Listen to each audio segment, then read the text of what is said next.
5, 4, 3, 2, 1. And it's live.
This is Leicester Till I Die TV.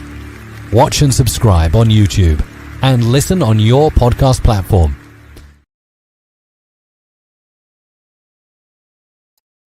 Hello, good morning. How the devil are you? Apologies.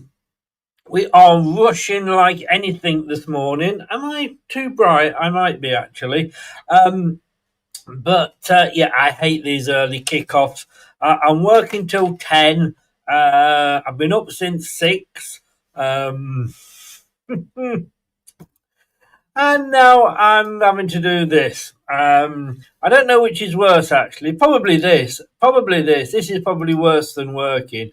Tom is on his way in, and hopefully he's going to keep you talking in a second, because I'm just doing everything wrong this morning. But I am going to say hello to Wayne. How the devil are you? Good afternoon. Not yet, it's not. Good morning. Kyle says morning, and we've got Millwall fan in. Hello, mate. How the devil are you? Welcome along, sir. I'll swap seasons with you if you're interested. Right, let me bring, I suppose, where are we here? Let me just say, well, it's good morning from me. Is that all you're finishing on, Chris? I thought you were going to say it's good morning to you as well. That's how you finish. No, wait for you to come in and go, and it's good morning from me. I must be honest, guys, we've been rushing around trying to get the show on air this morning, so consequently we're not as prepared as we usually are. So excuse the tardiness, but we are trying. I'm eating my lunch at the moment, which is a slice of corned beef. Oh, wow, that's very good of you, mate. I've got my morning coffee finally, so I've been out and about this morning fighting the rain and traffic. And oh, it's awful, isn't it? It is. I'm not coming back from this today. Oh, yeah. Well, can I be honest? Yeah. Because, excuse me, this is very unprofessional of me, but I've been up since 6. I'm not eating anything. I'm starving. I have never, in my memory, looked forward to a Leicester City match less than this today. Yeah, I kind of feel the same as you, mate. Yeah, because it's I think for me it's how long this has been going on now. Because this even goes back to Ruud van Nistelrooy, doesn't it? It's a very similar principle. So there's only so long the same thing can happen and the same problems can crop up before you kind of lose that bit of interest, right? And I think all the fan base is feeling it. I bet you the home attendance today, mate, is going to be one of the worst we've seen for a very long time. Yeah, and I tell you what I think the problem is. Last week's performance. Now you don't have to have been there to have suffered it. You've just had to have watched it, and this one is on Sky as well. By the way, I have to say that contractually obliged, and I'm also contractually obliged to say why not watch it using a Now TV pass when all Sky TV matches can be watched as one-off payments. Nowtv.com for all the information. Don't have to subscribe to Sky. You can just get a day package. So there you go. That's it. Like that, the professionalism is back, ladies and gentlemen. I wouldn't say that, mate. I wouldn't say that. I forgot what I was saying now. Chris, show us the munch. What you eating? I'm eating like literally. This is my breakfast come lunch. What brand of supermarket? Are you an Aldi corned beef man, Chris? This one actually was Aldi, yes, but I usually, because obviously I live above an Aldi, but I usually do go to Iceland because all the mums go there, so it's where I try and meet any single mums. Iceland's like Chris's Tinder. Yeah. Swipe that trolley left or right, ladies and gentlemen, with all your bits Don't you in it. know it? Don't you know it? I'm walking down the aisle. My trolley does go one way or the other, but yeah, I'm not looking. And I think last week's performance, and we said it afterwards, and I don't want to sort of go back over it, but I saw better performances under Ruud van Nistelrooy. Yeah, I think that's entirely the thing now, and that's the thing that keeps cropping up. I mean, if you think of the financial situation of the club as well, was there really any point in changing it if it really hasn't had an effect of the team where it's made them better than what we were getting under Ruud? Because you'd argue now it's looking exactly the same as a carbon copy, isn't it? But yeah, luckily I was a bit more mentally prepared for that when I saw it coming, so it didn't hit me as much as other people, but it's hitting me doubly as hard today, the fact we need to get a reaction. I don't think the group's got the mentality to do it. No. Right, let's have a look then, because these are the fixtures, ladies and gentlemen. So if you don't want to watch Leicester, here's all. You get your sexual preferences to yourself, Josh. That's all I'm saying. Hi to Jim, and I hope you had a good Thanksgiving. Love that thing that you sent me. You probably sent it to the other guys as well. It was worth watching just the football bit at the end. That did make me laugh. Look, there was a game last night which we'll come to on in a second. Leicester at 12:30, 12:30 kickoffs. Leicester obviously hosting Sheffield United. Portsmouth hosting Bristol City. Stoke City hosting Hull City. So they are all your 12:30 kickoffs. And then we go on to the 3 o'clock kickoffs when we've got Coventry hosting Charlton, Middlesbrough, Derby County, Millwall, and the gentleman was in earlier, I don't know if he still is, Millwall hosting Southampton. I actually want Millwall to win that one. I think we all do after midweek, Chris. I mean, Southampton fans have been giving it the banter, haven't they? Yes, yeah. And fair enough. Look, you know, they've had all those years of the 9-0 banter, you know. Yeah. Norwich hosting QPR. Norwich really got to get a win there. Sheffield Wednesday, Preston, and West Brom, Swansea, and finally Wrexham taking on Blackburn Rovers. Did you watch this game last night?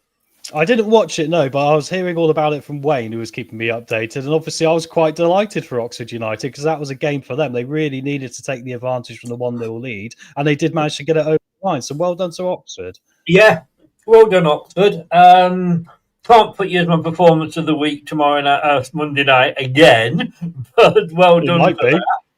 Could be, who knows? Third time. But do you know what's frightening, Chris? We were talking last night, me and the boys, and I said, look at that Oxford United bench, and wouldn't you prefer to have that as your bench than Leicester's bench right now? And that was something which staggered me because these guys are in for a championship battle and they've got players that can come off the bench and make a difference.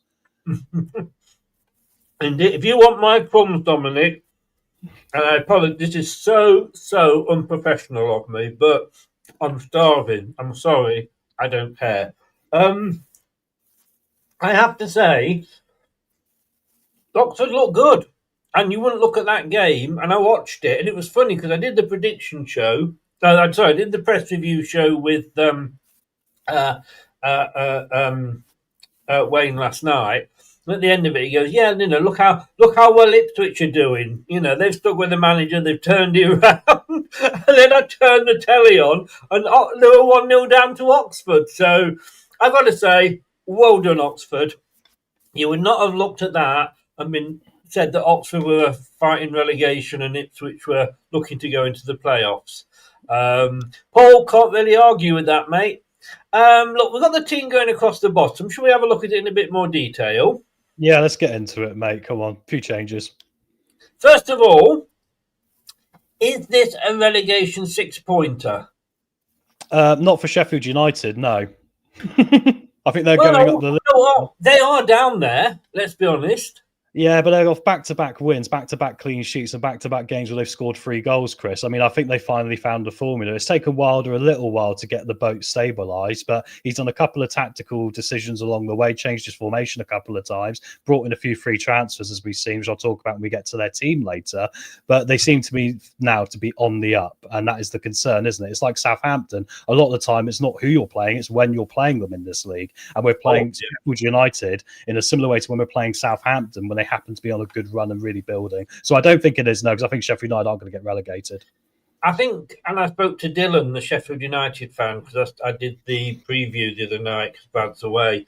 And I said to him, I'd sooner be facing a Sellers Sheffield United rather than a Wilder. Of course, then we saw that Wilder was interviewed for the job.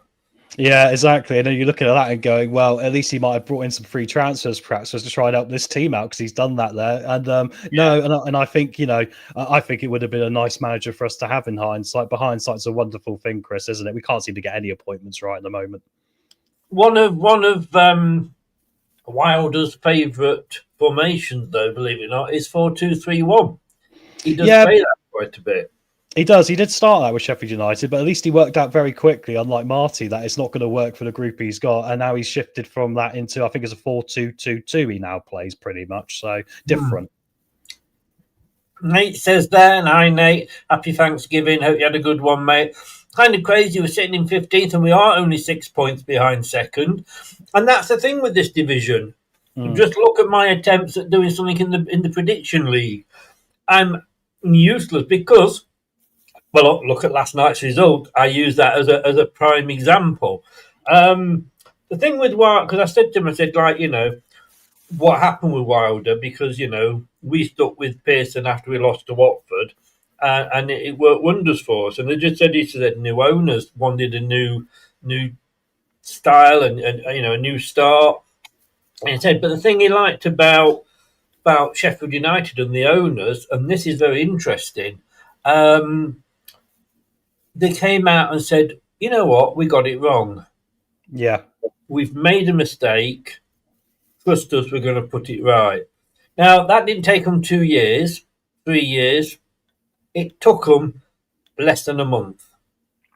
Yeah, exactly, Chris. They fixed the problem very quickly when they worked out what had gone wrong. And it had derailed them quite massively, hadn't it? If you think, I think Wilder went in there and looked at his team that he had last season and went, wow, this has completely gone left field now since then. They're completely different. The morale's all gone, and it was, I said at the time it was a daft decision when we did the preview show for the season. And I said, I don't think Sheffield United will make the top 6 because of the change they've made. Will they get there now? They might even do that, They're not aiming for it. They don't think they're going to turn things around that quickly. The problem is, a lot of Wilder's signings were got rid of by sellers.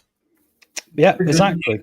So he's coming in and trying to, a bit like Marty, trying to make the best out of what he's got. But fortunately, they have got a half decent squad there, which we haven't. Right. So, I think it is the relegation, to be honest with you, because I think, I know we're in, 6 points off the playoffs, but we're also 6 points off the relegation zone almost, maybe 7. If we lose this one, we're in the doo-doos. Especially with what's been going on this week. I know I'm not going to get into an argument about will we get a points deduction or not, because we disagree on that, but it's there. The possibility is there, so it could end up being, we could be going around trying to buy a paddle off somebody. Yeah, exactly. I do wonder if we're heading towards the Norwich direction, Chris, where we could end up in a relegation battle without any of the tools to face a relegation battle. Yes, yeah. Quickly talk me through the team. I'm just going to download Kate's video. Yeah. So give me your first thoughts on the team. Well, it's not a surprise, is it? I mean, we all assumed that Ricardo would come back in, and obviously Luke Thomas would come back in now as well. The only maybe bit of a surprise is Skipper's obviously dropped down now, and we've got Jordan James back in that box to box, role with Bobby Reid coming back in. Maybe that's the case of he's had his rest now from international duty and getting back from Jamaica, and now he's ready to start a game of football again. So, I guess it's the changes we probably expected, and we haven't got the bench up there, but obviously on the bench again, there's no defenders. So it feels very much like a broken record from the last episode, Chris, the last watch-along. It does. I'm going to say, first of all, a huge congratulations to Kate, because we did her pick and mix show yesterday. This was the team she went for. Yeah, isn't that interesting? She got it dead on. But I mean, I think it's quite predictable now, isn't it? Because Marty has shown us that he's not going to be bringing up some under-21s to get on that bench very often, unless, unlike Paul Luco against Southampton, he's forced into the decision, right? So this is the team he's always working with. It's just a case of who's he picking out and putting in wherever, right? Yeah. Josh, we're more than happy with Millwall being the Millwall fan being in here, mate. Unless he upsets somebody or starts putting Leicester down a lot. He's in the Leicester chat, be a bit of banter possibly, and that's fine. We're more than happy in being here. Everybody is welcome on that. I'm not sure what you're doing though, Charles. Do be very, very careful because Gray is in and we don't have spamming.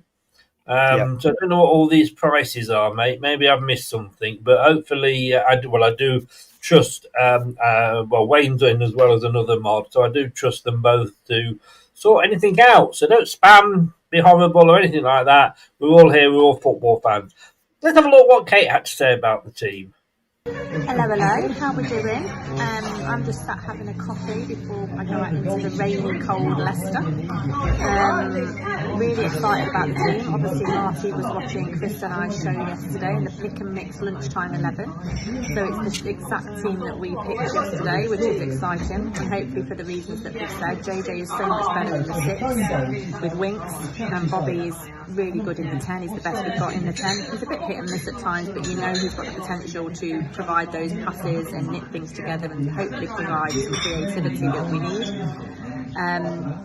I'm excited. I think we should have gone with that team on Tuesday. Obviously minus Luke Thomas, just to keep the ball in attack more. So we'll see what happens. That's the best we've got. It's the best 11 we've got. We're really injury stricken at the moment. Lots of people on the hospital beds. But I'm positive actually with this. I think we've got a good chance of creating something. Hopefully we can stay disciplined. Hopefully we keep it away from the back line as much as possible. And we could do with Ricky P having a good game. He's had a few off games this past half a dozen or so. And he's one of our star players that we really need to be on top if we've got any chance. But yeah, good team. I'm excited. I'm going for the 2-1 Leicester win still. And I hope Tom Cannon doesn't score. That's his famous last words and all that. But yeah, come on the Leicester. I've got to say, she gives me credit where I don't deserve it. Because I had she picked her team and I just kind of agreed with it as I went along because, yes, it is the team I would go, but it's the team that she let me know the night before so I could do the graphic and everything for it. So spot on, Kate. Well done. Charles, I don't know what you do with your money. I've put you in a timeout, and you're quite right. If I had some spam, I'd be eating that as well. I am starving. How many of you guys were up at 6 o'clock this morning? Answer me that. I think she says it's right. It is the best of what we've got. Stolarchik's failed a medical. Yeah. So he's not in. Whether he will be back for the... Hi, Clibo. How you doing, mate? Indeed. We're coming on to that now. Berkovic, at least he's somebody. Maybe we should make him captain. Because he sort of stands no nonsense, does he? I mean, he had a bit of a do with the Southampton players in the week. But look, the back four, we knew that's what it was going to be. It's a case of, if not that, then they'd have been getting Ben Nelson into playing his wheelchair, wouldn't they? Well, exactly. We still got Nelson and Nicoli who still aren't fit, because neither one are featuring on the bench. And that leaves us with these two. Unfortunately, the last game, they were utterly terrible. There's no two ways about it. If we play a high line today as well, we got worries about Vestergaard again, right? So it is the two we got to play. But I think hopefully today, tactically, we'll try and make it as best as we can for ourselves rather than walking ourselves into trouble like last time, mate. Yeah. Look, Thomas, talk to me about him being back while I just go and plug something in. Yeah, no worries. Well, obviously, we couldn't have a Luco today, could we, guys? Because obviously the red card that went down against Southampton, which was very unfortunate. So, yeah, Luke Thomas has to come back in. Christensen's still obviously on the medical room desk as well, but in his treatment and all the rest of it. So, yeah, we're going to have to stick with Luke. He's going to have a difficult game today as well because he's probably going to get doubled up on that side, which has shown to be quite vulnerable at times. But, once again, who else do you pick? I can't think of anyone else we could put in there, Chris. No, and that is unfortunate, because the youngsters that we would normally have there are Nelson and Aluko. It's ridiculous that, we've got this amazing training facility and medical facilities, and yet we've got a longer waiting list than the NHS have. Yeah, we always joke we've got the Harold Shipman medical department at Leicester City right now, haven't we? Because it's just been utterly terrible, the amount of injuries we've got. And the thing is, Sheffield United got the same amount of injuries as we have, Chris. The difference is they've got depth. We've got no depth now. No, that is the thing. That is the thing. Jordan James is back in his number 6 role. I've been going mad on about this for a few weeks now. They said yesterday, he scored a lot of goals, and he has been, and it's because he's late arriving in the box. Well, he scored all those goals from the number 6 position. Well, exactly. Yeah. That's the thing we've been looking for because, the way we've set up, we needed someone who was going to be better at advancing the ball. And we always moaned about, Skip and Sumari and their ability to do that. So when Jordan came in there, he's been a breath of fresh air. That Swansea win we had, which is now looking like the best result we've had all season and best performance, he was doing that incredibly well, wasn't he? So it's good to see him back there. It's just been unfortunate with Ramsey getting injured. We've not been able to stabilise him in that position. And we've had to move him in between that and the 10 role so much, which has probably held us up on the pitch as well. It has. Winks in there. I think those two are the best. Yesterday, I couldn't believe. It was apart from this Irish journalist that turned up and asked some of the best questions I've heard, and obviously that means that he won't be coming back again because he was asking decent questions. Owen carried on with his normal. It's an important game, isn't it? How important is it to win? Sort of questions. Owen, if that's what you'd need to do to get to work at the BBC, move over. I'm coming in. But he was saying that James, he can play that number 10. Yes, he can. Anybody can play the position. Skip can play left back, but I wouldn't want to see him there every week. No, it's about playing your best players in their best positions. We've always said this, haven't we? And that's been part of the problem this year because of the squad we've had to work with. Been a lot of square pegs in round holes. That scenario crops up in seemingly every team selection normally. I'd say today this is the only selection I've seen for a while where that isn't the case. But with that being said, Chris, is this group of 11 players still going to be good enough against the Sheffield United team in form? I think we all have doubts, unfortunately. Unfortunately, yes, I think we will. Winks, there's a lot of negative comments, which I understand in one of the chats the other day. But is he sort of the best we've got in that position? Is it always Winks plus one other? I think so at the moment. Yeah, I'm not his biggest fan either. One of the criticisms that was very much vocalised this week was how whenever he comes off the pitch, he barely looks like he's run around or got into a sweat even. He kind of, his positioning and for that sort of defensive midfielder role is decent enough at this level. His short range passing is fine. But then when you're looking for maybe, like you said before, trying to be a bit more attacking minded, it can leave us a bit short with that option. I did say against Southampton, I don't think he was the player we should have kept on because I don't think he was going to give us any help when we were down a man. I think he was going to be just sat in front of that defence, Chris, and really, not advancing the ball as much as we need then when you need to have players running and taking on players in order to try and, equalise a game like that. So, he's getting a bit of heat, but like you say, for what he does, as long as we can play to that strength, he is the best of a bad bunch. Yeah. I think as well, the players do what they're told to do, don't they? So, are we, as bad as we're saying sometimes the players are, I have to say, fair play to Skip. He took on that left back role and he did what he could. Hi Mike, how you doing? Look after Christian for us. He's a Newport fan, Mike. Look after Christian for us, and I'm sure we'll do a deal with you with the loan players. Although having said that, we could probably do with them back, to be honest with you. I hope your season's getting better. Because I know you are the strongest team in the 4 divisions at the moment because you're holding the rest of us up.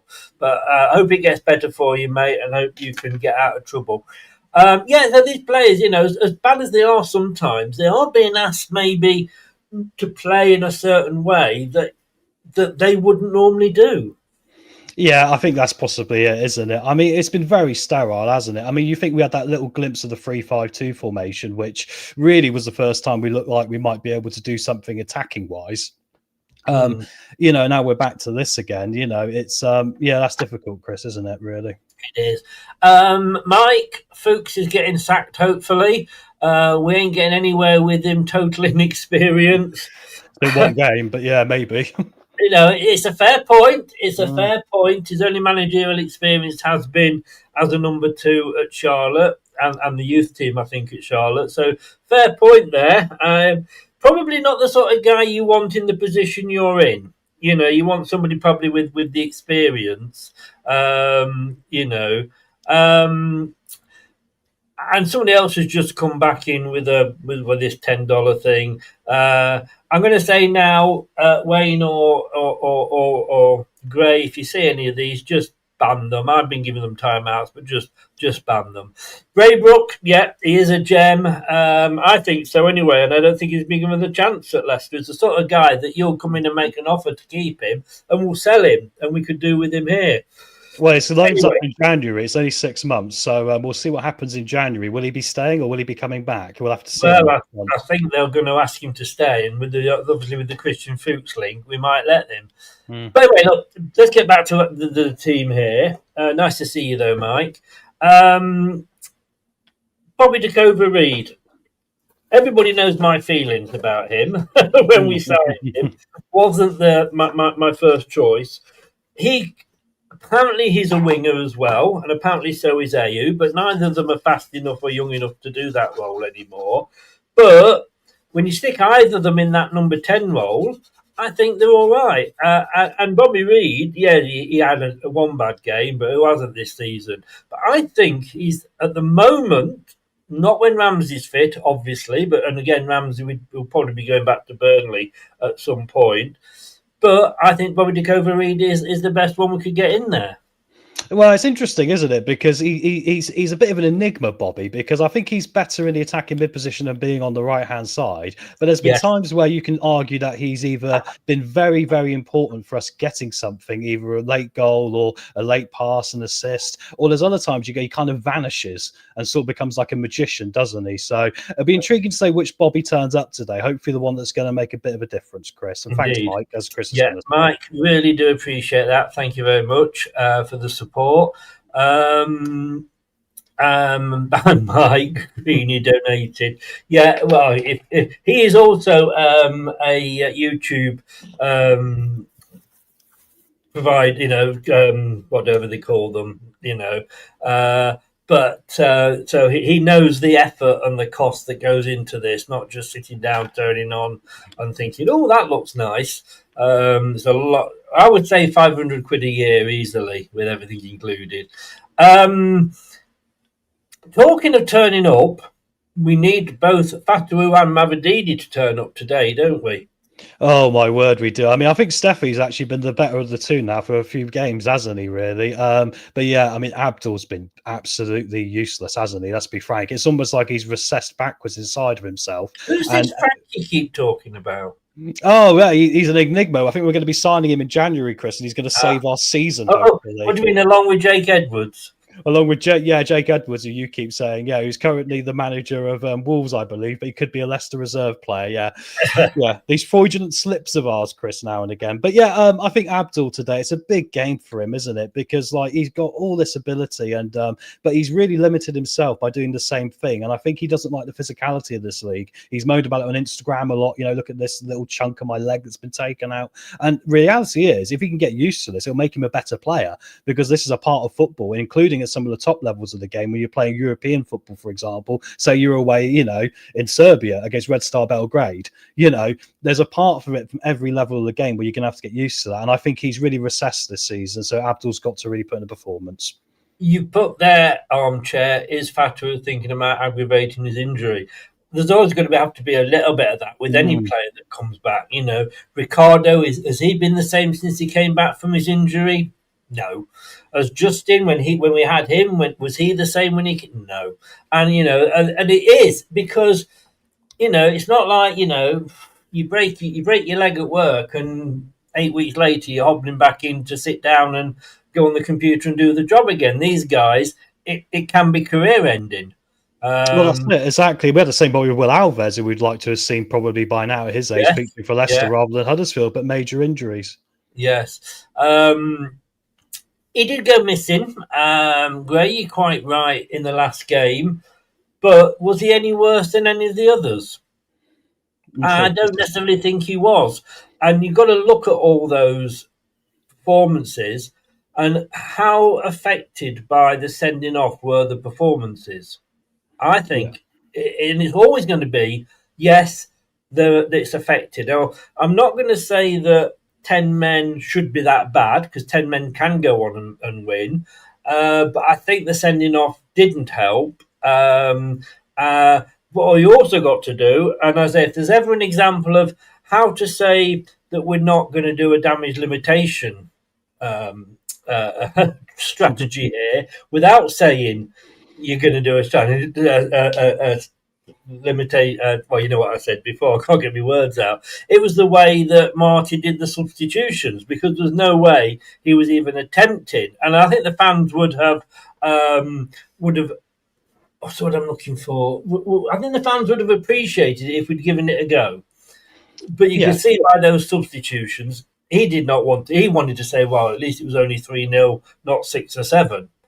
That's it, exactly. I think the interesting thing about Fatu is when you look back to the early start of this season, the first 6 games or whatever, he was that individual player, irrelevant how the team was performing, who might bail you out. And every team in the Championship's kind of got a player like that. Look at Sorba Thomas at Stoke, right? If they're having a bad day, Sorba Thomas can whip one in from the flank and put it into the top corner. He's that sort of player. And I think that's where Abdul is kind of getting caught out a bit now, because we need that from him with the way this group is right now. And he's all of a sudden not been able to bring that, Chris. So I think that's what's put the pressure on him as well. Right. Somebody's saying about Luke Thomas there. I think he's unfortunately having a bit of low vibrational banter, so perhaps that's one for the mods to take care of there. Right. There's been a lot worse. Okay, there you go then, mods. Thank you, Tom. Mavadidi on the other side, you could just say, well, just repeat what we've said about Fatawu, couldn't we? Well, exactly. I mean, I think the thing with Mavadidi is he has had a couple of good games. I mean, the Stoke win, I thought he was exceptional, really. Yeah. I think he simplified his game a bit, got out of his own way, and just went, I'm just going to hit this, I'm just going to do this. And I think it made his game a lot better. I kind of said the same about Marcus Rashford, didn't I, at Man United? I felt at times he was overplaying in his game. And I think Mavadidi was overplaying himself sometimes. Simplify it, make it easier. I want to see Steffi today just running, coming inside, having a shot if it's on, or laying it off if it's on. Quick decisions. Sometimes you'll get it wrong. Don't be taking on too many men and losing the ball and getting us in trouble, especially if Vestergaard's up the pitch, because they'll counter us, right? So simplify his game, and if he has a good one today. We've got to talk about him. We are 330 days off his next goal. But we've got passion. I'm sorry, I know what you mean about the merch now. Yes, I've got a bit of merch behind me there, haven't I? I've probably got more than the Foxy store. That shows how much money I don't go to the matches, but they get me money all right. And I would like, as you know, I would like to see Jake Evans in that spot. And do you know what? I don't know why he's not being given a chance, but it's got to be Daka at the moment, isn't it? Yeah, I think so. I mean, I think out of all the options we got, all of them are relatively bad. And I think the only thing with Patson is I think he's the one who's probably putting the most effort. I mean, effort's not going to get you goals if you can't finish, but at least, it does help us in other areas at the top of the pitch with creating space for everyone else as well. And I mean, Carranza's not been up to it. Let's be realistic here. He looks off the pace. He looks like he can't beat the first man, can't get in front of a defender, can't get a shot on goal. So I don't think it'd be any point in sticking with Carranza at this point. So, yeah, so I think Daka is that. And I mean, if we can play to his strengths, as we said a lot, there is a goal in him. But it's still quite demoralising, like you say, because we have got youngsters down in the academy like the Jake Evanses, like the Hutchinsons, who seem to be doing relatively well, scoring goals for the club and looking for quite exciting. And they can't even get a look in on the bench right now. We've got people like Carranza still sat there, which is a bit bizarre. Yeah, I've just seen a Mike comment before the 199. He goes, "That's my part to keep Sammy here." That's not to say that if he came back that he would do, as well for us. You know what I mean? That's the risks, isn't it? With buying and loaning players. Let's talk about the bench because you mentioned it before, and there is the bench. Vitis in goal. Chowdhury, Samare, Skip, Page, Silko Thomas, Monga, Ayew, Carranza. You said about defenders, we've got Chowdhury there. Yeah, but he's more of a right back or he's a defensive mid, isn't he? I mean, if we have to play him as centre back, Chris, today we could see Skip play. What happens if Thomas gets a yellow card after 10 minutes here? Who are we putting on as left back? Is it going to be? It's going to have to be Hamza, isn't it? Or maybe we'll see Skip again. But this is my problem, like the succession plan. This goes back, Sometimes out of adversity you find stars, but I don't think Skip as a left back is going to fill that position. But my point goes back to the Aluko problem we had in midweek, right? I mean, the problem with Aluko was he'd not been blooded in early enough. Why we had to chuck him in against Southampton when we've had all these games now? What is it, 16 games we've been playing where he could have featured off the bench? I was shouting for it for a month before it happened because there was an obvious thing. If we got a few injuries here, we were going to be short in these positions, right? And now he hasn't got the confidence to put people like Aluko on the bench who could play centre-back. So there is no out-and-out centre-back on our bench today. And if I was Sheffield United and I was Wilder, you know what Wilder's like? He's a wind-up merchant.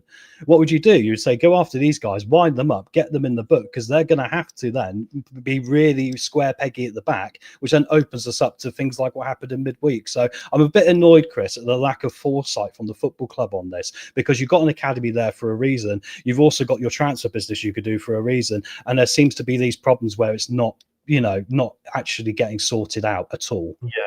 Left back isn't particularly one that is Hamza's short. I mean, look, defensive midfielder, right back, and centre back. Those are his three roles. So you could always move Faze out to there. He's played that sort of left position before. Let's say honest that we've got.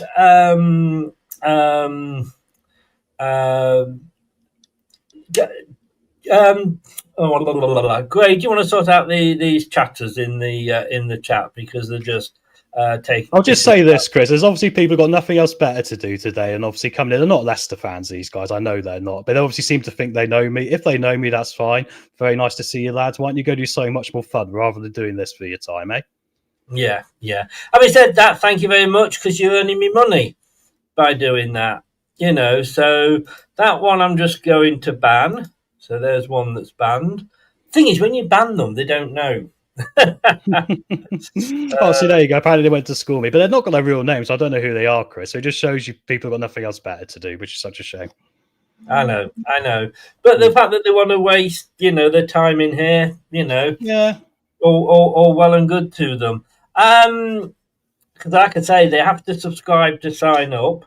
To be able to talk, and they earn me money by coming in and giving me the views. We're aiming for that 5K, guys. Keep subscribing. Thank you very much. Yes, we are aiming for the 5Ks.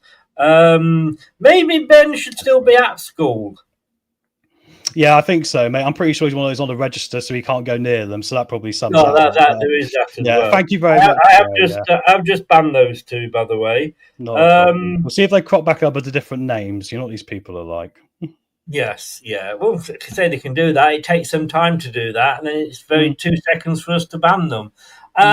Yeah. So talk me through the subs bench anyway. Yeah, like I said, my biggest concern is a lack of a centre back, and I mean, I look at it and go, well, I mean, who do you want to call off? I said this last night about the Oxford game. I looked at the Oxford bench and I look at their bench and go, there's players there that, I'd quite like to be able to bring off the bench at Leicester. I can't say that about this bench now because we know what we're going to get. I mean, Skip's done all right. I mean, the only one that excites me is pretty much Page, to be honest, who I think could come on and maybe lift the mood a bit because he's got a bit of electricity in his game at times, especially when he's on the ball, So, and Munger, obviously, as well. But then seeing Sumare, AU, I mean, we're all a bit sick of it now, aren't we, Chris? Let's be honest. Yeah. Hiya, James. Didn't even see you were in there. Welcome along, mate. I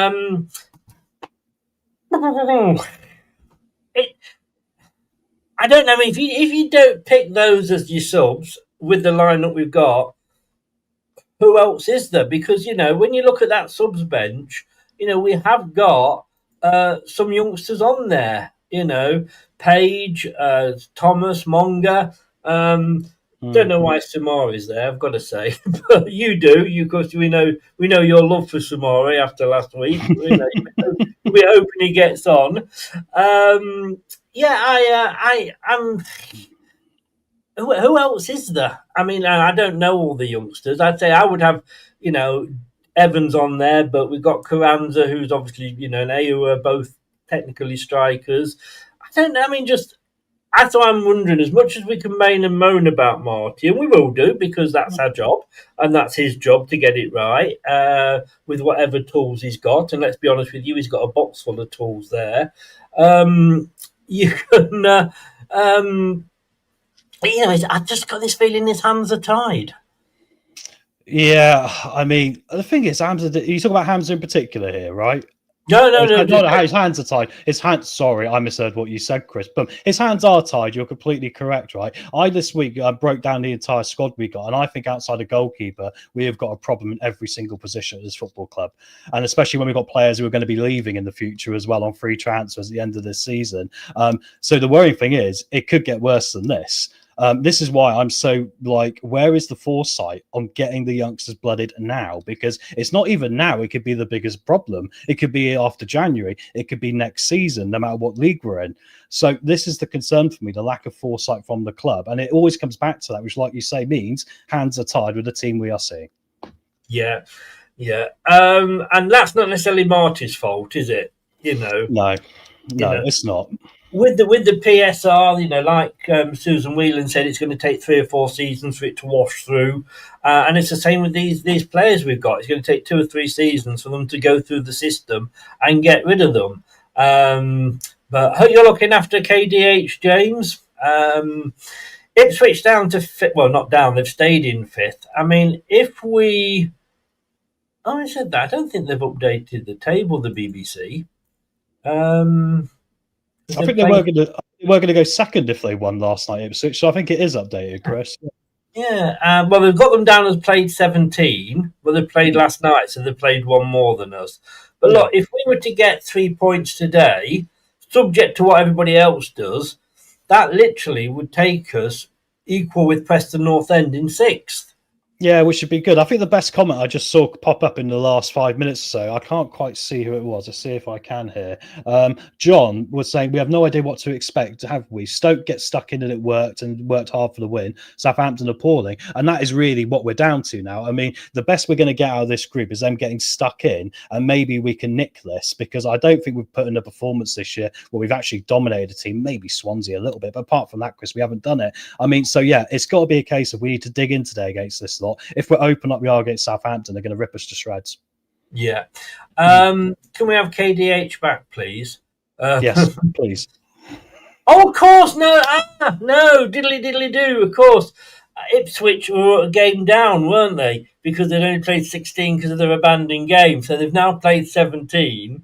Yes, of course. And they've got that game coming up midweek as well. And it's interesting to see how Ipswich have turned things round from being down, towards the bottom, and they're now in the playoffs. But look, here we go. This is your bit here. A club that has a more boring team sheet than Leicester, and I think that would be difficult, but they've managed it. Talk me through the Sheffield United squad. Well, yeah, so today they've gone 4-2-2-2, which means obviously the fullbacks for them, who are today Sariki and Burrows, are going to also be quite wide players and push right up the pitch. So it's going to be a very difficult team to mark today with that in mind. But with that being said, they've got in goal Cooper.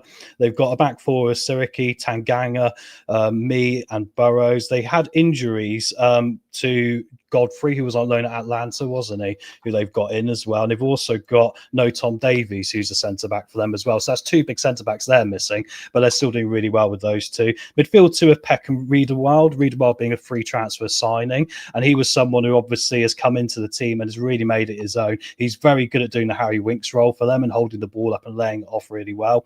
And then you've got attacking mid, two of them, O'Hare and Brooks, and a top two of Cannon and Campbell. And Campbell's obviously incredibly dangerous. And bear in mind, it's Tom Cannon, it's ex-Leicester player. I mean, who do you think is going to score against us today? Probably Tom Cannon, right? But he's not Sheffield United's most popular player. They don't particularly like him that much, so he needs a performance. But to quickly take you to the bench as well, I mean, you look at the forward options they got on the bench there. They've got coming back from injury Chong and Hamer, who are both pretty good at this level. And then they got the Sumari of their own, who's on loan from France, probably better than our Sumari. Not that I've seen a lot of him. And they've got Ings and Bamford, who obviously have got a lot of Premier League and Championship pedigree. So if you know, if we're in a position where we do shut down Cannon, I still think we got someone coming off, you know, the bench, and I think that's it. Cannon doesn't usually start. Good point, Armchair. That's probably Wilder saying to him, score against your former club. So they've got a lot of danger in this team. So we'll have to see how we get on. It's going to be backs to the wall for us a little bit. Cannon was actually said to be our best transfer, and the fact that we got 10 million for him. They don't like him. No. That said, even he managed to score the other night for them. Bamford, why didn't we go for him? He was available. He wasn't at any club. Yeah, well, that's it. It was said by Brad, wasn't it? Brad literally called it the week before it happened, and the week before that, I was saying we probably need to look at some free transfers now, because you know the problem is we've seen this group isn't quite up to it, and that's what Wilder has gone in there and done, because he's gone in and gone, you've messed up the team I had from last year. Let me see who's in the free transfer market, and he's gone in and got them, right? So you know. That is the thing that we could have looked at by now. Is that a worrying indictment of the state of the finances of the football club, Chris, especially when we still got this PSR hanging over us? Yes, no, it could be. It could be. Do you also worrying one quickly is that the last time we played this lot, we beat them 5-0 like we did Southampton. There's a bit of symmetry here. So is there going to be another 3-0 incoming? Yeah. Here from the other night, and I mean, I do all this work for the prediction things, getting all these stats up, and I still don't get the fucking scores right. In the prediction league, I originally went 2-1 to Sheffield United, but then realised that when I put the Super 6 up, now usually for the Super 6, I don't put my scores in until after I've done the prediction show. But I thought, sod it, I'm just going to go for it this week and see if I can somehow get some points. And I just went, yeah, they'll beat them. That'll be a draw. They're higher up the table, so they'll win. And I've just gone for it like that. And I've gone for a draw here, 1-1. Yeah, I've gone for a 2-0 win for Sheffield United. I've tried to calm it down from last week, but I still think, unfortunately, they're probably going to have too much for us. It's not a nice place to be. Hey, look, can we get something? We can, but we're going to need to see a lot of the things that have been slipping away from our game recently, especially that defensive resilience, Chris. Yes, yeah, indeed. I'm just batting people like mad here. We've got 2-1s, 3-0 Sheffield United, says Armchair. Andrew's gone a 2-1 win for the Foxes. Neil Frozen Oak, thank you very much. He's just become a new member. Thank you very much, sir. You want to Leicester. Get your scores in. Gray's gone 1-1, the same as me. Josh has gone 2-0 to Sheffield United, the same as you. I mean, it is. There's just not that confidence about for the fans anymore, is there? No, there isn't. No, I mean, it's very much we're looking at one of those occurrences, like we say, where we're going to have to get back to the wall and try to see if we can nick something here. But if we're too open, then I don't see us having much chance. Especially, Chris, once again, you look at our bench versus their bench or any other bench in the Championship, and I go, I don't see players who are of the level of Ings or Bamford coming off our bench. I don't see Jordan Ayew coming off the bench and getting a hat-trick if we need him to, and that is the problem, right? I think they've got options. I think we're limited to this, and if it gets found out early, we could get roasted. Yeah. Neil said it'd be 2-1 to Sheffield United. Very, very easily, mate. Very, very easily. And I do appreciate you becoming a member. Right, I'm going to let you go. We're about 5 minutes, I believe, or 4 minutes off kickoff, so the players will be coming out soon. Thank you very much, sir. I will see you at half-time. Yeah. God help us. God help us. Let's hope we're not too angry. Hey, you never know, guys. It's been asked for. Come on, Leicester. Let's see what you got today, all right? See a bit of grit, a bit of resilience, and who knows what we can do, because all of a sudden that bottom of the league is catching us up. It is, isn't it just? Brilliant, mate. I'll see you at full time. You take care at half time. Yeah. If we're 3-0 down at half time, I may not turn up. No, I'll just take it over for you, mate. Yeah. Okay, buddy. I'll see you later. Cheers, mate. Cheers, chap.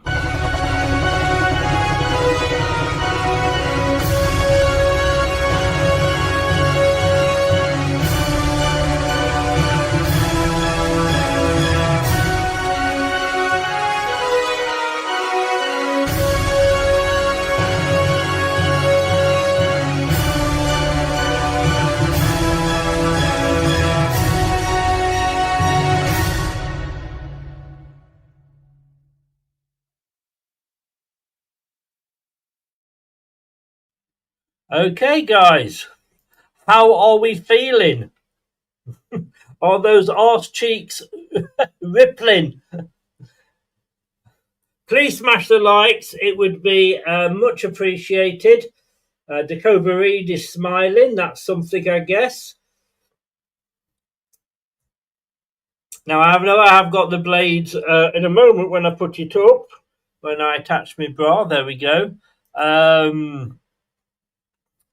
I know that I have got them down as red, but they are actually playing in white. Let me just see if I can update that.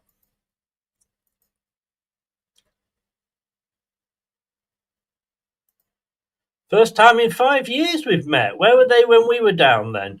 Had they got promoted?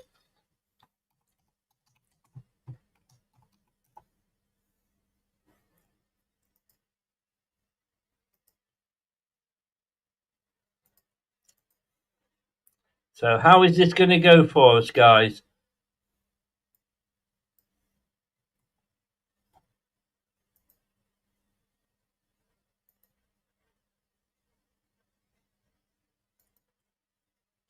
Is that working? Oh, it's a very small white square, isn't it?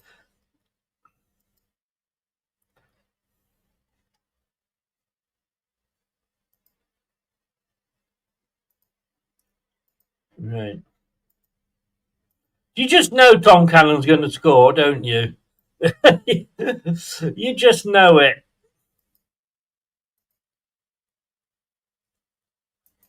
There we go.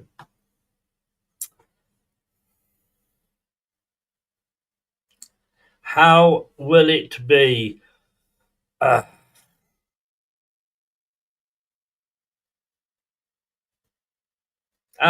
Yeah, indeed, Scott. Thank you. That'll be why we've not played them for 5 years.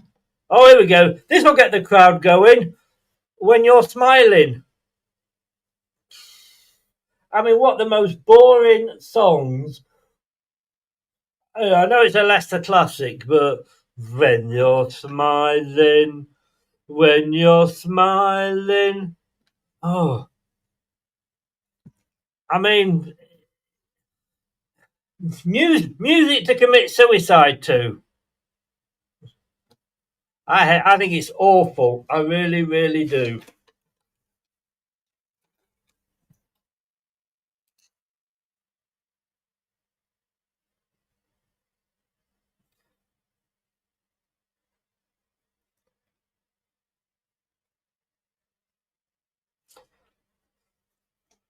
So they look at it, it's almost like playing Leeds. Sheffield United will hate me for saying that, but it is all in the white with the yellow stripe under the arms. and around the bottom of the shorts. Very much got a Leeds look about them in the strip. Marty Cifuentes not looking very happy. Mr. Calm next to him. Let's hope he'll keep him calm.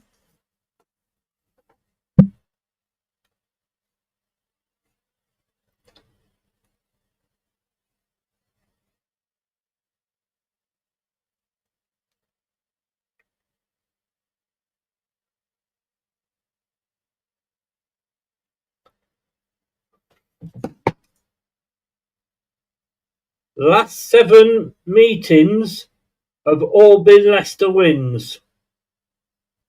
You know what that means. Don't you just? Don't you just? So just waiting to turn my phone off. There's Leicester, they're going to be taking the kick-off in their all-blue kit.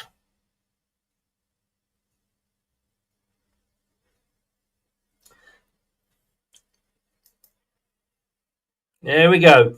Remember, guys, no spoilers, otherwise you will be banned, not just removed, you will be banned. And you don't know any results from any games, you just, because that basically, we don't know what you're doing, so you're risking it. Leicester all in blue, like I say. Stolarczyk has the ball at his feet, and they are kicking from left to right. Oh, here we go, playing out from the back again.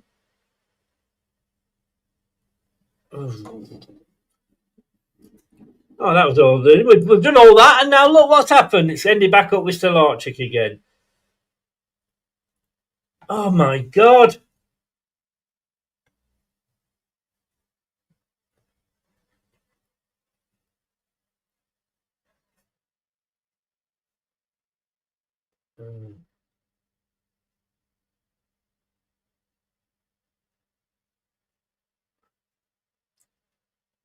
Oh, my God.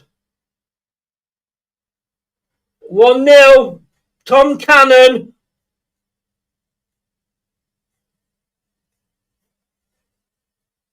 Wow. 1 minute 15, and it was all our fucking own work. Marty, stop this fucking playing out from the back. Fuck off with it.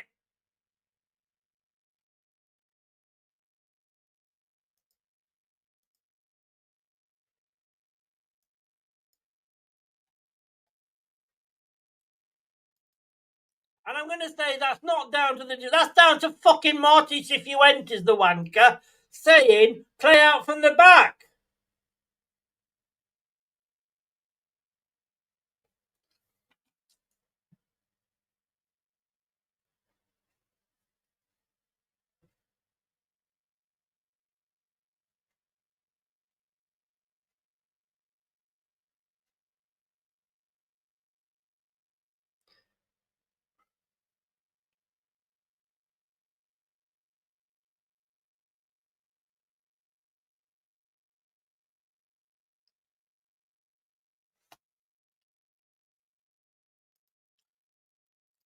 Honestly, well, I said Martin Cifuentes will probably be the safest manager. Sack him.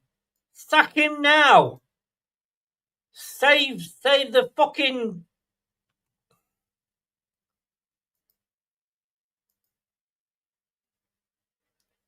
That is just an embarrassment. Gray, yes, you're right. Sheffield United coming forward again.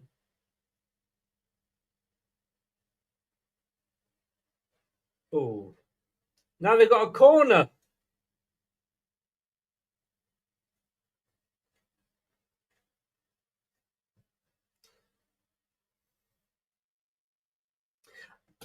The defence were awful, but why are we playing out from the back? Because this wanking fucking arsehole of a manager, I wish he'd choke on a fucking prawn in this paella.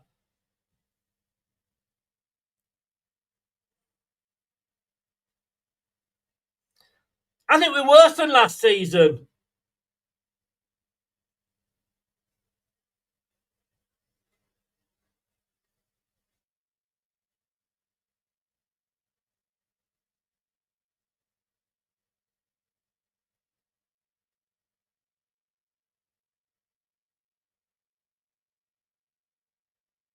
2-0.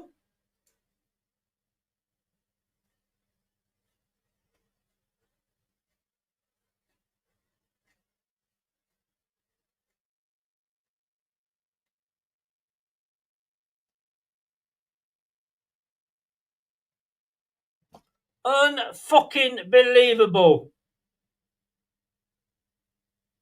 And Ricardo's going around, come on, let's get better.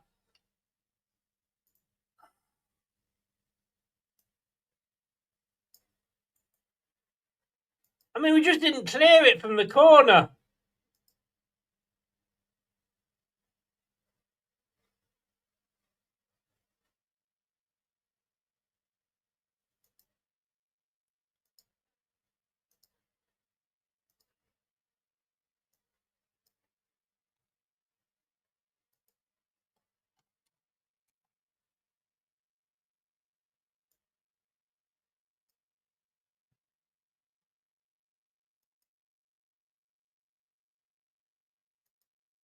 Yeah, we are clinging on.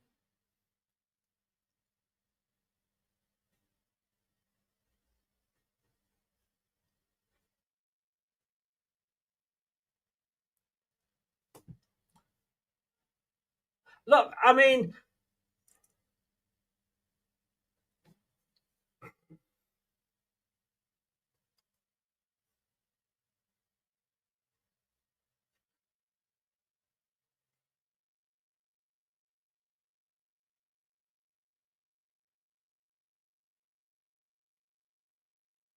Daka puts the ball wide.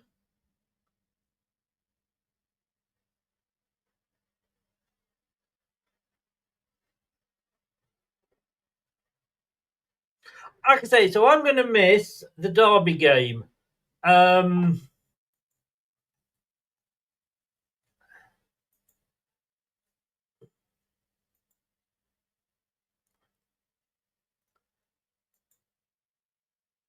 going to miss the Derby, the Bristol, and the Ipswich game. And do you know what? Good. I don't want to watch this shit.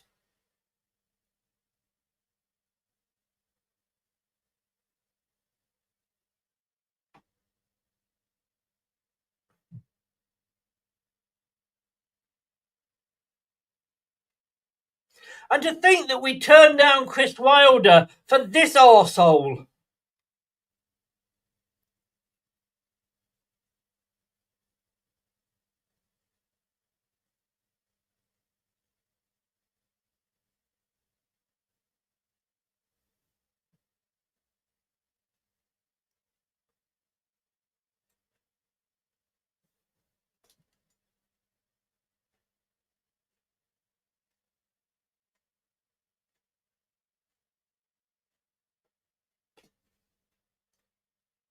Mavididi trying to go past two, as he always does, and it goes out.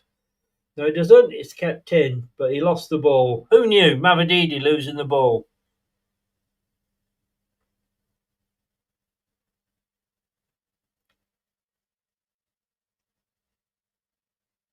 Oh, it's an experienced international. The only thing phases here, sorry, he said Fars on the telly. The only thing phases experience of that is being a plonker.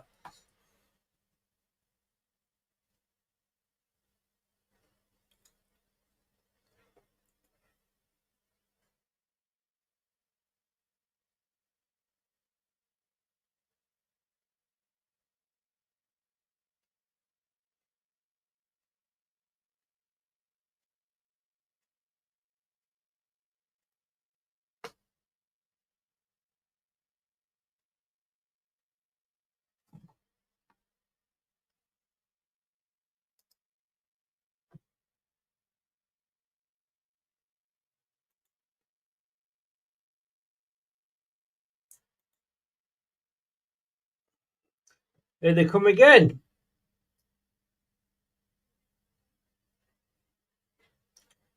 Ricardo putting his foot out to get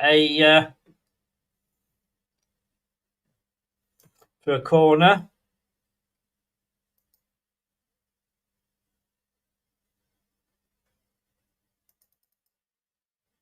One more goal and Steve will be leaving early.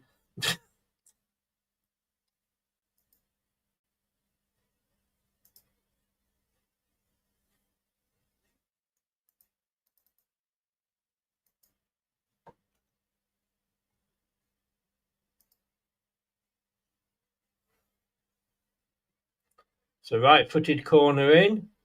Again, it's headed, but not clear. Still not. Defending is atrocious.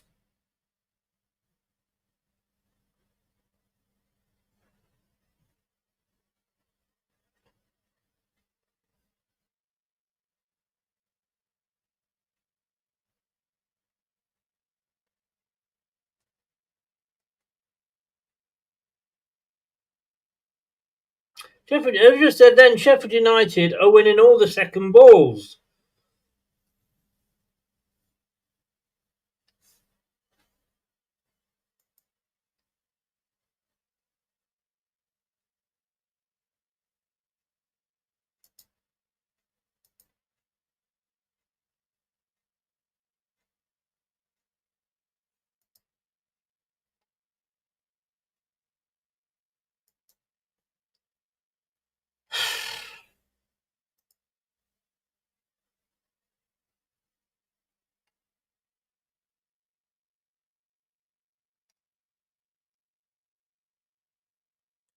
Ten minutes gone, 2-0 down.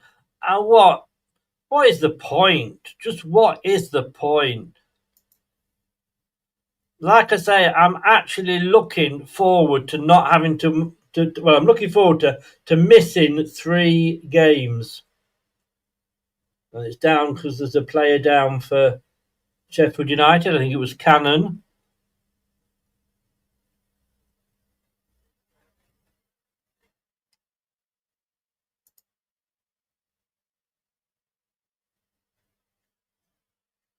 No, a non-league side would be playing better than this lot.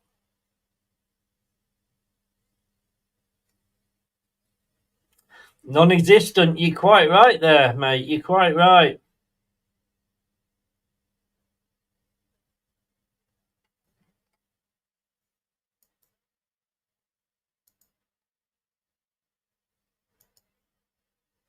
Why do we have this high line?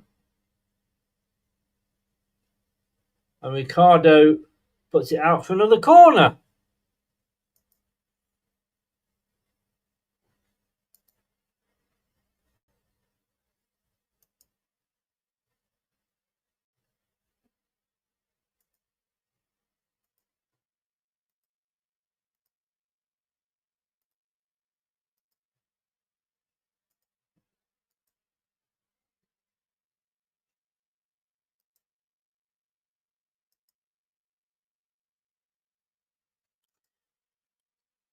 So a good corner.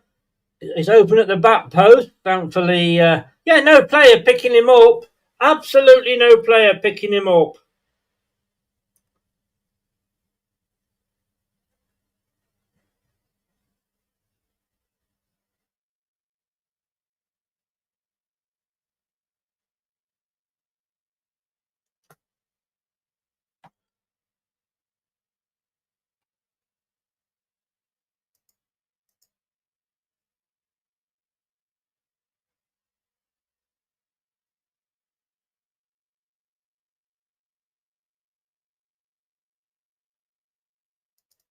How did we choose him over Chris Wilder?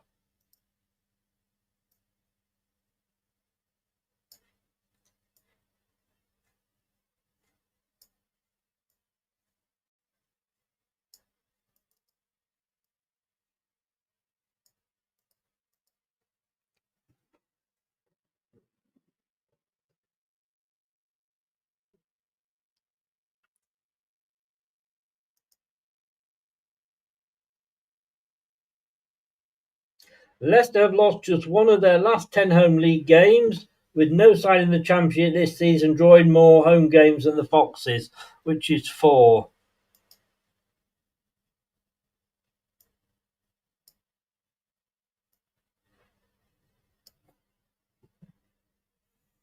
Now Mavadidi on the far side.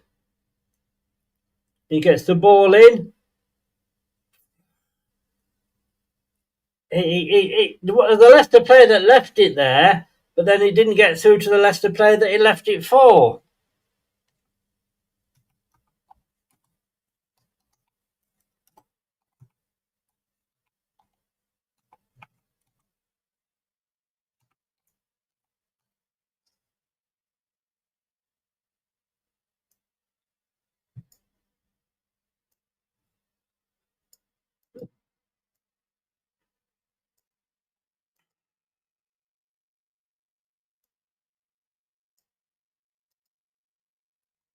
Our top goal scorer's only got 3 goals. I mean, what the fuck?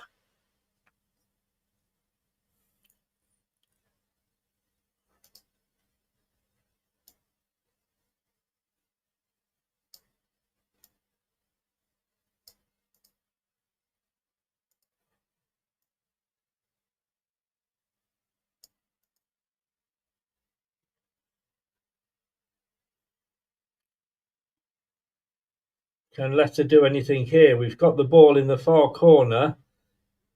He puts it into the box and it goes out past everybody and out for a goal kick to Sheffield United. 15 minutes gone.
I'm sorry, guys. I can't get any enthusiasm up to try and give you any hope here.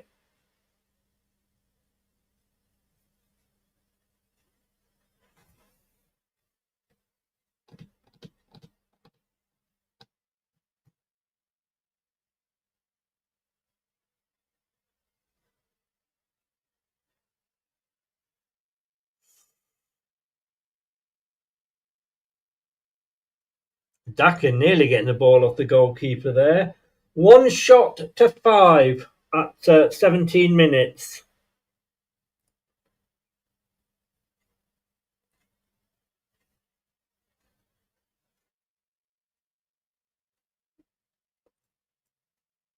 And even that pass didn't reach its destiny. If we can't pass the fucking ball, what can we do? Nothing by the look of it.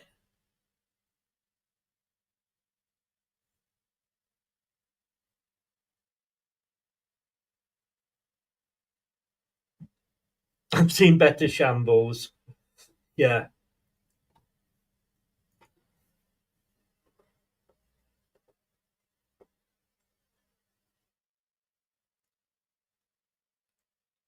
Taru gets the dummy from Ricardo, from Fatawu, to Ricardo, then to Fatawu off James into the box, but it's headed clear. Again, we're keeping the ball at the moment, but we're doing fuck all with it. Hi, Doug. How you doing? Do you want to swap Arnie Slot for Marty Cifuentes? Because we're both, like you say, we are both in the shit right now. Stoke have gone 1-0 up against Hull.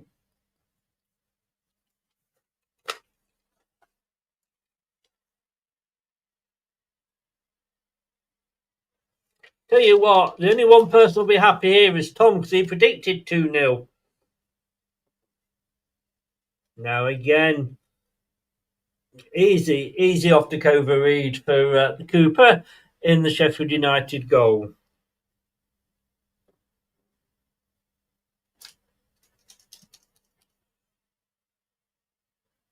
I mean, Doug, if you've come in trying to watch some decent football, you've come to the wrong channel, I'm afraid.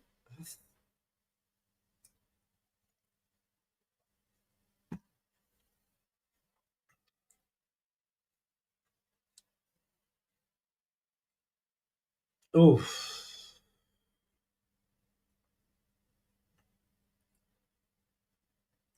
Well, if he gets to 3, we'll know that Steve will leave because he has the rule of 3, doesn't he?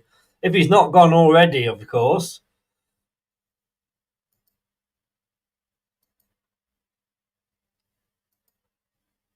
And O'Hare did both of their assists for them. Yeah, I'm not going to be here. What time is it, Doug? Because I leave to go to London. I think I'm going mid-afternoon. So, do you fancy doing a 5 p.m? Oh, I definitely won't be here. I shall be on the way to London. You know. Now here comes Sheffield United again. Oh, Ricardo easily got it off Cannon. James, and that was a bad ball again, but he picks it up, trying to get to Fatawu. It was too short, like I say, but fair play to him. He got to the rebound. Now he gets it to Fatawu again. Both of them in this corner. Fatawu gets to the edge of the box, crosses it over, and it's a poor cross. Poor cross. Mavididi does pick it up on the other side. Yeah, it's got black boots on. Whatever next.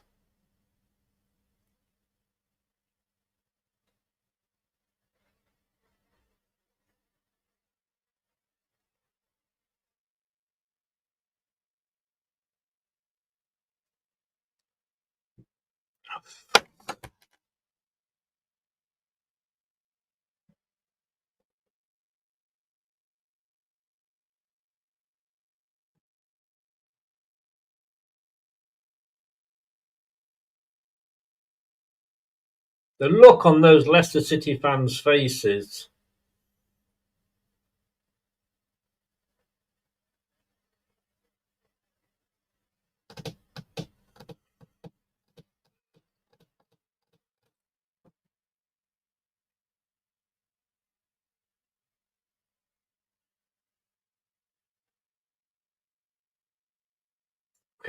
Talking about Enzo Maresca winning the title, we couldn't win the fucking egg and spoon race. Tell you what, Doug, I said earlier, mate, I'm missing 3 Leicester games, and I am actually happy about that.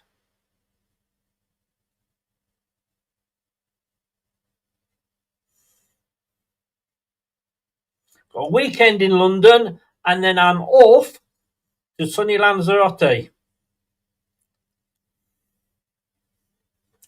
And I'm actually out in Lanzarote on the Wednesday when we play Bristol, I think it is. And I ain't bothered. My mate said, oh, should we cancel because we've already booked a meal when they end some entertainment. And they said, oh, should we try and change? I went, no. It's booked. I'm not going to mess about for this load of shite. Why should I make the effort? Yeah, great. I just don't think, when they put some effort in. Oh, here we go. Oh, thankfully. Oh. Now the flag goes up for offside. Bekovic didn't know that, and he made a fairly decent save, but we were cut open again.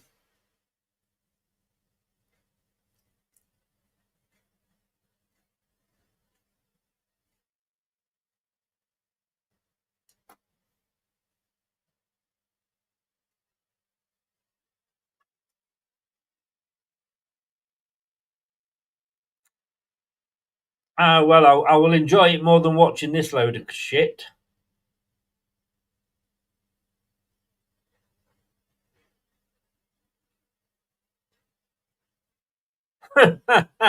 Knowing my luck, 9 fucking points. There will be watch-alongs whilst I'm away. I think we're trying to try and get Tom's going to be doing them while I'm away.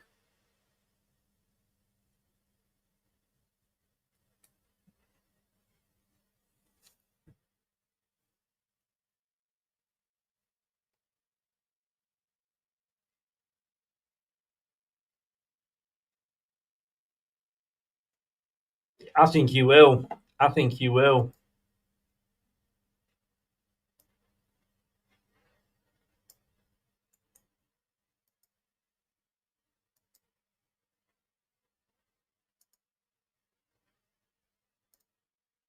Yeah, O'Hare for the second goal. It did actually hit another player on the way in.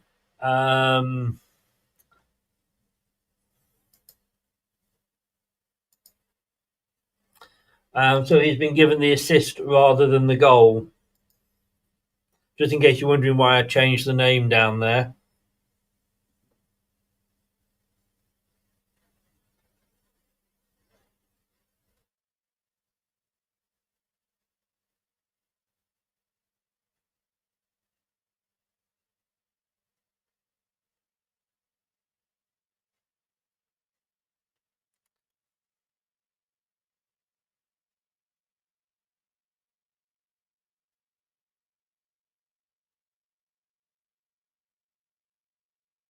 Who have you got today?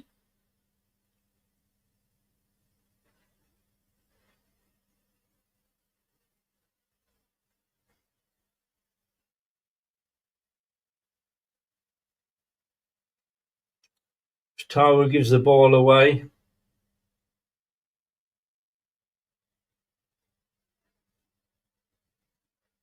Got nowhere to go, Mavadidi.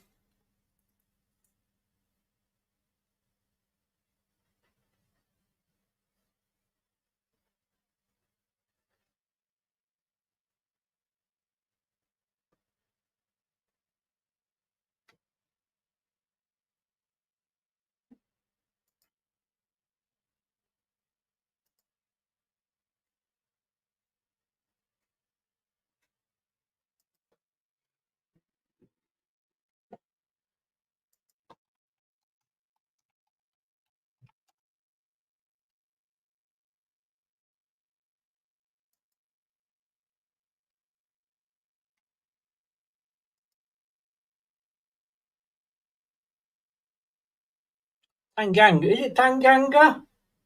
Tanganga sounds like a Bond villain, doesn't he?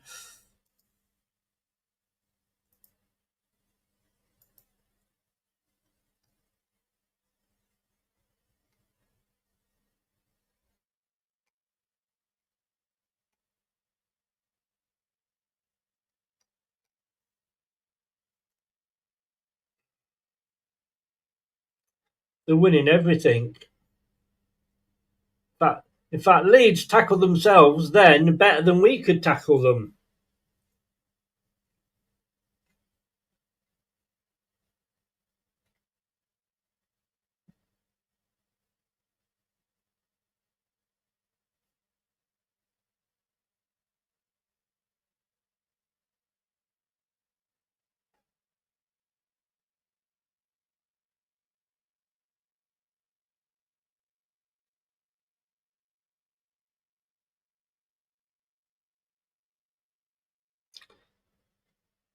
Now again, it's the simple things. It's just passing to each other.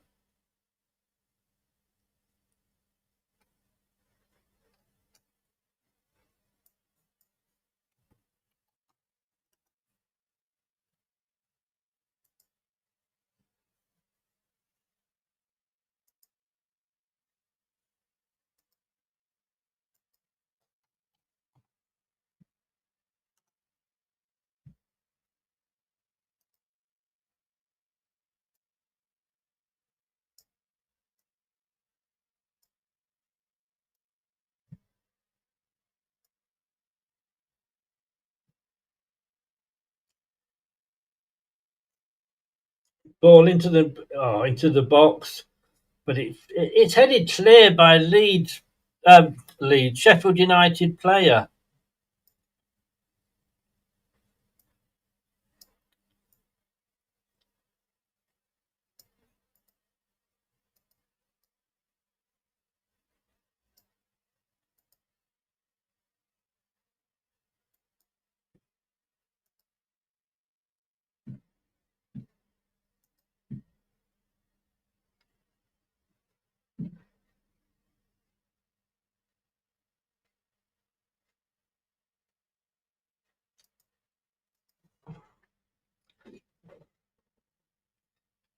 Guys, I know I am being a shit today, and I'm not really thing, but I'm finding it hard to just get any enthusiasm. I do apologise. Another corner.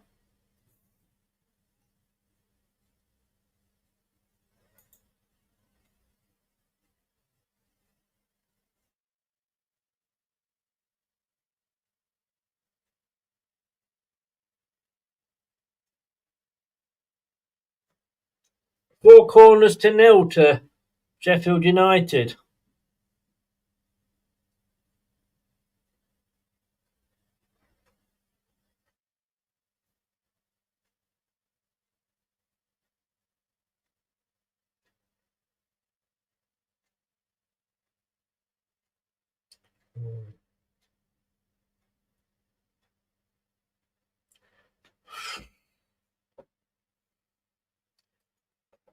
Last time I complained about the referee, our best defender at the moment is the referee.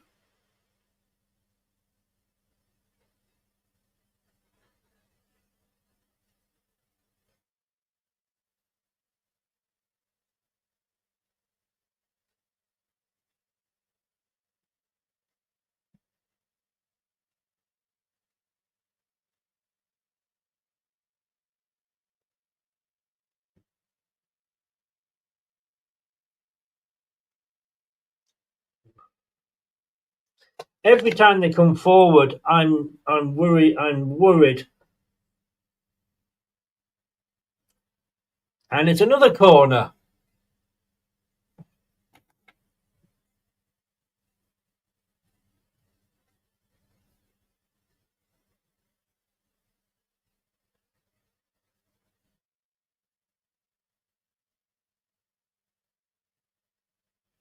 Hi Brad, how you doing? This is going to ruin your holiday, isn't it?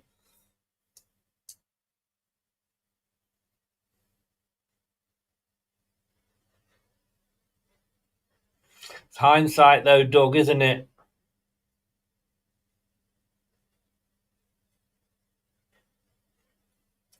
Three 0 3-0.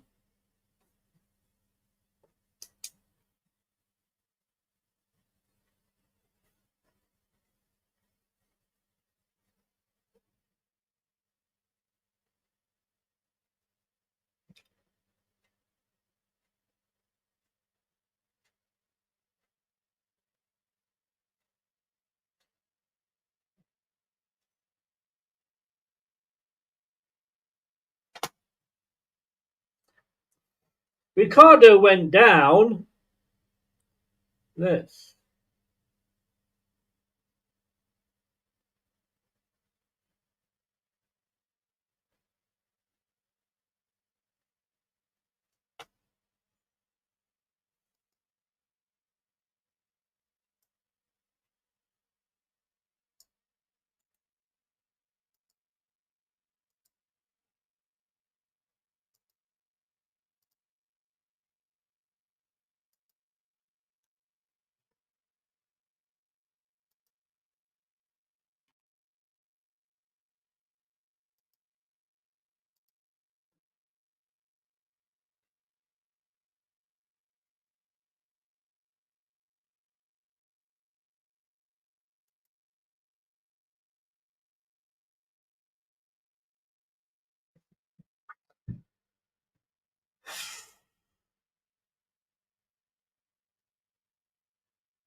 I think he's got to, James. The only reason I said he'd be here till the end of the season is because this isn't his shit that he's playing with. But the problem is, it's his shit that they're playing too with tactics, etc.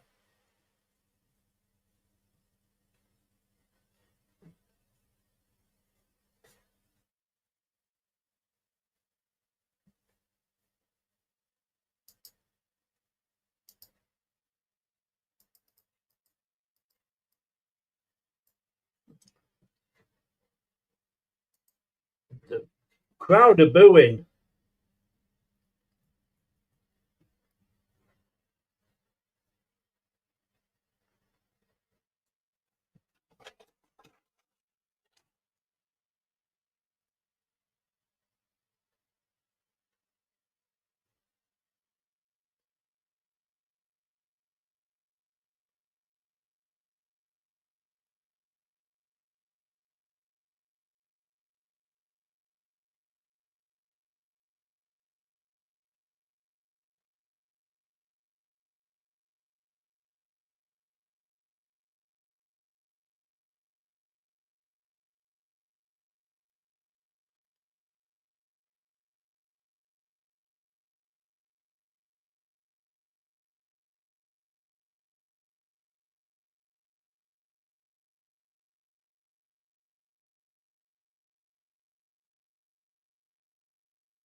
Yeah, we're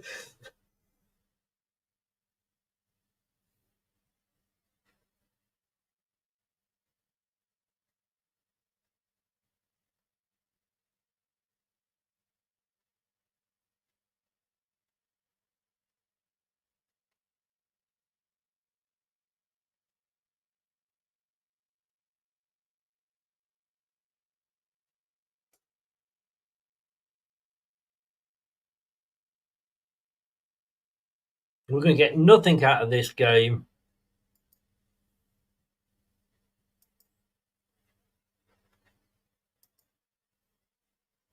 Ball in from Fatawu.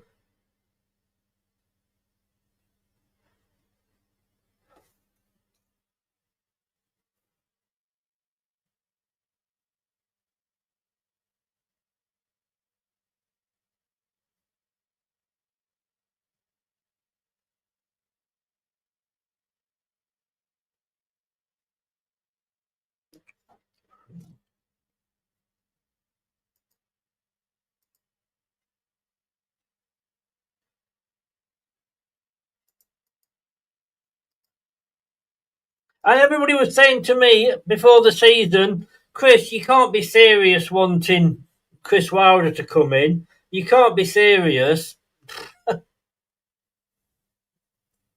71 in. Please do smash that likes button, guys.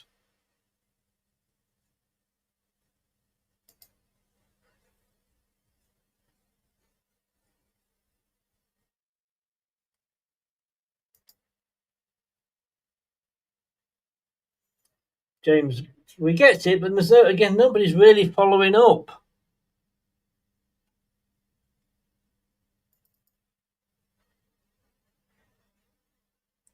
Ricardo with a shot that was just wild.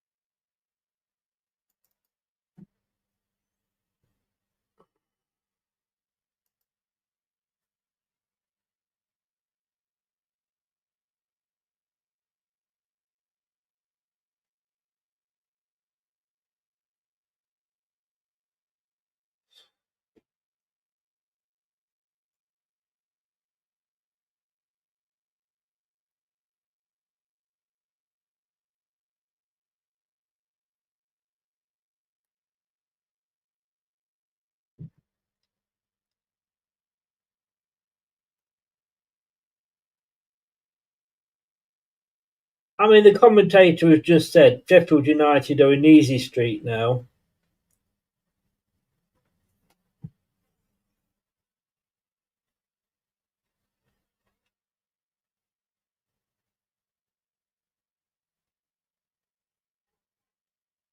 I'd sooner have Ruud van Nistelrooy back at the moment. Oh, what the fuck!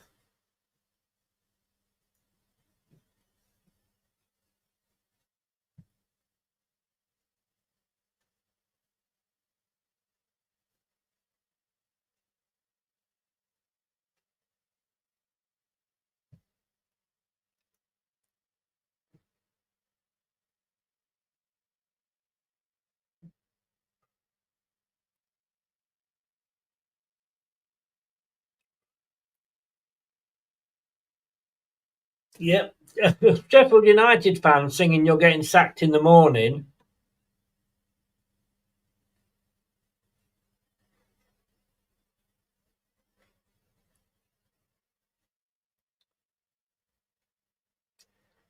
Won't be anybody with any decent footballing knowledge. Why would we sign somebody like that?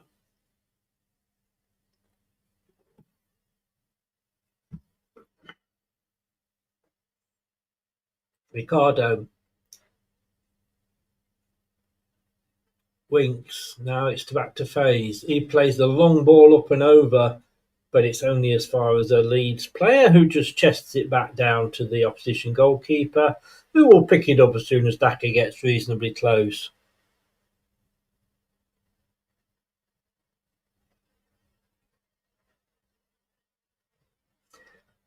You know, he wanted the Leicester job.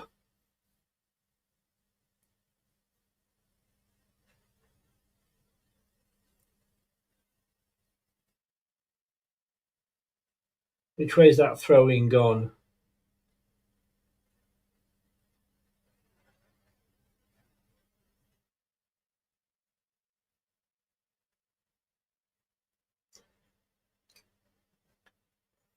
His side's 3-0 up and he's still not smiling, Chris Wilder.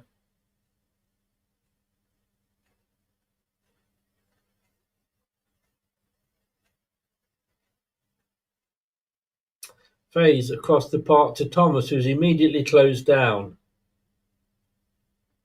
And does get the throw in.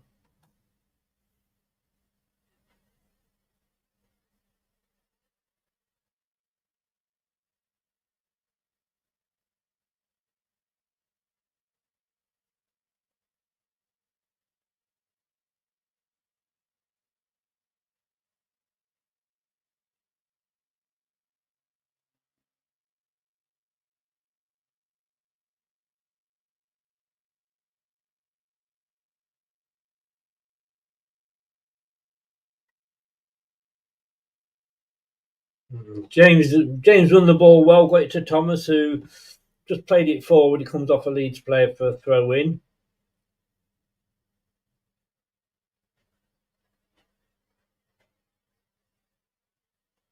The only player who's showing any enthusiasm is James.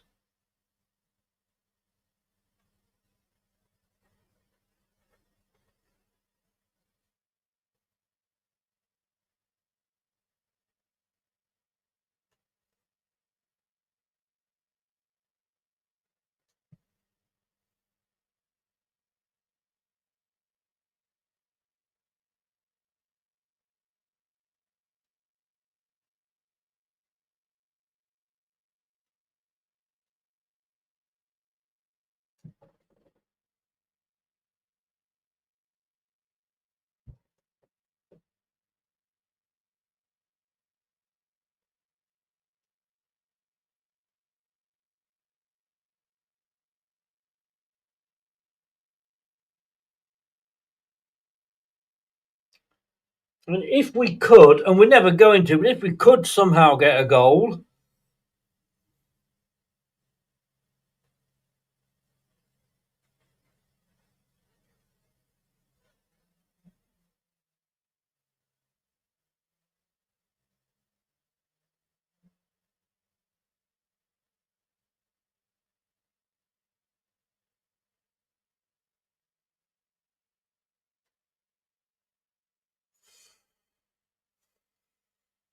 to me, James is the only one that's, possibly Mavididi as well.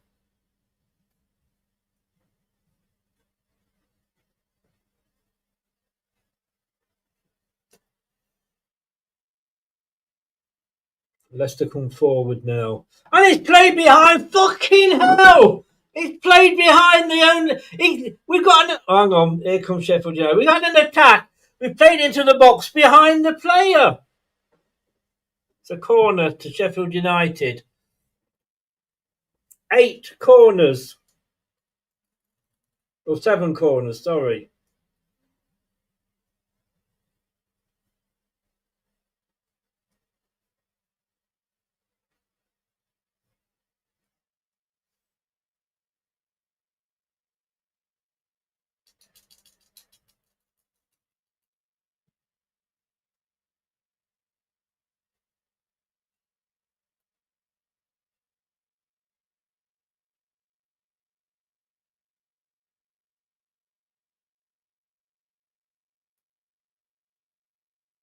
So Cannon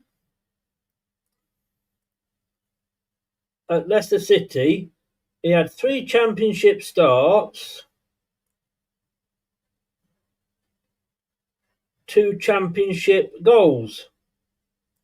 Fucking hell, we've got 2 more minutes of this shit.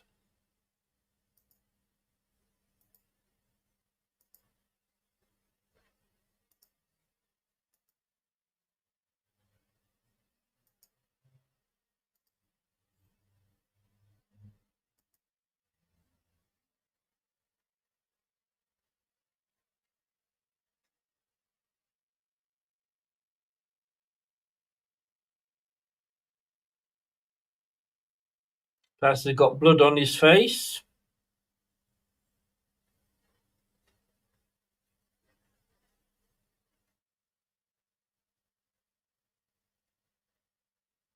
Mine O'Neill said he actually wouldn't mind the Celtic job. So is he looking to get back into management?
Oh.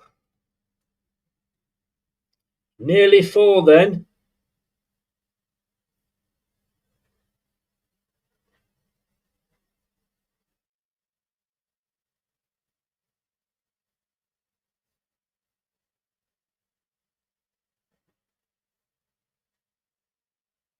Wow, that was close.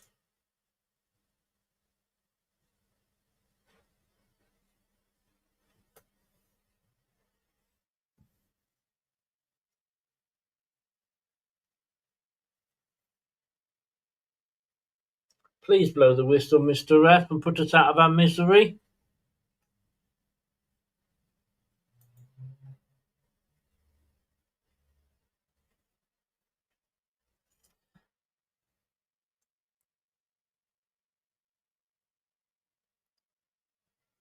There were boos at half-time. I thought there'd be more.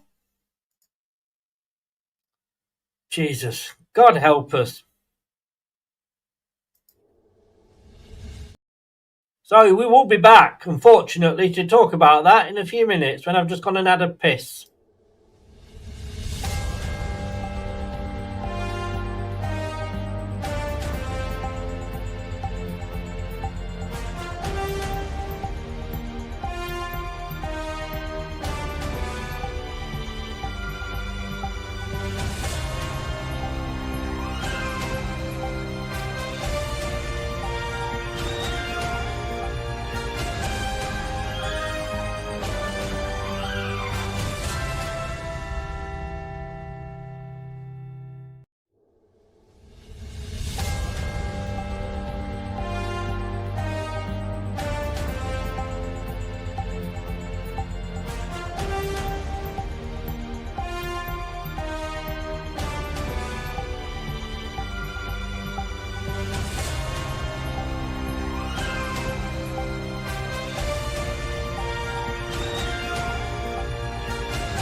Oh. Looks like I picked the wrong day to give up sniffing glue. It's a bad day for me to give up drinking, Chris.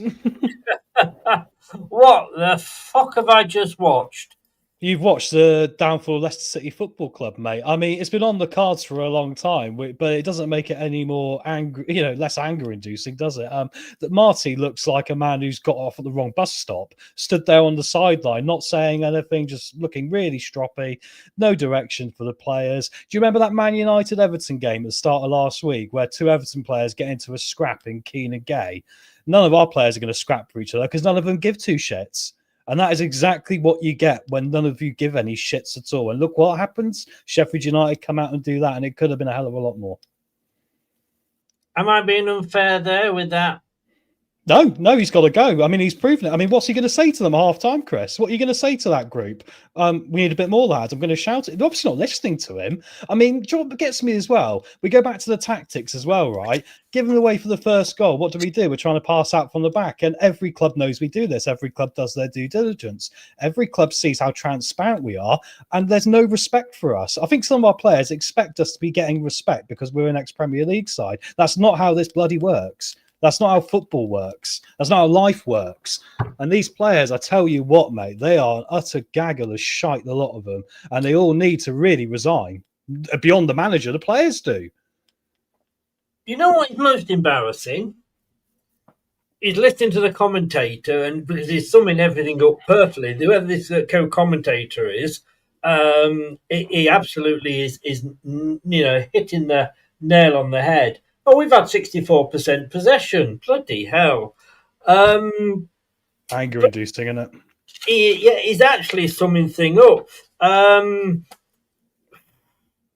were booing on 34 minutes. They were booing at half-time.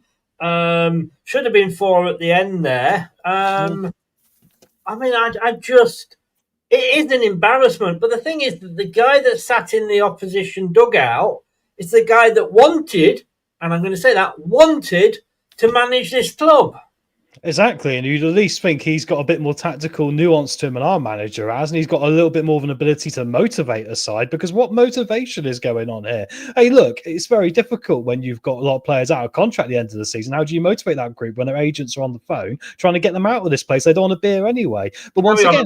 to shut the blind. That's all right. But once again, how have we ended up in this mess? I mean, we could have an hour-long half-time show, not even bother watching the second half, and we could list off reel upon reel of where this football club has gone wrong. And it starts right at the very top of it, going to the director of football for signing a lot of these players in the first place, and then giving them new contracts, giving them massive deals. And now I just don't know where the madness starts or ends, Chris, really, because I'm just sick of the entire football club.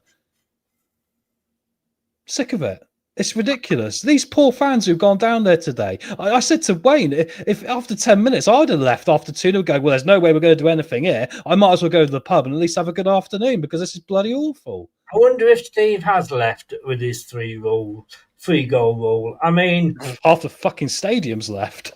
I mean, 1 minute, 15 seconds, we were 1-0 down. Yeah, we got completely overwhelmed. And when you watch it, Chris, look how much more pace they had in their game. They were running quicker than us. They were getting at us. Numbers on it. The difference is that their players want it. They do want it, and that's the point. They want it. These players don't want it because, mate, if we get relegated, who cares? They'll walk out the door. No one's going to be there to take any accountability. I'd have loved to have seen one of our guys get in the face of one of our other teammates and go, what are you doing? Come on, let's go. What is going on here? And instead, the best we got is, we'll settle it down and pass the ball around the back. Now that'll keep them out for 2 minutes. Well done, Yannick Vestergaard. Well done, Wout Faes. You passed it between each other again. Yeah, we need some goals, lads. Fucking get a move on. Sorry, I'm swearing a lot. No. You swear away, mate. You get it out your system. I think it was after we went 3-0 down. Who's just remind me who our captain is? Ricardo Pereira.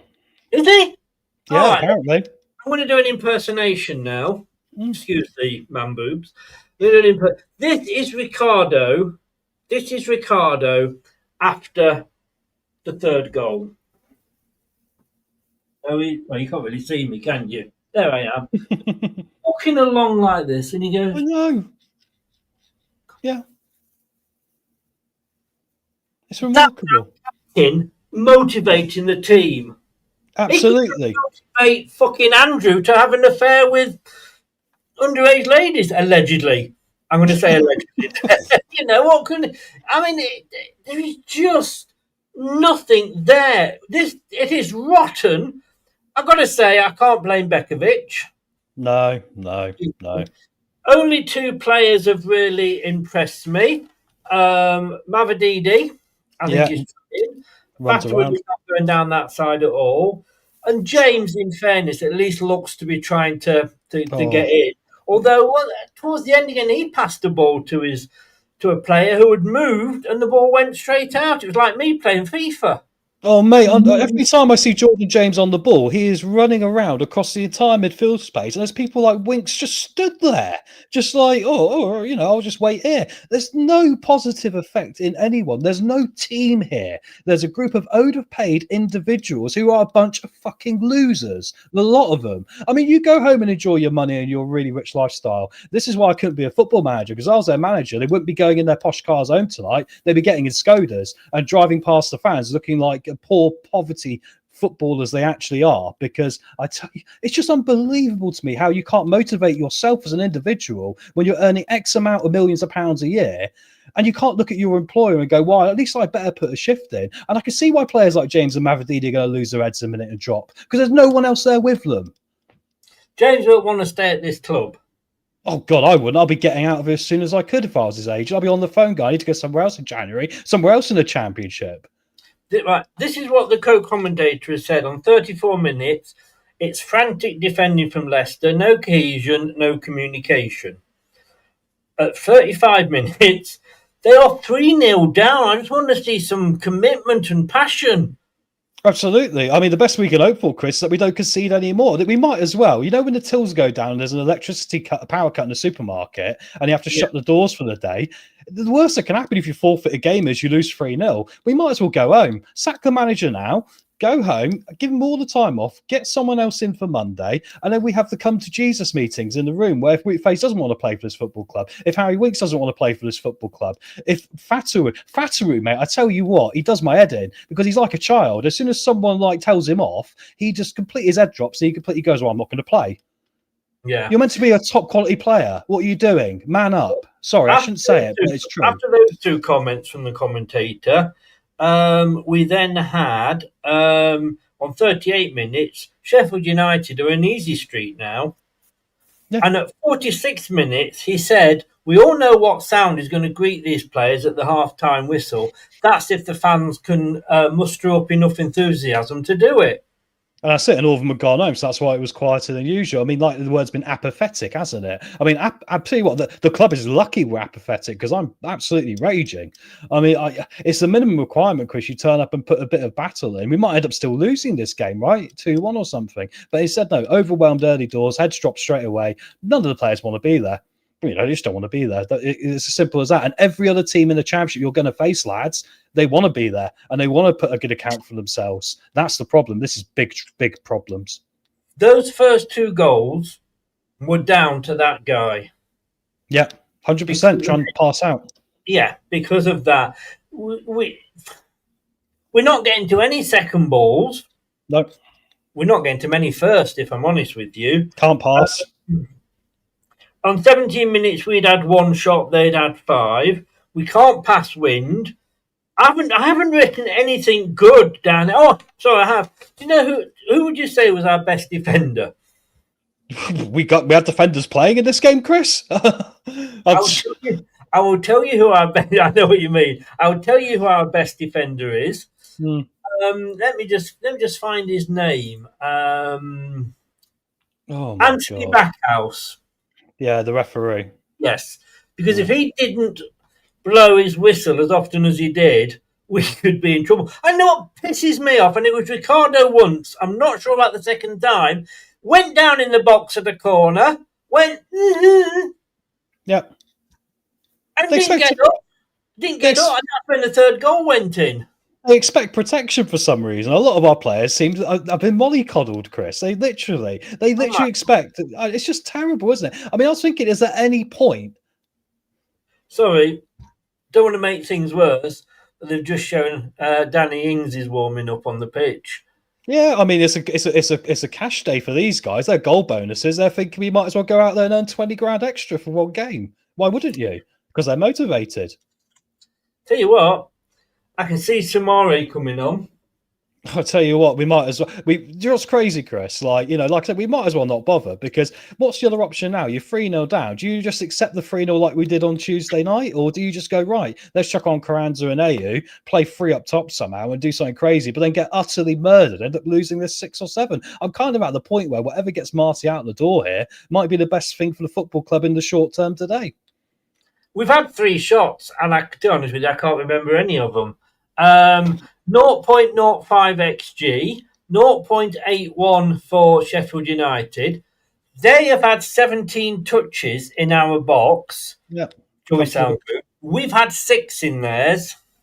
Yeah, and every time we don't look like we've got a plan either, mate. If you look at the way we're defending, we get all very narrow and there's no outlet, so the pressure keeps coming onto us. Where is the outball? Where is the preparation for when teams are going to come at you in numbers? What is your plan? Fatawu shouldn't actually be there in the centre of the pitch at that point. He should be the outlier where you know where he's going to be, so you can get the ball out to him, take the pressure off yourself, and maybe counter-attack. These are fundamentals of football we've not got wrong since day one this season. How many games are we into it now? And it's the same frigging thing. Clubs know how to play us. We're really rubbish mentally, and they're going to destroy us now from going forward. Leeds are out on the pitch. Leicester are walking out. Oh, fucking hell! Skip is on. And Skip is on. We're going to win now. We're going to win. Skip is on, everybody. Calm down. And Sumari and AU. Yeah, exactly. Wow. Why were we worried? He's taking off Woot Face for Skip. He's taking off a defender. I want to go, mate. I'll see you at full time. See you later.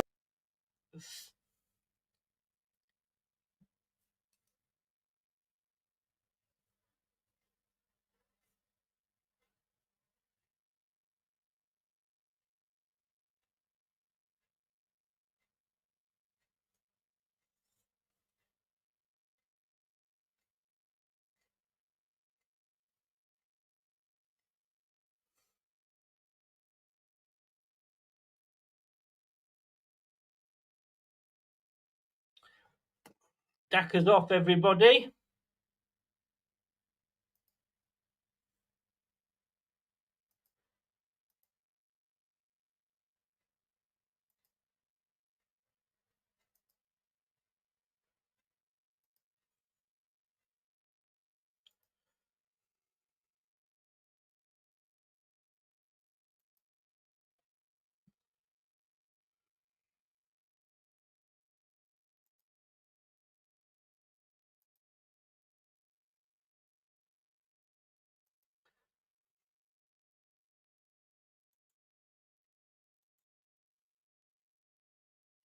So AU is on for Dacker. Skip replaces FaZe. And Sumare is replacing Winks. Leicester now kicking back towards the Kop.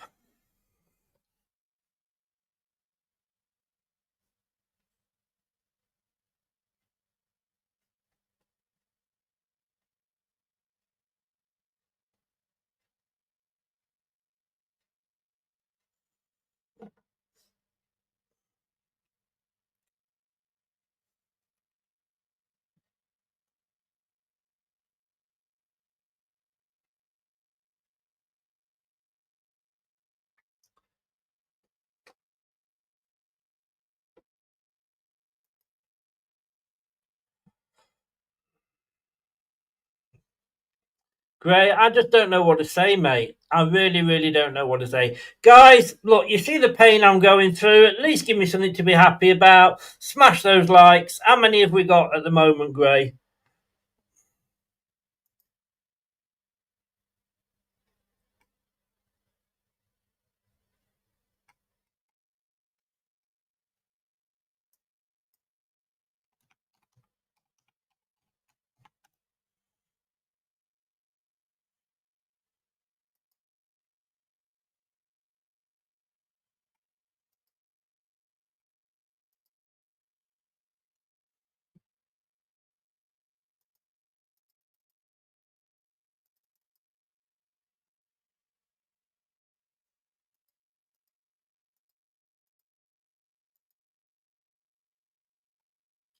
How bad is it going to get, everybody?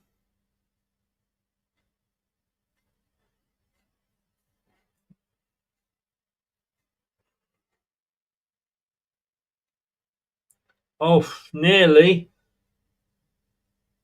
Fataru with a header, nearly getting it in. Decover-Reid with a good cross, to be honest with you, and it looks like it's gone out for a corner. Fair play to Decover-Reid there.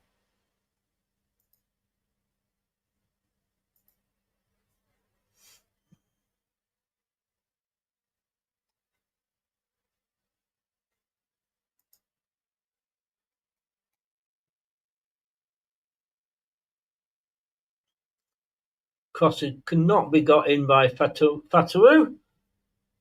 And it was a short corner as well.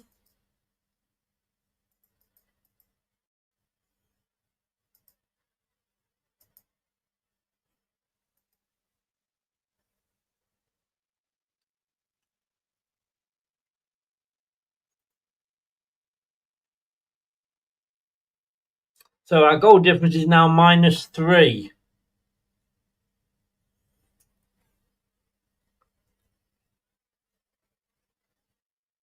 Skip. Mavididi. Thomas. Back to Mavididi.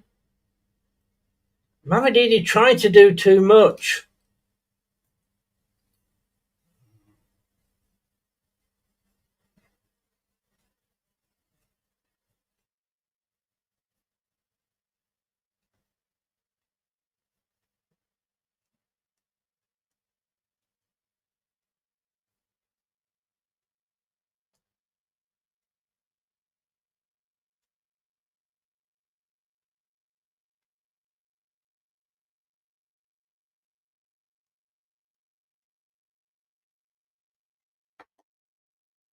A lot of empty seats, right? I'm going to say this now. There are a lot of empty seats.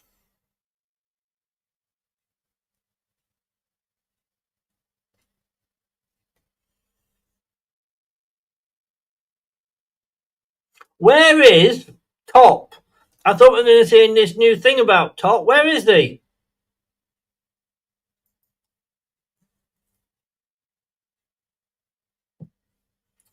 "42 likes. Come on, guys. Let's get up to 50. Yeah, he does. That's my argument with him. Will somebody tell him he's not fucking Messi?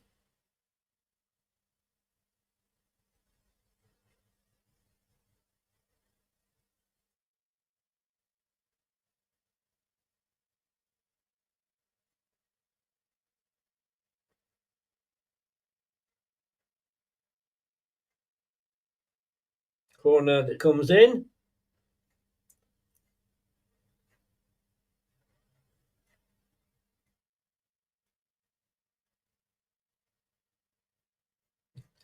They got a handball there for Leicester.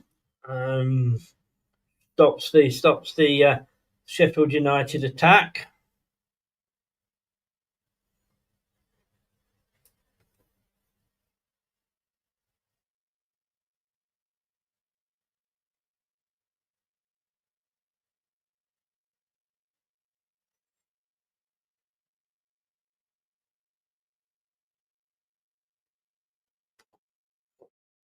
To keep a road, to keep a read. Referees, commentators confusing me. James into the box. It's headed clear though. Oh, doesn't quite go out for the corner. Comes off the corner flag, and they get a throw in Leicester.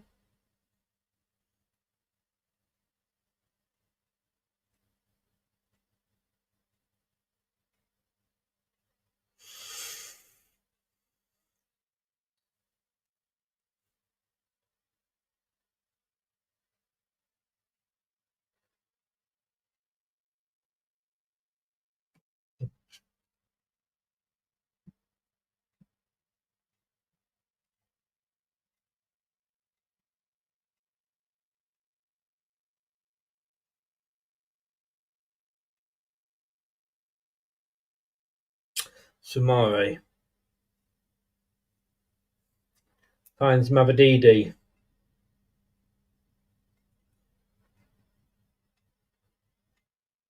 Sumare, they're urging him to shoot.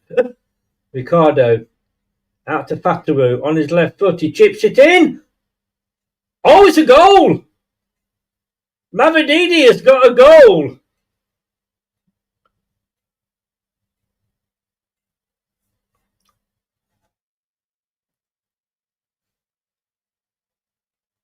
I thought he'd actually missed that. Let's have a look where that comes from. Fataru crossed it. Yeah. So it's 1-3. I almost got excited then.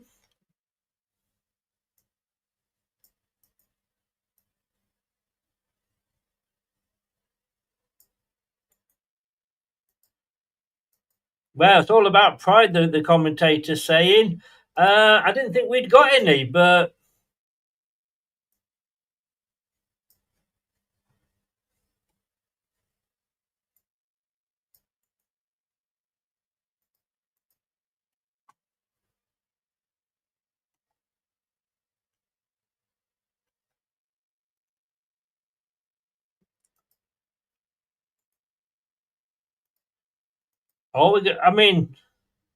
stranger things have happened. I can't see us coming back, but you never know.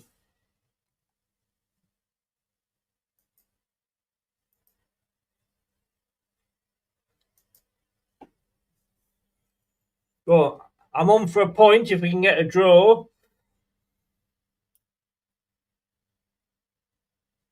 Is that the least I've ever celebrated for a Leicester goal?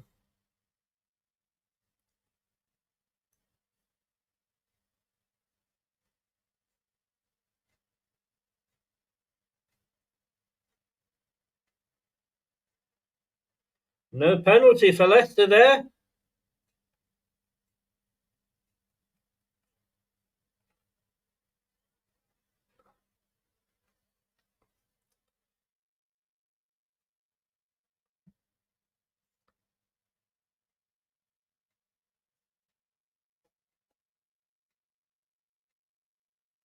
It was a fair shout for a penalty, you know.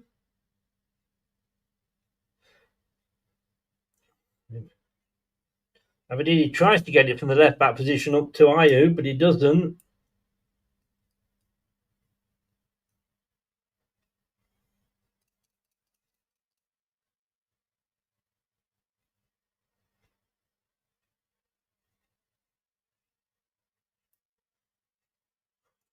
So Sheffield United, who lost the first 6 games, are now actually only 5 points behind us.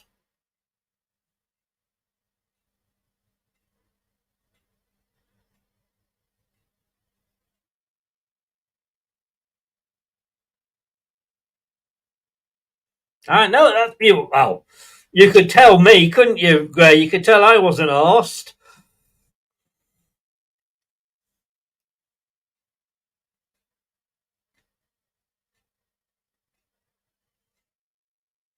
The passes are coming up short, and we've got hold of the ball still.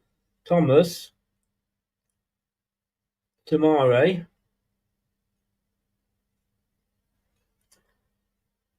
Samari was tripped, but he manages to keep going. He's still got hold of the ball.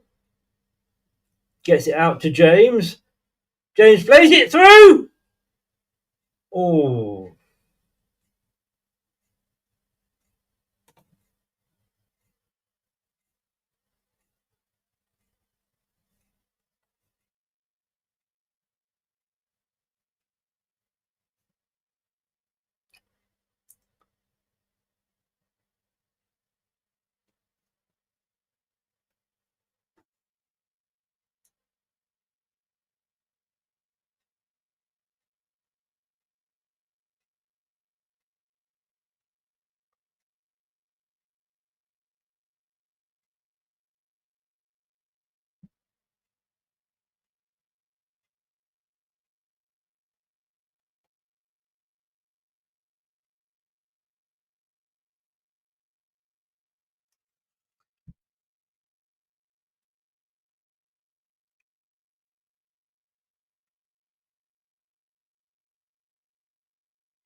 Sheffield United are going to make a substitution now.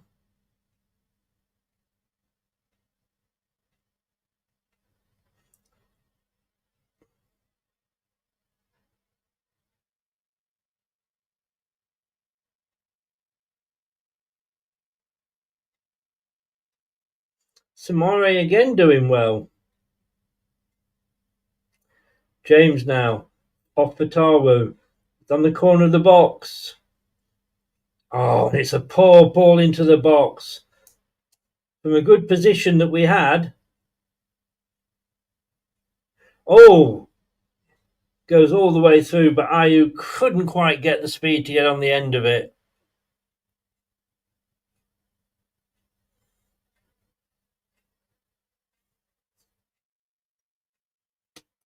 They've just said he's playing at the centre of the right centre back. Whether that was just the position he was in at that particular moment.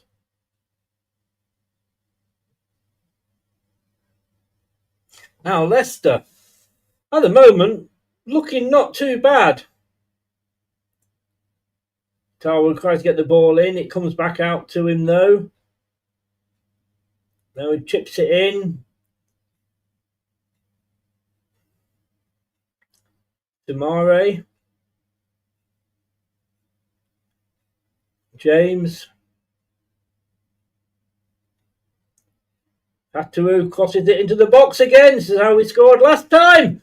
Oh, Thomas with a shot.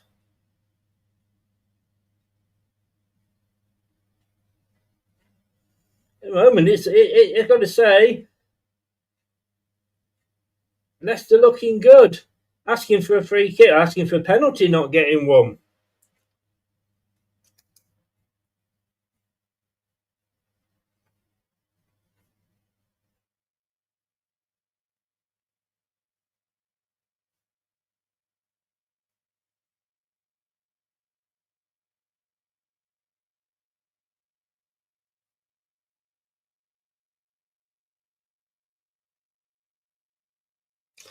When I say we're looking better, it's not hard to look worse, is it? Oh. Still up in the air in the box. Oh, it's gone for a goalkeeper.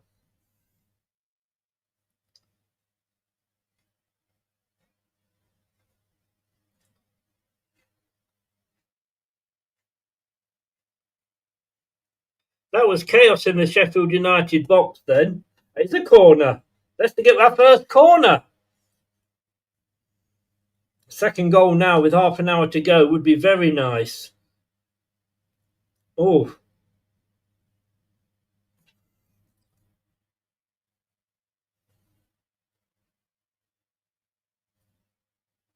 Two corners in a row. Go on, Vestergaard. Get up there and get your nut on the end of one.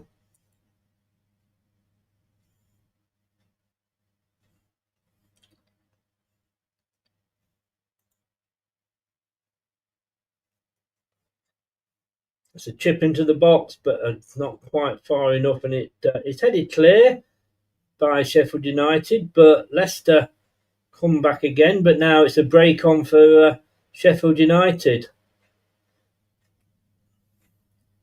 It's a free kick to Leicester. Is it? Yes. Bamford's coming on. Damn.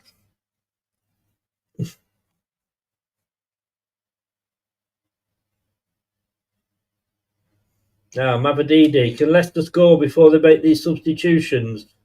Thomas. Sumare. Ricardo. Taro on the far side. Tries to get it past players. He can't, but it still comes back to Ricardo. What will we do for one of his shots now? Oh! Oh!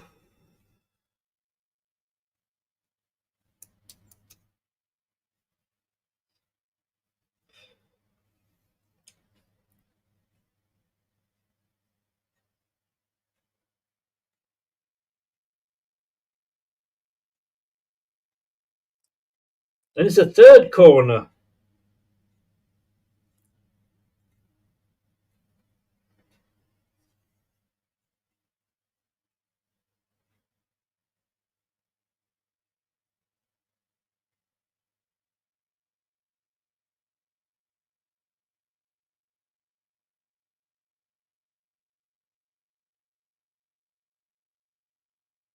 No, it wasn't. AU wanted the corner.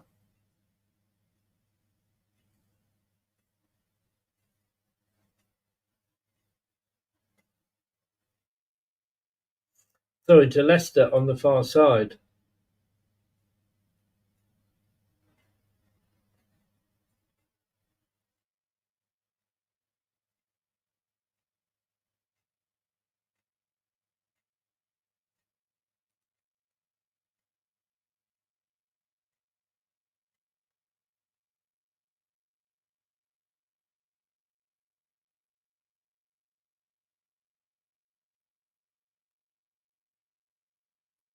There's going to be 3 substitutions here.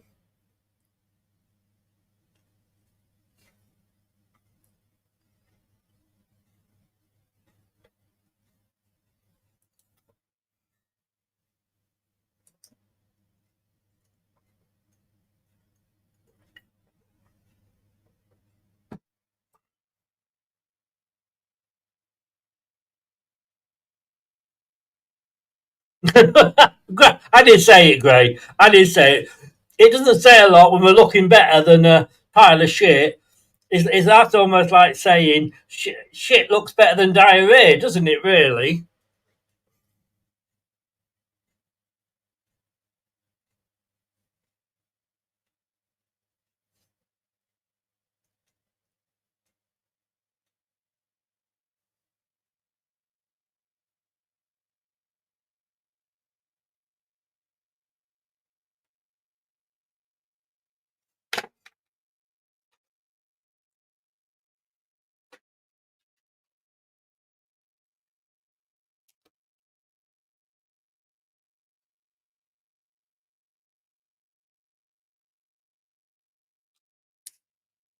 Yeah, it is good management on behalf of Chris Wilder. Mavididi now, what can he do? No, it was a foul, but he said play on. Oh, and then Mavididi wastes it.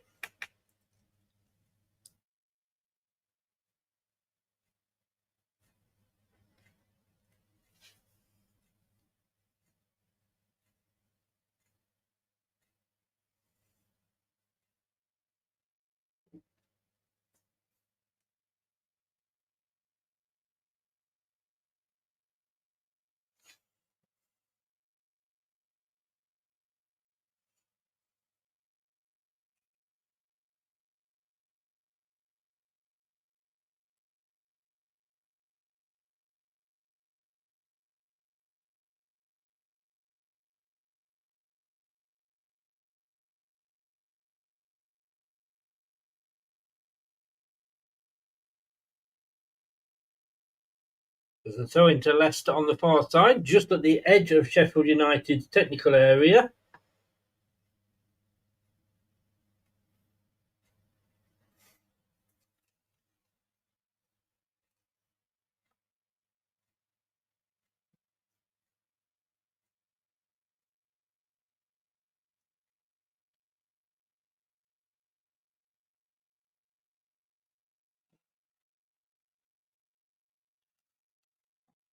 Ball over the top by Skip. Leeds have somehow managed to keep control of it.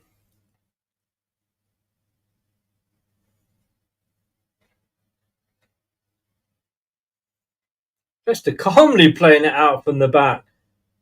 Now there's a long ball forward here to Mavididi.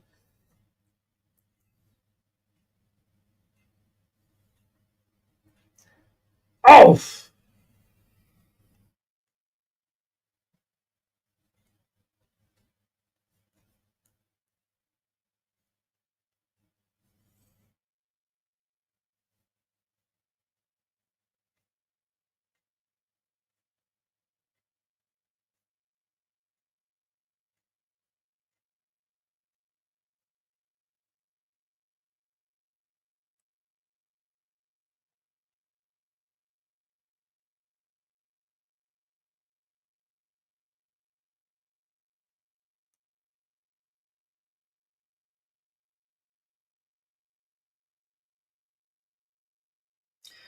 So it's a yellow card for Sumare, and he was just getting praise from the commentator there.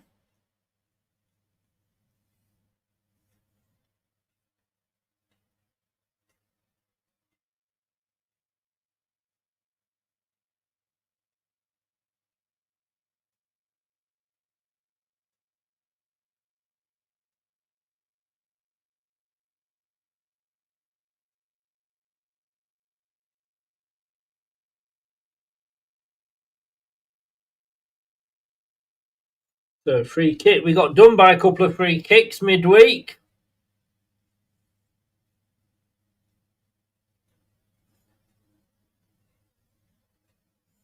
Sun is in Bekovic's eyes.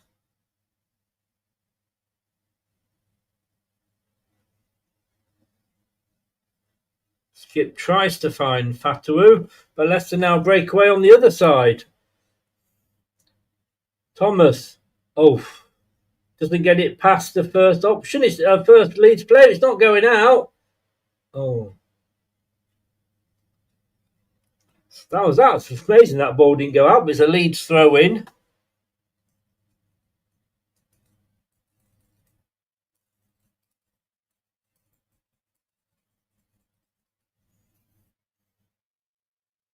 But he's saying about them swapping shirts. Will any Sheffield United player want a Leicester shirt? A long ball over the top for Leeds. Bekovic way out of his box and puts it out for a throw-in. Safety first for Bekovic.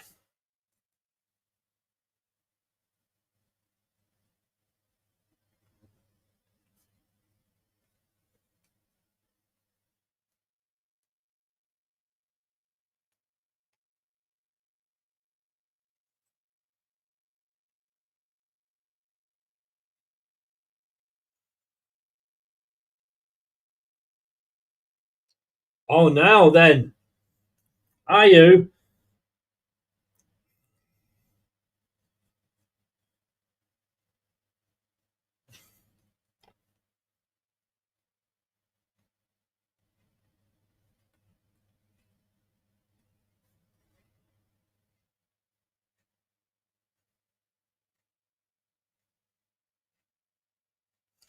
I mean, it was a good break by AU, but then do you know what? There was 5 Leeds defenders. Sheffield United defenders. This in fucking white. Sheffield United defenders. Not one Leicester player up there helping him. Oh, and then that was fucking shit, wasn't it? Ricardo playing the ball out. Ricardo's not having a good game.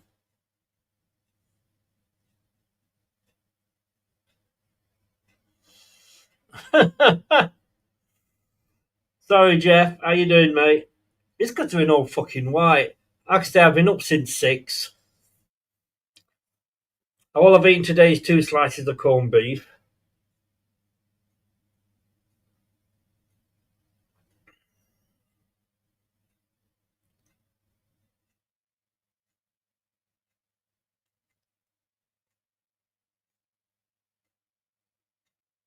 Another change coming up for Sheffield United.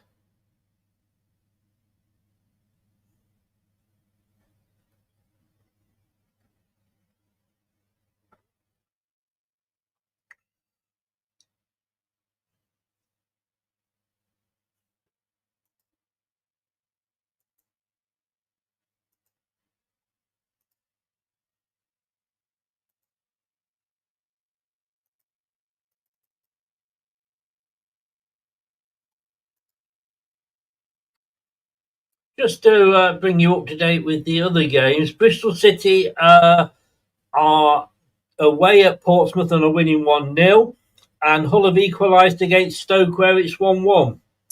Ball across field to Mavididi, cuts inside, plays it all the way out to Fatawu, who does control it nicely. Oh!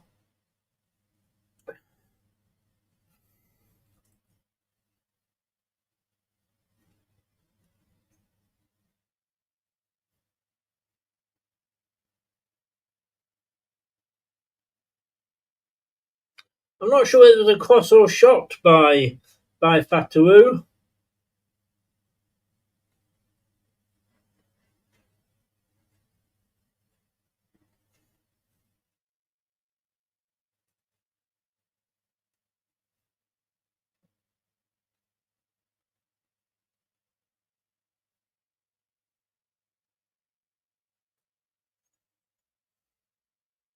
Why? Where is Munger? Why no Munger?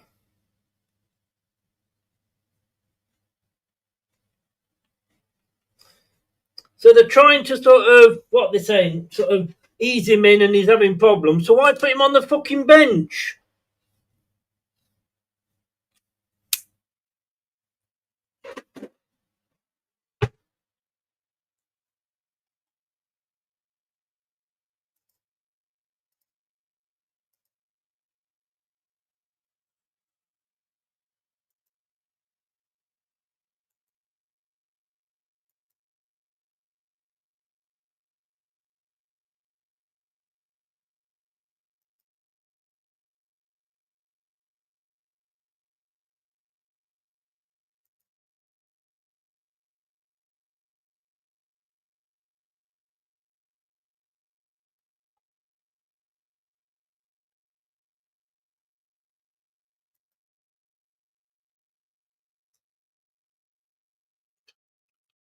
Carter doing well. It's the first time he's done it today.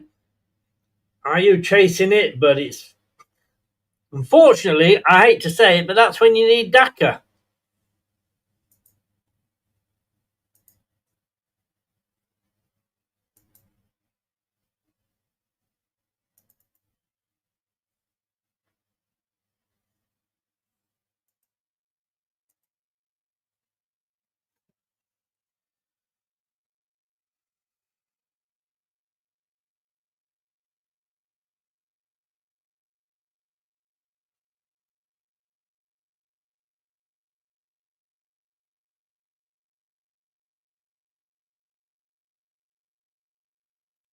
I don't think, well,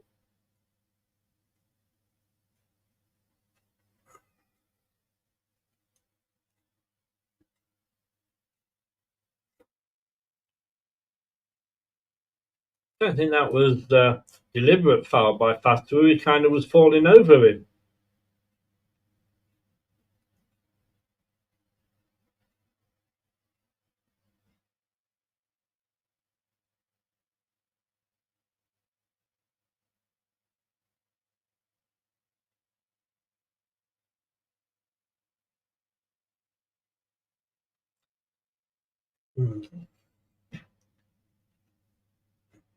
Leicester managing to keep hold of the ball.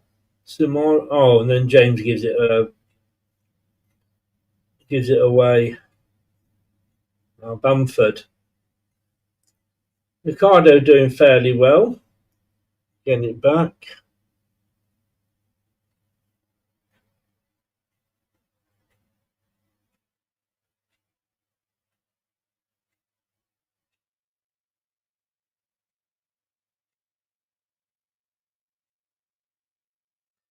Fatou on the halfway line.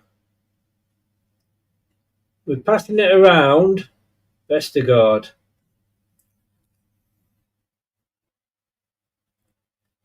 Fatou! Oh!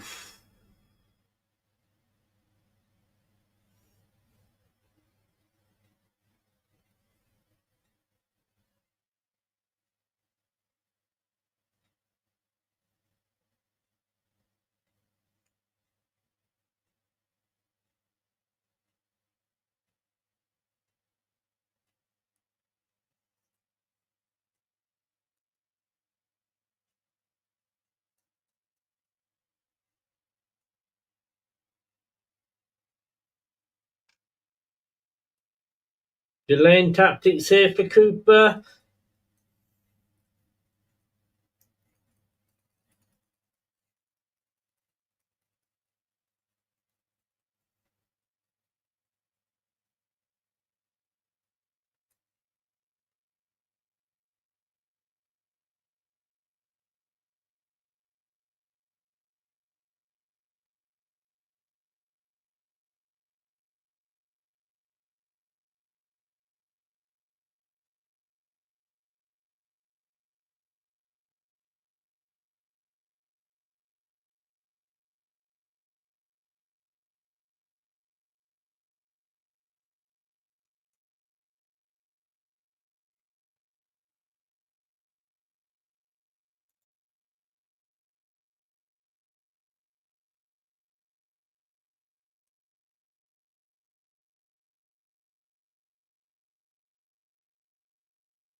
Chris Wilder thinks this is the strongest squad. Maybe he didn't need to be our manager then.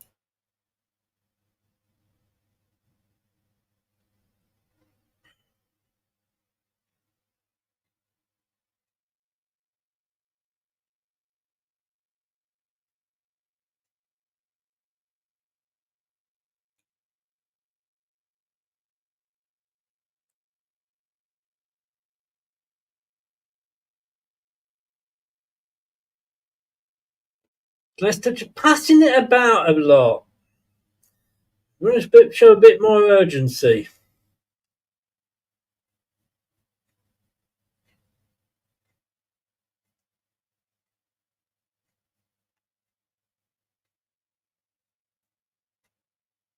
James had a shot there. I think that might have to be fished out the River Soar.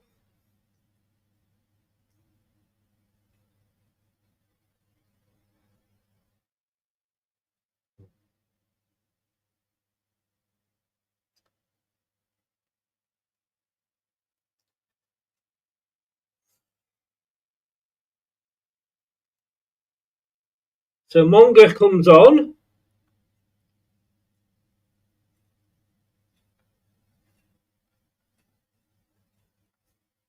Monga for Dakova Reed. So Monga's going to get 10 minutes.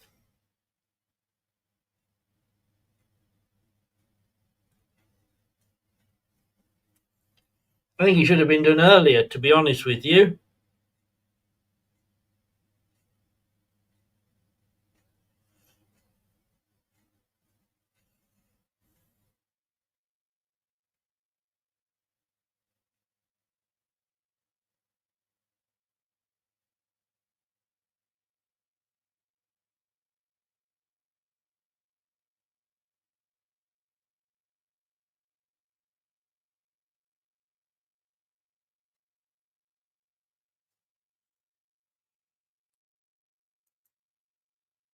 So can we turn it round, guys? What do you think? It's 3-1. 3-1 to Sheffield United.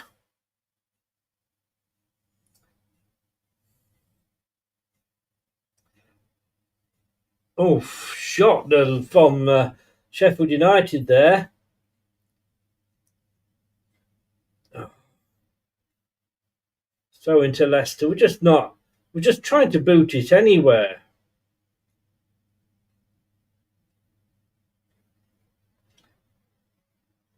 That's a free kick. Thomas goes down. Well done, Thomas.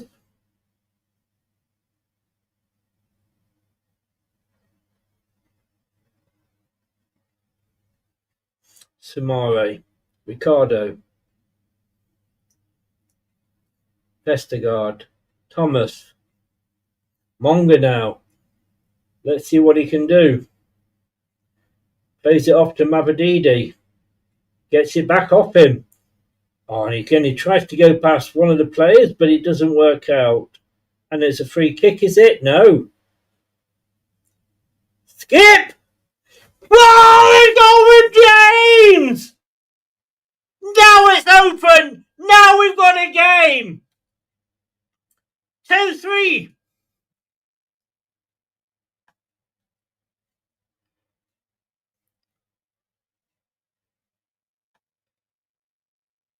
Okay, what a shot!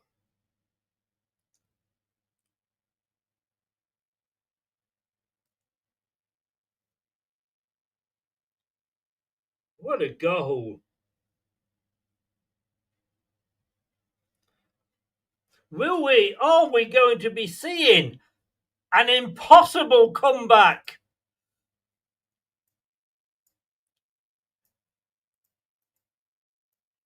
James is trying to get the crowd going.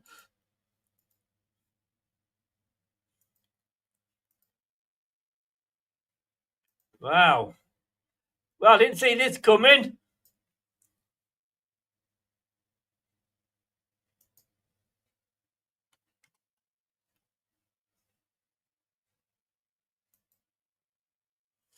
Really did not see this coming. Now,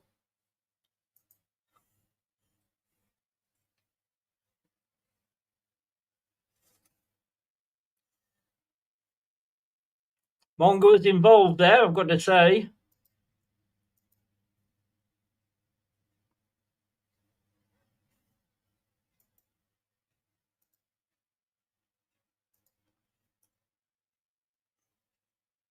Oh, Mavididi couldn't get to that. Mongo.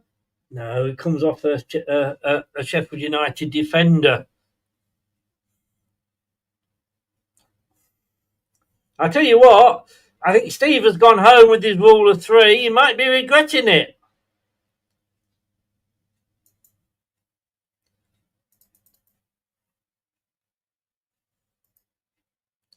I've got to say, I can remember watching a Leicester game ages ago and they were going, never write this team off.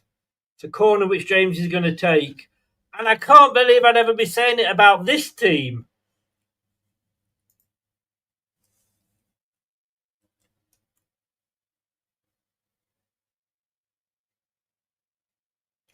Samore heads it back into the mid. Well, heads it back to James. Monga. Oh, it goes across the area.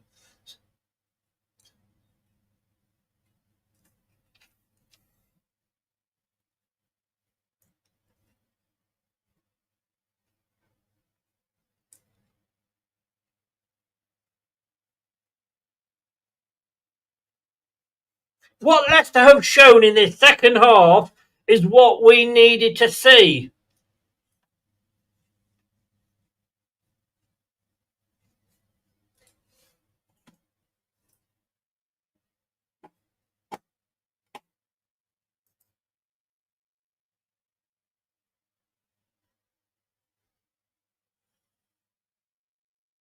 James. What a naughty boy.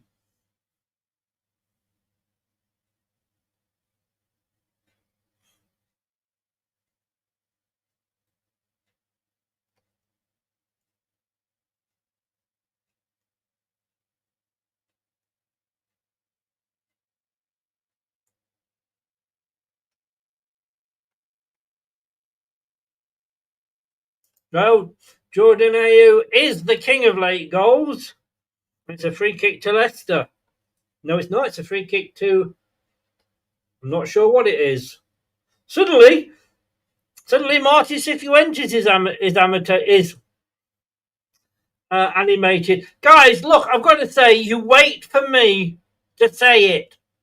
And I don't care whether you're a mod. Really, you should be timing James out there, Gray. He knows the rules.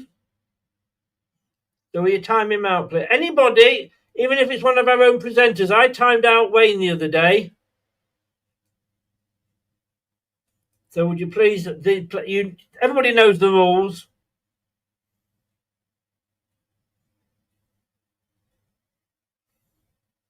Skip on a run. 3 minutes to go. No, it's not good enough.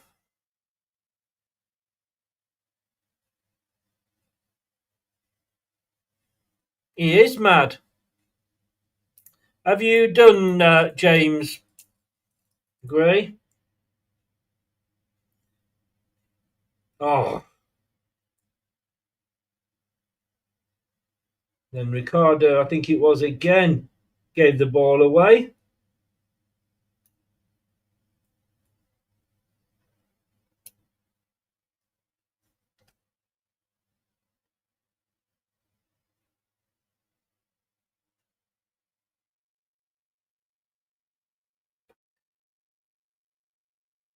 All right, let me have a look at that then. Sorry, James, but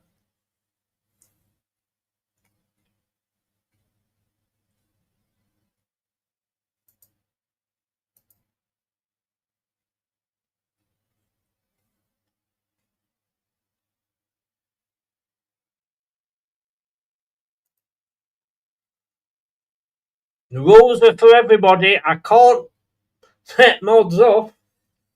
88 minutes. Leicester City 2, Sheffield United 3. There's going to be a little bit of time added on. Be interesting to see how much.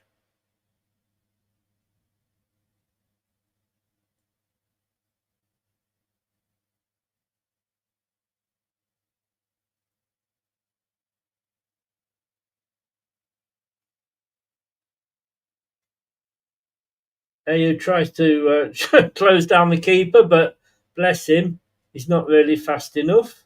Bekovic comes to the edge of his area to collect that ball. Underarm, he needs to be booting it upfield.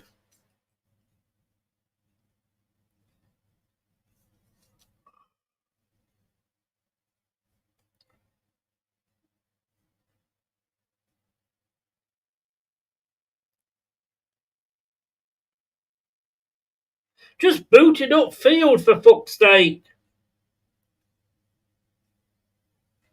No, I've done it, guys. Sorry. No, it's all right, mate. I've done it now.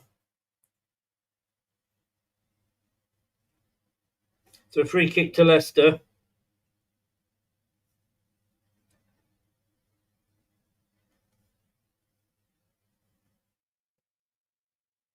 Just kick the ball anyway. It's a free kick.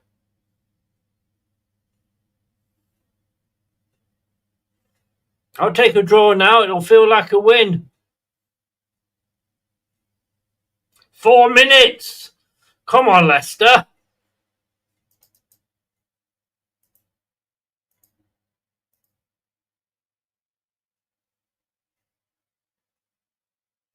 Oh, Leeds clear it upfield. That's what Bekovic should have been fucking doing before.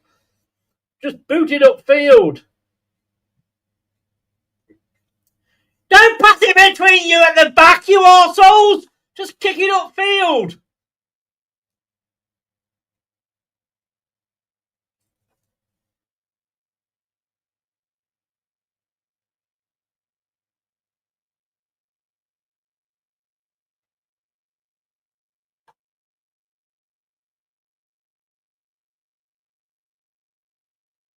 Can you imagine if Sumare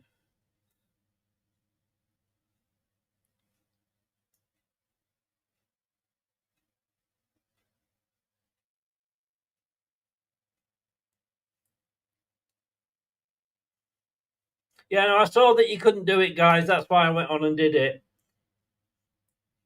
No, don't worry.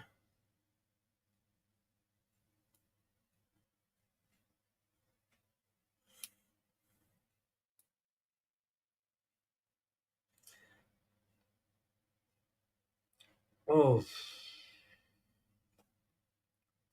Oh. The poor pass trying to find Monga.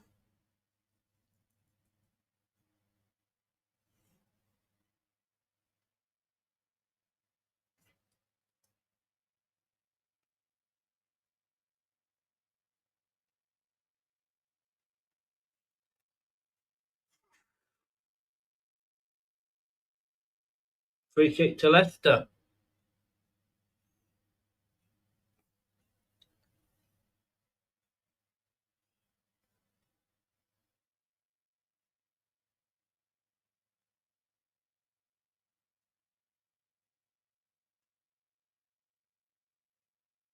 Oh, I'm going away a free kick.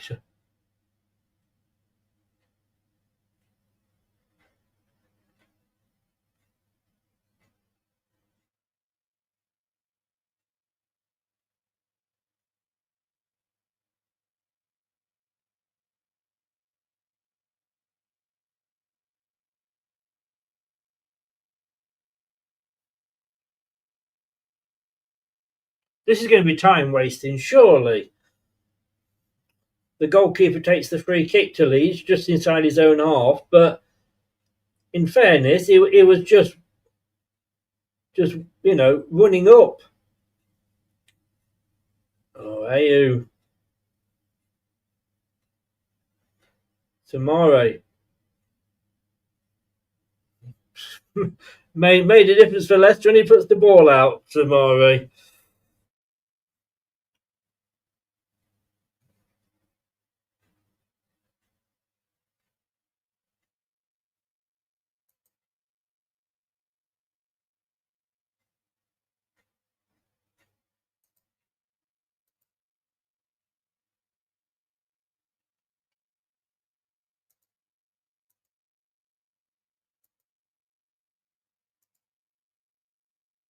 Leeds have got the corner. This will probably be it, guys. The last. Well, Let's be honest with you, I never thought we'd even be this close.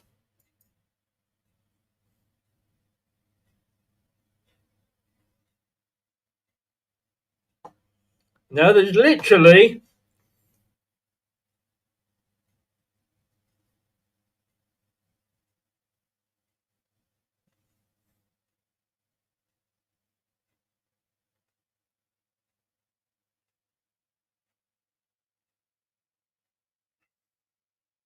I know it is full time.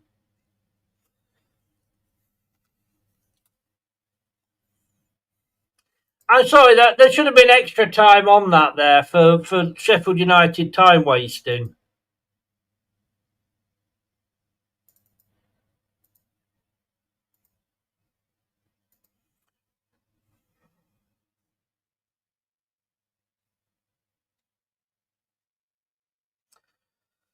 We'll be back in a few minutes, guys, and doing the post-match reaction. This is going to get interesting.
Hello. Well, that doesn't look very good. We're waiting for Wayne. Apparently, he said he didn't get the link, but he actually replied to me email. So let me invite him in again. I got mine from Tom. Thanks.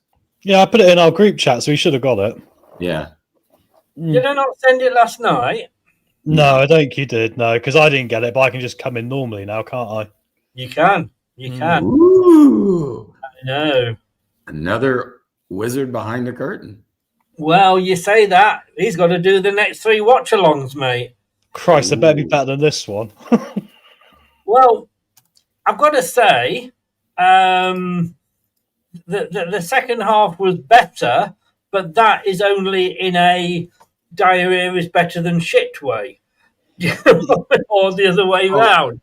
Hey, Chris, before you go on live, I have no grandchildren around here today, so just cut loose all you want.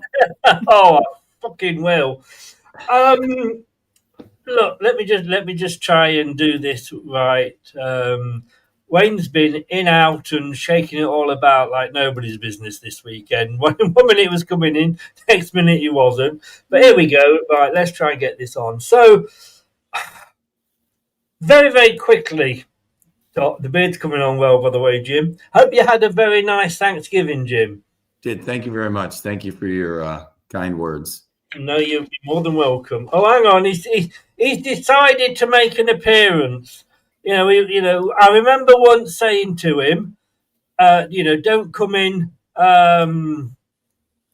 too early. And he's taken that to the other extreme now and doesn't come in until like at the start of the second game. Hello, how are you doing? Manga's in the house. I know. Sorry about that, lads. I couldn't find the link, Chris. I couldn't find it anywhere. Apparently, I didn't send it. I thought I'd sent it last night, but Tom did say he'd put it in the group chat. Yeah, I got it, yeah, mate. I mean, the group chat that I'm not in, let me just make that clear. I know sort of I'm the boss, but, the three of you like to talk about me behind me back. It's mostly us talking about other sports, Chris, a lot of the time. Yeah. If you're talking American football, then leave me out of it. Leave me out of it. The second half was a hell of a lot better. Not that it could have been any worse, but I don't think it makes any difference to my post there that says that's the useless. See you next Tuesday. I think he shouldn't have got us into that position, Tom, and therefore he's still got to go. I'm in full agreement now, I'm afraid, and it's taken me today to get there. But the problem is that like we showed a rallying cry there in the second half, absolutely. But there's no way we're going to start the next match in this fashion. We'll start this match as we started every other match, which is going to be we'll be slow passing out from the back, and we'll give it away. I don't care how we start the next match because I'm not fucking watching it. I will be, let me tell you, at Winter Wonderland in London with my 2 daughters and possibly my 2 future son-in-laws. No, I'll be having... You watch, they'll fucking go and win now, won't they? I'll probably be having a better time. What? Even in the second half, close but no cigar, even then, we were passing it out the fucking back and Bekovic nearly gave it away. What? We're into 4 minutes injury time. Fucking pick the ball up the other end of the pitch. But we did win the second half, though, Chris. Well, technically, that should give us a point. I'm stirring the pot, Chris. I know you are, and just remember, you may stir the pot, but remember, I can do this. Ooh! Please don't. I don't want to be that close. So, Chris, I did write down your famous comment. Don't pass it around the back, you assholes. Just pass it up the field. That was me being nice. Yeah, it was. Do you reckon that was Marty's halftime team talk? Well, I don't know what he said. I mean, when I looked at those substitutions that came on, and we will obviously go through the match in a second, Jim, but, you're looking at Skip coming on for FaZe, Skip did seem to be playing as an emergency centre-back. Sumare for Winks, who, I'm going to say it now, Tom. He did all right. Sumare had a good game. He made a hell of a lot of difference. Mm-hmm. Jim, I'm not too sure about AU. There's a I mean, he tried, but a couple of times the ball was hoofed over, and he just didn't have the legs. And we were all hoping that AU was going to do AU stuff and score in the 94th minute, but the whole thing was dire. I mean, I'm just looking at I'm just going to look now at the other results. Bristol beat Portsmouth 1-0. Hull have beaten Stoke 2-1, having been 1-0 down. We are currently in 15th, but that could be very embarrassing by the end of today's play, of course. Thankfully, there's 5 points between us and Blackburn Rovers, but that could disappear in the week, Jim. No, absolutely. And about your comments about AU, as I put in your chat, I would have taken anybody to score the late goal. It didn't matter. And I really thought the way the game was playing out, we were going to equalize. I really did. So props to them, and we'll talk more as the post-match goes on. Props for them for playing like they wanted to do it. And that was something we didn't see in the first half. It wasn't. Unfortunately, the players that came on didn't really have the legs to play what we wanted to do. Tom, did we sort of change the formation in that second half? I think it was like we've gone 3 at the back, do you think? Yeah, I think it looked like we were 3-5-2, except even we didn't really play with wing backs. We were playing with wingers, so we just had 3 centre backs, and everyone else was a part of the attacking process. And hey, look, you remember 2 years ago we won the championship under Enzo? The way we did it was by just being on teams with lots of players, right? A very high press, get into them and literally make the chances as easy as possible, having numbers in the box. Something Sheffield United started this game up doing to us, ironically, and they couldn't cope with it. If we kept that momentum going, and I said to the boys at a point, I said, if we keep this quick fire passing and make it quicker now, keep getting more balls and win those second balls, they're going to crumble, because they did it against Preston when they were 2-0 up, didn't they?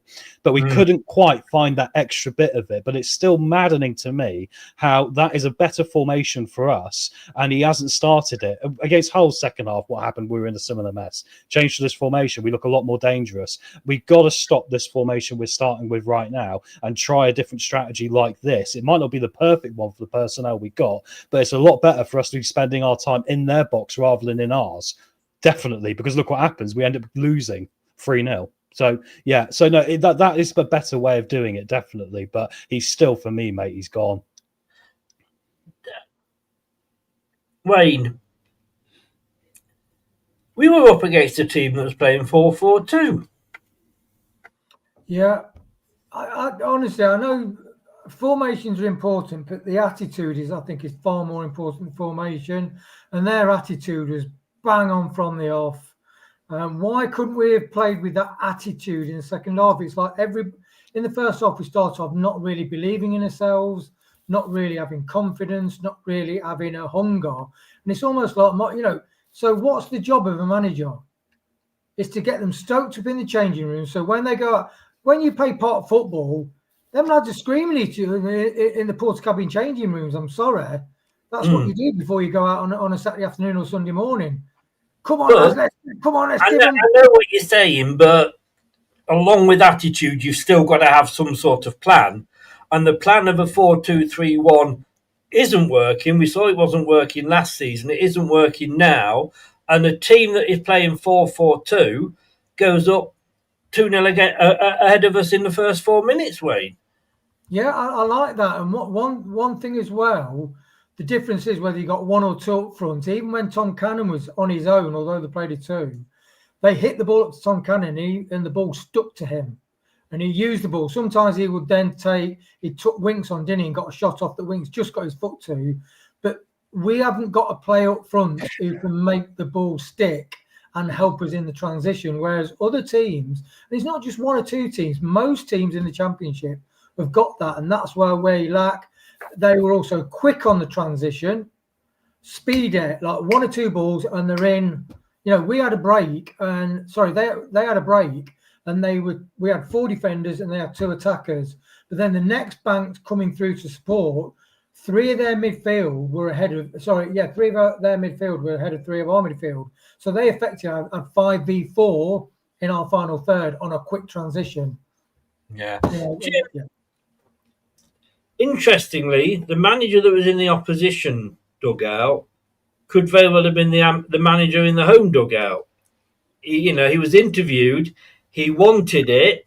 He would have sorted stuff out, I'm sure. He would have tried other things because he realises that whatever, the 4-2-3-1, and half of these players aren't his because his players were sold at the end of last season. So you're ending up with a team that he doesn't particularly necessarily want. Realised they couldn't play the way that they were playing. Obviously, losing six at the start of the season.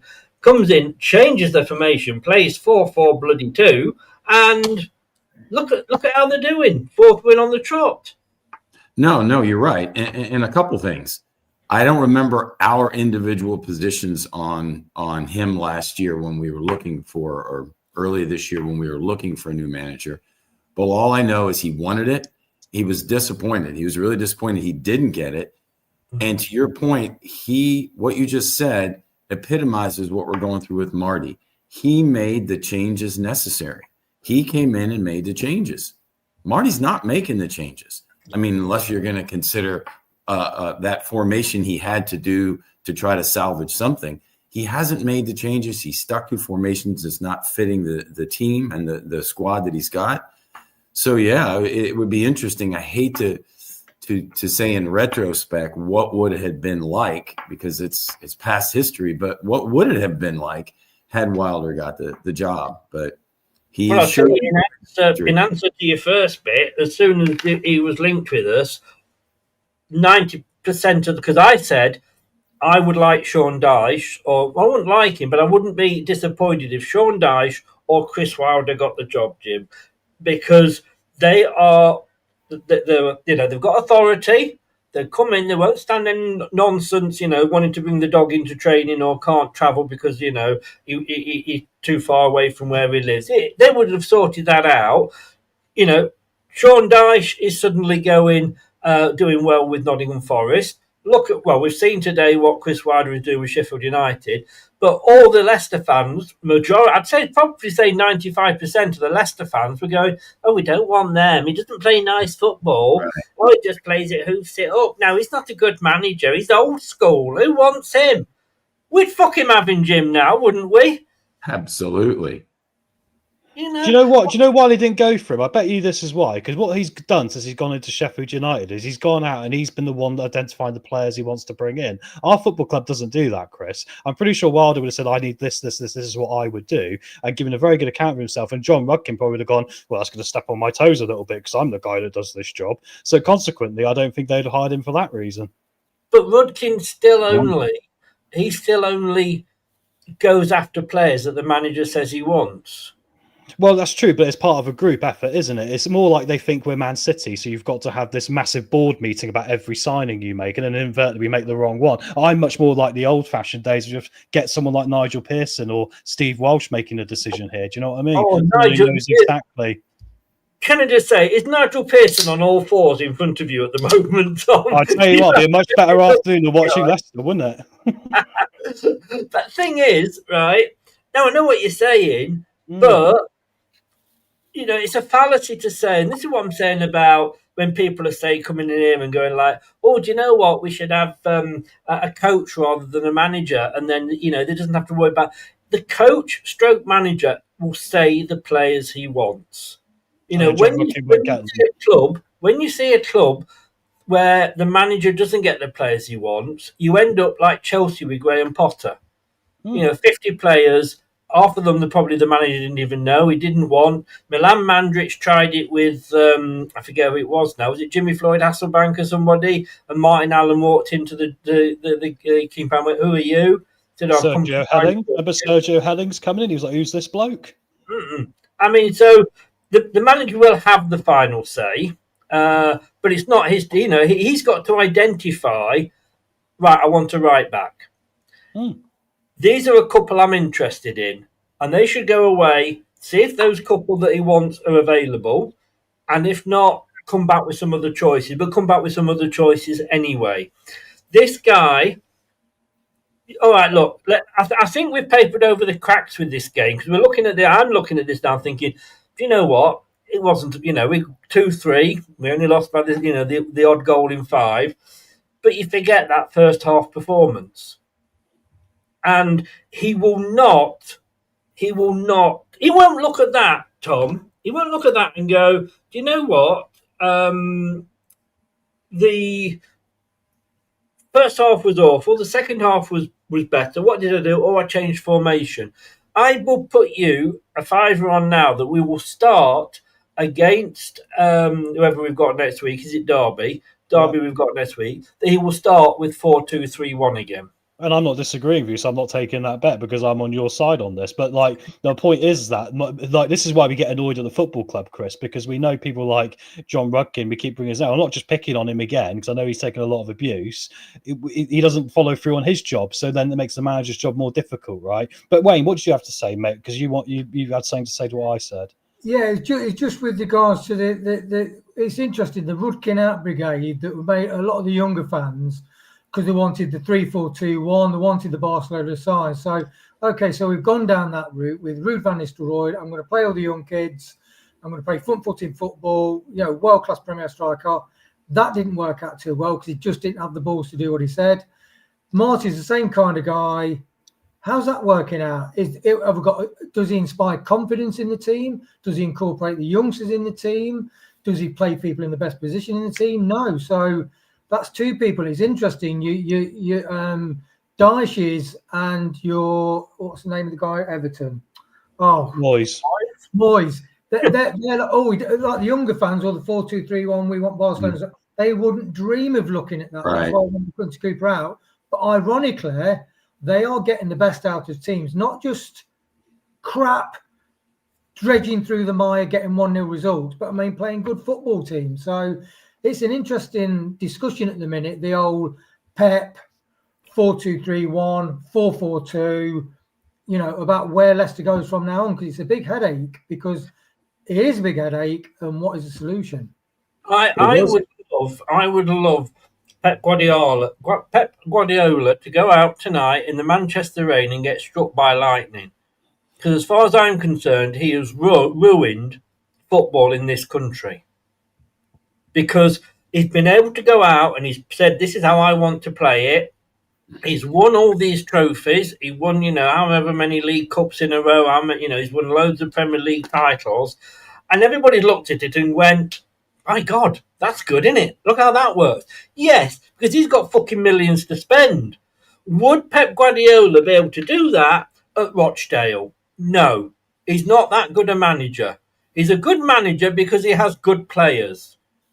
And everybody has gone, oh, look at Pep Guardiola, he's so good. I've got to play 4-2-3-1 as well. No, you fucking don't. And it's been proved today by a manager that's come along and played 4-4-2 and put us to the sword in the first half. We should not have had to come back from 3 goals down.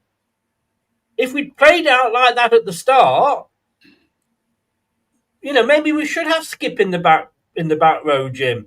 Maybe we should have AU up front. I'll tell you what, though, Chris. Sorry. I'll take your fiver. I'll take your bet. I think he changes formation. I think he will. So remember that it's on film. I'll take your fiver. Okay. By the time we've got commission deducted for sending you dollars and what have you, right? And the thing is, I'm now you're forcing me to watch the game against Derby. Yeah, which I don't want to because I'm on holiday. Jim, he'll take it at $5 because the way the British economy is going right now, it'll probably be worth more in a minute. Well, no, I'll send you. I got a £5 note. I'll send it to you if they don't change, but they will. Guys, you're gonna have to. I'm gonna have to trust you while I'm away. But I'm not very good at betting because I went into a betting shop about a couple of years ago, and the guy said, "Look, we've got a couple of pieces of meat on the shelf there." He said, "Do you want to have a bet on which one's the heavier?" And I went, "Well, I'm not betting on that." I said, "Why not?" I said, "The stakes are too high." Boom, boom. It was clean. It was clean. It was almost like Marty's team talk. It uplifted us all massively there, Chris. So, I'm going to take you back to the start of the first half because I had to fucking sit here and watch it. You lot could have been off having a cup of tea and taking the dog for a walk or whatever. I didn't even know whether you were watching it or not. First meeting in 5 years, Tom. Yeah. The last 7 meetings have all been Leicester City wins. At 43 seconds, I've written down here, there's 43 seconds into the game, playing out from the back, shit playing. 100%, mate, because what they've done is Chris Wilder has gone back and watched all the other tapes of every other game we've played this season and seen a gap and seen that is where they're weak. Millwall did it to us. Other clubs have done it to us. So this is what every club has done. I mean, Marty's got to realise that. They look at tapes, right, don't they? They see where your weaknesses are, these football clubs, and they will have to, come at you. Oxford did it last night against Ipswich, right? And, and this is the point that we don't seem to learn. We've got to break this cycle, which is why I hope Jim's right about the change of formation, because it took 43 seconds this time, and next week against Derby, mate, it might take 30 seconds if this is the way we're going to do business, right? So we've got to learn from this. It was a terrible start, and it's what we deserved.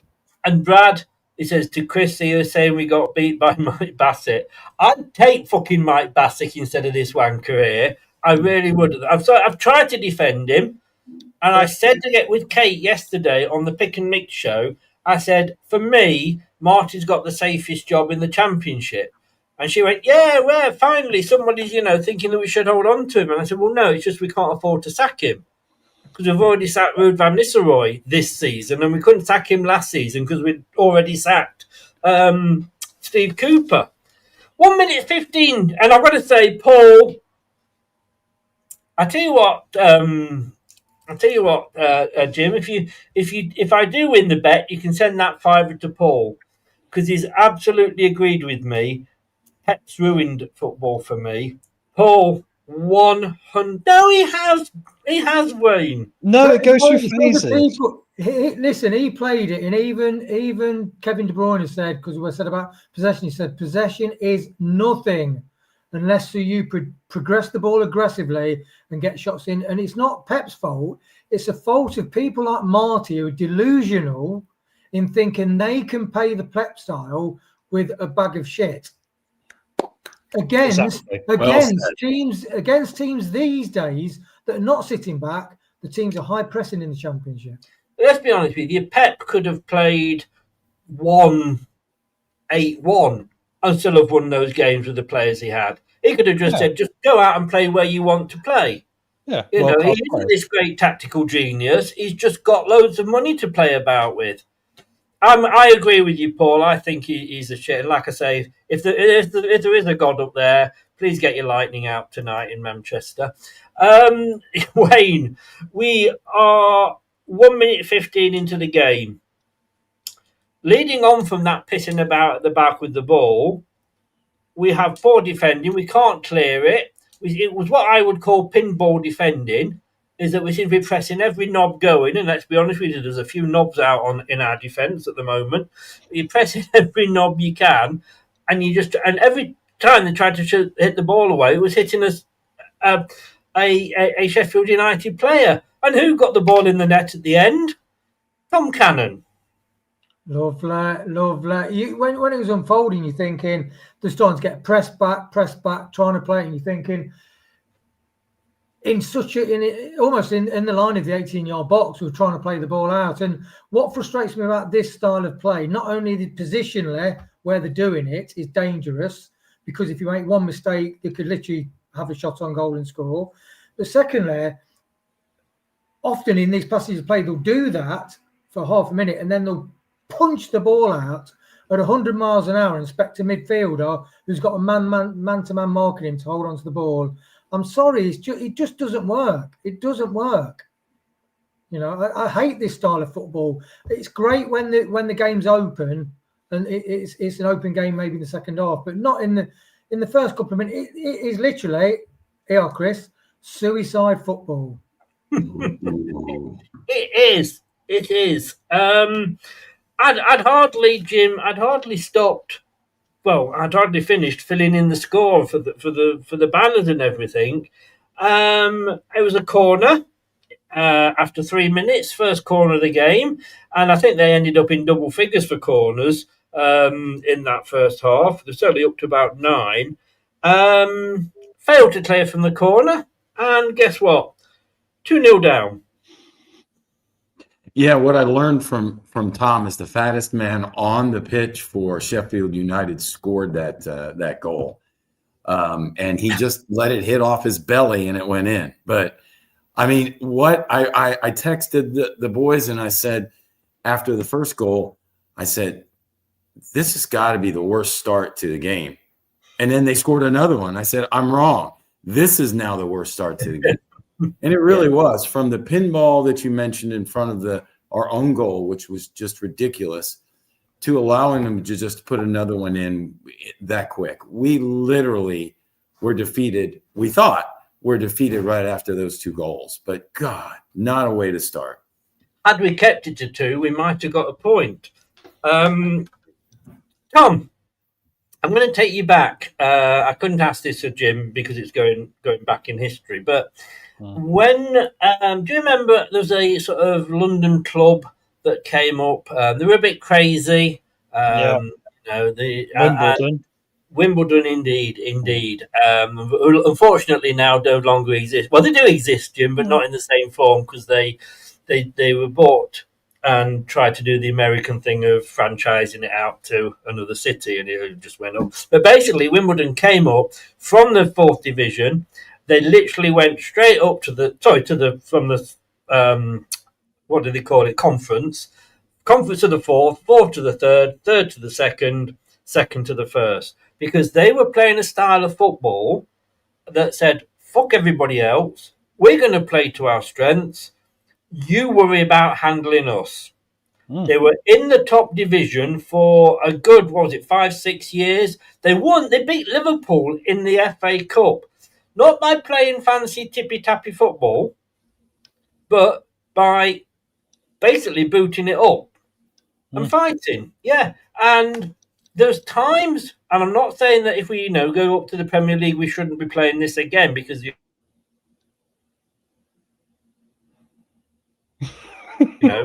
you have to adapt to what you're doing, I think. We missed the half end of that, Chris, because you froze, mate. What was the last part of that question? You were going on a rant about the crazy gang and how physical they were. I said the reason they did so well, they beat Liverpool in the FA Cup, was the fact that they said, "Fuck everybody else. This is the way we play. We play to our strengths. Let everybody else worry about us." Now, it might be that if we ever get back into the top division, and that's a long way off at the moment, we're going to maybe have to look at that style again. But at the moment, we should be looking at, like Wimbledon, and say, "Fuck this, we're going to boot the ball up." It's all about winning. It's not about playing fancy football at the moment. Well, no, I think there's a few things we could take from what you said there. I think the first thing is you're definitely right that we need to sign a few more fighters in this team because we haven't got any. Yeah. I mean, I don't think we need a team full of them, but I think we definitely need some of them. And I think it says it all when Ricardo, your captain there, isn't someone getting in someone's face and going, "What are you doing?" Especially after the first 10 minutes in this game where there needed to be that bit of a rise. You saw my Ricardo impersonation in the first half. Yeah, I did. It was really thinking, would that inspire me? No, exactly. Everyone just dropped their arms. Marty was doing it as well, wasn't he? I'm not sure. Marty literally looked like a pensioner who got off at the wrong bus stop and was confused. Literally. It was just like, I'm sorry, I'm not picking on old people. I've done it before, but don't get on at old people. Thank you very much. I know. Hopefully you don't have the problem when you go. Don't be knocking. I will just say one thing to finish off on this, Chris, and that is that I do think the main point of what you're saying is true because I think there's a lot of clubs in this league that have got managers that are brave enough to make some strong tactical decisions and they're doing things outside the box. I mean, look at Blackburn. They were dead and buried after a few weeks, weren't they? Managers made a change there, got them playing much more direct, and look what's happening to them. I think it's very much a thought process a football club needs to get away from of we want to play this certain type of football because people are very suspicious that Top wants to play a very total style of football. It's not going to fly, even in the Premier League. Look at Sunderland. Sunderland are battling a different way and they're getting a lot of points. We need to think what is the next stage of what we want, and that would be to be different because we did win a Premier League by being different. What you said there, I agree with, but it will never happen because the sentence you said was and I'll quote on this, manager makes a change. This guy can change his fucking shitty pant underwear. Let's be honest with you. If he shit himself, he'd still be walking around in it 3 weeks later because he can't change. No, it's true though, isn't it? When he won't change. 3-0 down. Ooh, I think I better make a change at half time. I've written down here, Jim, at 5 minutes 16, Leicester City are clinging on. That's after 5 minutes. And the crowd, at 5 minutes 31 seconds, the crowd were singing, "You're not fit to wear the shirt." I heard that. I heard that. At 90 minutes, okay, but not after 5 minutes. Sorry, 5.5 minutes. Let's be precise. Well, it's crazy because not only did I hear it, but the announcers on the television said the same thing on the broadcast. And my son was walking by and he said, "Did they just say they weren't fit to wear the shirt?" I said, "Yes, they did." And I told him, I said, that just indicates, it won't be long before they'll be leaving the stadium. And it wasn't long. I think once they saw Steve leave, they all followed. But no. Talking of Steve leaving. All right, Chris. Right, well, I've left. I thought Tuesday was going to be a record leaving after 60 minutes. But actually, today's a record. I left at half time. Could have left after 5 minutes thinking about it. My God. I hadn't got in my seat when we conceded the first goal. That's how bad the defending was.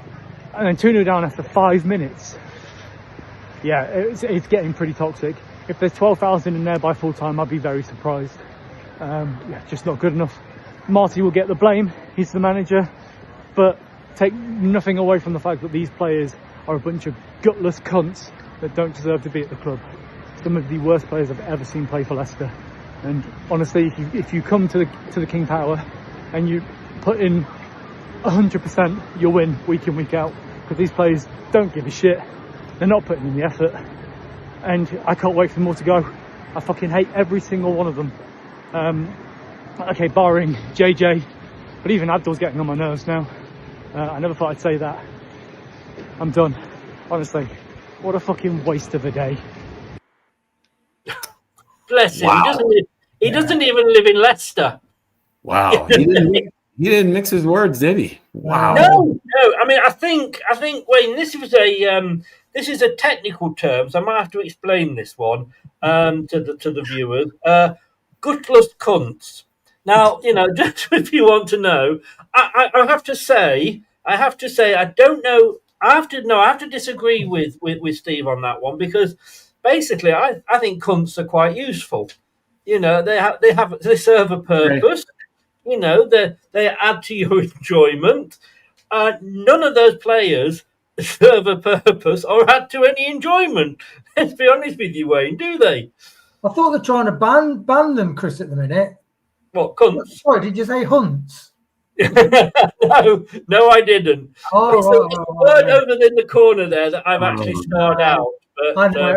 No, look, Steve's raw, and to be honest, you can understand it because we get upset. Well, especially you get upset, Chris, and a bit Tom at half time. But travelling down to Southampton, and it's a shame that Steve missed a bit of a comeback, but. When you pay a lot of money, like Steve says, he gets the season ticket, which basically the tickets are half price that you pay on the day. But it's still a big investment, and some people will be going there with a couple of kids, spending over £100 a day plus. So yeah, it is a real shame, and professional people should. It's like if you got two boxers, and you don't get a boxer won't go in a boxing ring without prepping his body properly. But also prepping his mind, and his team will get him up for that fucking fight, pardon my French. Otherwise, he's going to get seriously hurt. And it's like Marty. Marty's job is to get the team up for the fight, and he's not up to scratch for doing that. Definitely not. Oh, he's in his car.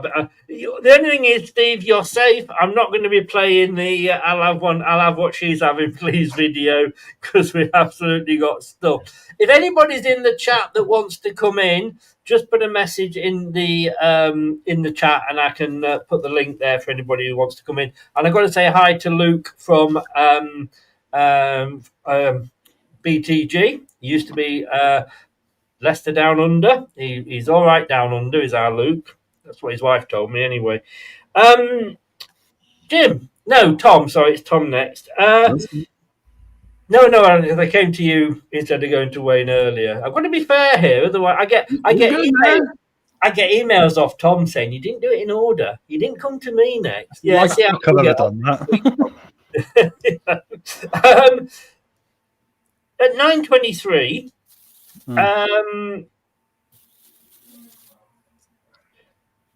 We weren't even getting to the first balls, let alone the second balls. No, 100%, mate. That was part of it, wasn't it? The fact, like we say, they were running twice as quick as us. They had twice a better idea than we did. I mean, I cannot find one metric at that point of the game that was in our favour, apart from maybe the fact we get more home attendance than them at the moment, apparently. But then that changed very quickly as well, didn't it? So no, yeah, at that point, it was looking very much like. The game was going to completely get away from us. I mean, how we've actually come here and we scored 2 goals at the end of this, I don't particularly know. But yeah, I think that's one of the worst starts I've seen since we played at the Paulo Sousa. Remember when Pompey utterly smashed us at Fratton Park? So last time since then, I've looked at something that I've gone, do you know what? This looks like a football team that is dying. And I mean, literally, I'm not just meaning like in the sense of on the pitch, off the pitch as well. The whole thing seems to be completely dying in front of our eyes. And a very sad start to this one. Wayne, I thought we were going to see this new beginning under Top. He came to one game. Where was he today? I don't know where he was, Chris. Hopefully, he's on his flight flying over to put a rocket up the useless cunt's arse. Well, he might. Yeah, what do you do though, Chris? It is a mess, and how do you start to sort the mess out? Like Tom's been saying for a while, how do you sort this mess out? I just hope we have a real, like you said before. I think a few times we've papered over the cracks, especially with the lucky win against Norwich, and we were lucky in that. And basically, I think I'd just love to have a clear out. I'd love to have a clear out and have a reset. You need to go, mate. Don't let me know. You just go off camera if you need one. I don't want you do. I don't want you messing your pants. You go and have your clear out. Oh, you knock them over. All I've got to do is nod them in. Jim, at one point, Sheffield United players. There was 2 Sheffield United players getting in each other's way. And between them, they managed to lose the ball. And I thought, they're fucking tackling each other better than we are. We couldn't get near one of their players, yet they were managing to do it. But I tell you who our best, and I said this at half time, so you may have seen this. And as bad as I was complaining last week about the gentleman in the black, this week I think he was our best defender. Because if he hadn't blown his whistle as much, we could have been 4 or 5 down. Yeah, I mean, I think, and I know you're kind of being facetious and serious at the same time, but it's nice when, when the referees, it's nice when the referees aren't the big item in the game. In other words, it's nice when they don't dominate the game with their bad calls, this and that. He made the calls that needed to be played. There were a couple fouls I thought we could have gotten our way that didn't, but otherwise, you're right. Sheffield United could have done anything they wanted in the first half. They were just that much better of a team, and we were just useless. Every single player, with the exception of maybe JJ.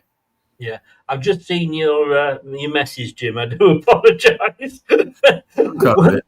Once the match is on, you better to come in here and stick it in the chat. I'm more likely to see it. Well, your deputy took care of it. But I mean, the referee. I'm not having a go at the referee. I'm just thinking he saved us on so many occasions because he blew for a foul. You couldn't check when the Sheffield United corners are being taken. Every single one of them wasn't actually on the line. It was actually in play. Every single corner they took. Go back and watch. Honestly, he just didn't care. I thought that was vile. You should be. I mean, they'd be on us straight away if we did that. I think there was one midweek where was it there today when JJ was pulled up for not being in they were on us like a rash. But Sheffield United did it every one. I was watching and I was like, why isn't he giving bonkers, mate? Anyway. I could say I didn't see that. I tell you what, I did see, Tom, and again I mentioned this at half time, was every time the ball came in the box, Ricardo ended up on his arse and was going,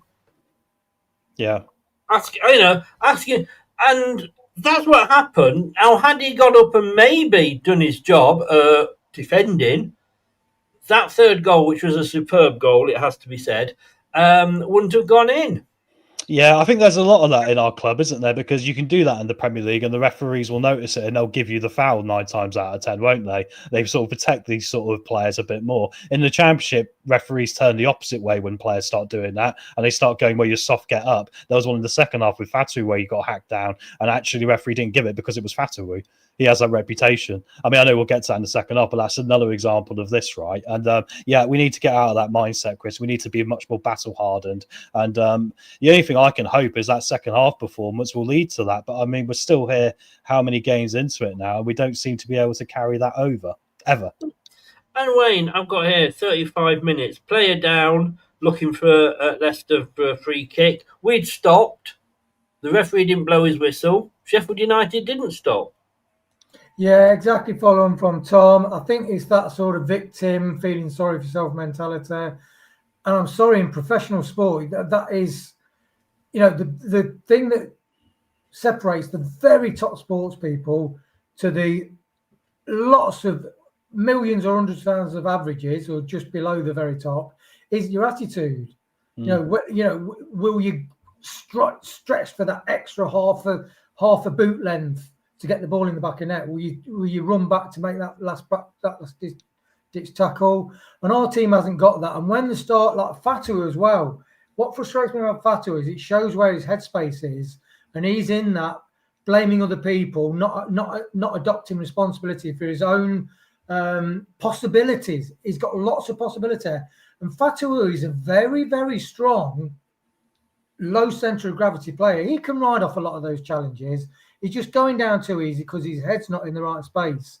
And that's down to the manager. I'm sorry, the manager's responsibility is to make sure that when those players goes on the pitch at kickoff, at home, at King Power Stadium, that they start like they did in the second half, in the first half. That's his job. If we could start like that, then we could put up our feet second half and just, have a defensive formation and rest some legs. I mean, that's what gets me. Come out and win the game and then we can manage legs even. But we can't even get to that level of thinking yet. Sorry, Chris. Yeah, the stats in the game, if you look at the stats overall, you'd say we were well in that game. But it was just a dysfunctional first half and a super functional second half, wasn't it? Well, good news, Coventry are losing. We're good. We had 70% of the possession, Jim. Who knew? Our XG was actually higher than theirs, 0.98 to their 0.92. We had 15 shots to their 13. We had 3 on target, so did they. We had 27 touches in their box. They had 22 in ours. Our goalkeeper didn't have to make a save. Their goalkeeper had to make one. Was that a different game? Was I watching a different game? Because that isn't the story of what I've just been watching. No, and I think Wayne said something earlier about passion. I mean, there's one thing about having skilled players. There's another thing about the players that have passion that want it. And the stats can go. The stats can go any way you want, but the outcome can go different. I mean, look at that second half. I mean, we came out. Yeah, we changed a couple players and maybe the way we were playing, but it was the passion, and they wanted it. And in the first half, They wanted to be gone. They wanted to go to Lanzarote with you is where they wanted to go. And I fucking would not take any of them, I tell you. Because if I did, I'd probably open the flight door and chuck them out. But I mean, yeah, I think stats where they're good indicators. Lots of times when you cross those white lines, it's who wants it more, who plays the hardest, and we didn't in the first half at all. There was nothing. But then the second half, we showed a little bit more of the want to, and that's kind of what made the difference. Do you think, Jim, that there was booing after 34 minutes? There was booing at half time, and the commentator summed it up here. He said, "We know what's coming at half time, but will there be enough enthusiasm from the Leicester City fans to even boo?" You know, and they deserve, I mean, these are, as Wayne said earlier, one of you guys said, oh yeah, it was after Steve was on. They deserve to be vocal, okay? They don't deserve to throw things. They don't deserve to make death threats. They don't deserve anything like that. But they deserve it. They pay hard money, and the product we put on the pitch that first half deserved to be booed. I thought it would have been interesting if at halftime, I think Tom or somebody said, what if all the Leicester fans leave to make a statement? That would have been something if the only fans left in the stadium were the away fans. But no, I mean, they deserved it because what Marty did as far as his lineup, his refusal to change, and what the players are showing us, they deserve to be booed 100%. No, they so did. And I've just got a video from Kate as well, so that's going to be interesting. I'm just going to download that.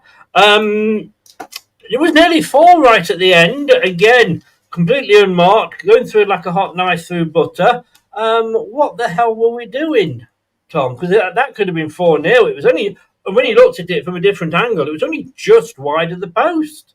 Yeah, exactly. It wasn't. He just, you know, and if you're in the Premier League, obviously that goes in the back of the net every time, doesn't it, as well? But obviously we're nowhere near that now, are we? But no, I mean, it was just summed up really. It was the nice little cherry on top of their first half cake for Sheffield United, that was. And yeah, and I mean, we got away with that one. I mean, the lucky thing in the Championship is you will get away with a certain bit like that now and again because of the general quality that's in the league, right?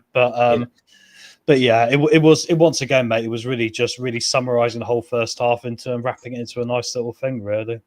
Right, we're going to bring an extra guest in, but first of all, before we do that, let's hear what Kate had to say, shall we? Because she's calm. I'm sure we won't hear the language from her that we heard of Steve, but you never know. Hello. Well, an absolute shambles first half. For first 4 minutes. I don't think we even remembered that we were playing football. I felt like we'd all just woken up and got out of bed and we were thrown onto a football pitch. That's what it felt like. Some horror defending, basic stuff, couldn't clear the lines. These players are allergic to just hoofing it out when there's a desperate moment. They want to touch it, they want to pass it around, they want to play it on the floor in their own penalty area. It's really disappointing. I mean, I think a few people left after 4 minutes, which I don't really get, but I can understand the sentiment. And then, second half, loads to do. We bring on our best centre-back of the season in Oliver Skipp, who looked really calm. He played the ball well, and I think he played well with Yannick and seemed to calm Yannick down, which made him able to progress forwards. I do think I thought for a while Yannick hates playing with Fast because he's just not trustworthy enough and he always has to keep an eye on him. And I don't think he felt like that with Skipp. He was much better on the ball. And then we've got this enigma of a player called Bouba Samare, who I cannot figure that man out. I mean, some games he looks atrocious, and today he looked absolutely superb and won everything, made the play, pushed forward, had loads of space in front of him that he was willing to run into. But ultimately it was too little too late. Kudos to JJ, a player that never gives less than 100%, and his goal was superb again. And he's a lone player, man. So yeah, disappointing. We left too much to do, and it was too little too late in the second half. So, tough one to take. Indeed, it was. Indeed, well said. Right, let me just try and work this out because I hadn't planned on another one, so I need to find if this will work. There it is. Hello. How the devil are you, sir? I'm shocked by the language. Are you? It's a fucking nightmare. Really. Well, I kind of just say you're very, very lucky. And I'm sorry, I have to say to everybody that if I'm doing a watch along, my phone is turned off. And because of the freezing, I literally have this open on here, the TV there, and the BBC for the stats and everything, the team line up there. If I open anything else, then... So if you message me any other way than putting something in the chat, I don't always see it straight away. That said, Dave, you're very lucky because you've missed the first half discussion. I did. Well, and also I missed the first half because I was shopping. And I can't believe I did that. But I have to say... Well, you did well, mate. You did absolutely brilliantly. Good choice. I mean, I've never felt so depressed and sick since Frank McClintock was in charge. You know, I mean, I thought that fucking team was rubbish. But this one, I can't believe... And 8 of them played in the Championship 2 years ago when we were playing some good stuff. So you've got to blame the manager. You have to. And I hate sacking managers, but this guy... So a mate from QPR phoned me up this afternoon. He said, I thought we were shit with him, but you're worse. So, you know, they had a good start at QPR, but they, you know, it just went from bad to worse. And now we're paying the price as well. Right, I've just pressed the wrong thing.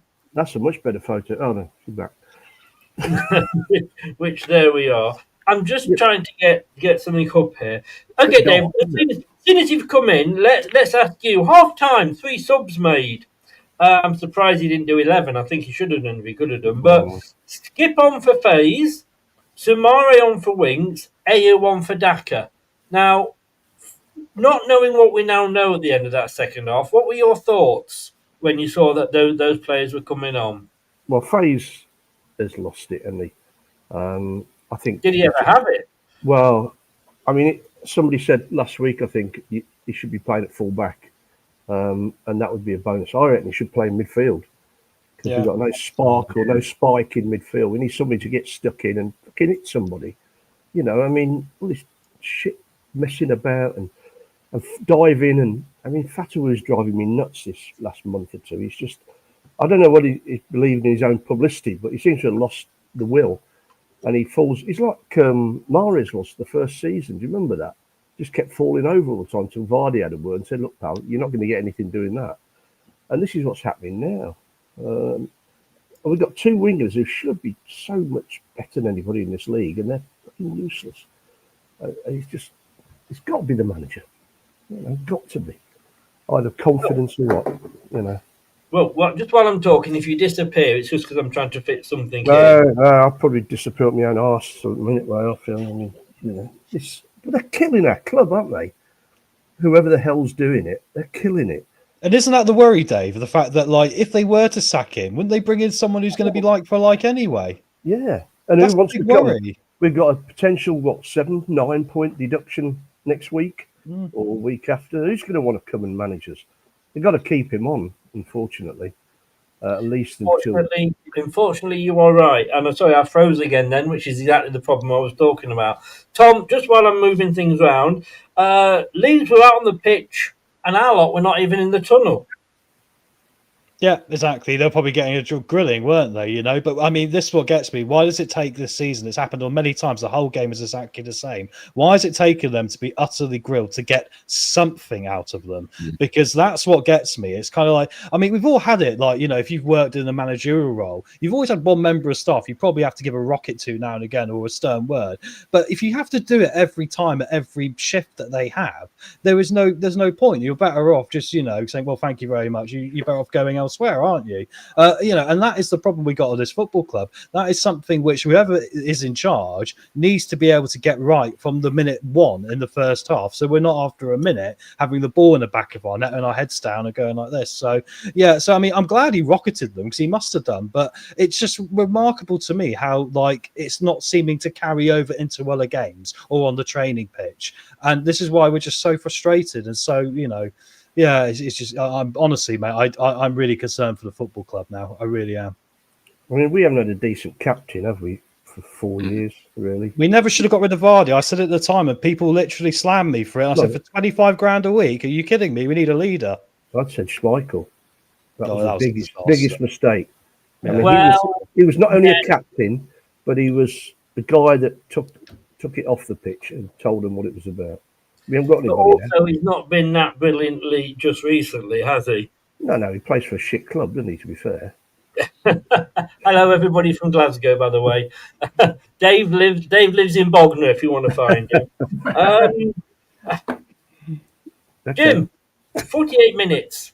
And I was looking round. My God, there's a lot of people left at half time. Yeah. Yes. Would you have done if you'd have been there? If you'd come all the way over to America, if you played your fights and all that and you'd got a ticket, would you have stuck at it? No, I tend not to leave early. Trust me, there's a lot of American football games over here. My team is down. I mean, we've had some rough games with the Jaguars here, but no, I wouldn't leave early. I would have stuck it out. Certainly, like you said, none of us expected that comeback that we saw in the second half, but no. But those who make that choice, it's their choice. They paid the money to go there. I'm one that would have at least stayed and endured the misery. No, more for you, I would say on that. But I know what you mean. I do know what you mean. Wayne, it's hard to believe that this was the team we were playing that had played 6 games at the start of the season and were bottom with 6 losses. And at the same time, we were third top. Yeah, but I do think we had delusions of grandeur. I think the confidence is paper thin. After last season, you're not going to... You've got to be tentative how the season goes. And although we started well, we weren't really super convincing. In fact, I think Tom said at half time, we've not been convincing all season, really. We've not really dominated a single game for 70 minutes. And I just think we are where we are. And the tape, like that Jim, the Irish journalist in the press conference, he says the table doesn't lie. The table does not lie. We are where we are. We scored 20 goals, the same as Oxford, although we scored 22 now. So that's where we are, and we are paper thin confidence, a lack of leaders, and a manager that is not inspiring. Is not getting the best out of the he's got. We scored a goal, Dave. Oh, yeah. Now, I know it's a surprise after 52 minutes, and I just went, well, we scored. I don't think I have ever celebrated a Leicester City scoring with less enthusiasm. Well, I say less enthusiasm. I had no enthusiasm whatsoever. That said, it was a brilliant cross from Fatawu, and I thought Mavididi did really well, headed it into the ground, and it went in. But I was like, so we've got one back. Yeah, and he's done that once in about 4 or 5 games, hasn't he? He used to do that quite a lot. So what's stopped that? The way we play? Is he trying to beat everybody? I don't know, but it's, the bits. I mean, I've seen it all since, but the bits I saw live, Fatawu was just losing it and fouling, and seems to have that lack of interest. And I don't know. I don't get it. You can only put it down to the coaching stuff, because you can imagine. I know it's the old days shit and all that, but you play for Cloughie under that, you'd be shit scared to go in the changing rooms. And Ferguson and all that stuff. Our boys, obviously, they go around applauding as if I don't know. Not saying sorry, is it? It's just clapping the fans for bothering to turn up, I guess. Well, I mean, Dworski said there, Tom, players can't be sacked and they know it. Well, look, these are the players whose contracts run out next summer. Yeah. Babakary Samare, Asmir Bekovic, fortunately Wanya Marcel, but Panton Daka, Ricardo Piera, Jordan Ayew. The easiest thing to do is say to those players, you ain't playing. Well, boss, my contract runs out at the end of the season. I'm going to want, people want to see me so they can come in and buy me. Well, you better start fucking playing then, haven't you? Yeah, I think that's a part of it. I mean, I said we need to be moving on some of these players in January anyway. If we can get some money from Roma for Samari, for example, who I don't know why they want to buy him, but we might as well take the pain now for the PSR side of it and get an extra 20 million quid in the door from X amount of players that are going to be going on a free anyway that don't particularly want to be here anyway as well. So an interesting point just on the back of what Dave said as well. What sort of football club in their right mind makes a documentary film about one of their footballers having an injury? I mean, there seems to be a lot of we like to inflate our players' own egos from above ourselves. And I kind of think that is not helping the situation either. That comes from the top, right?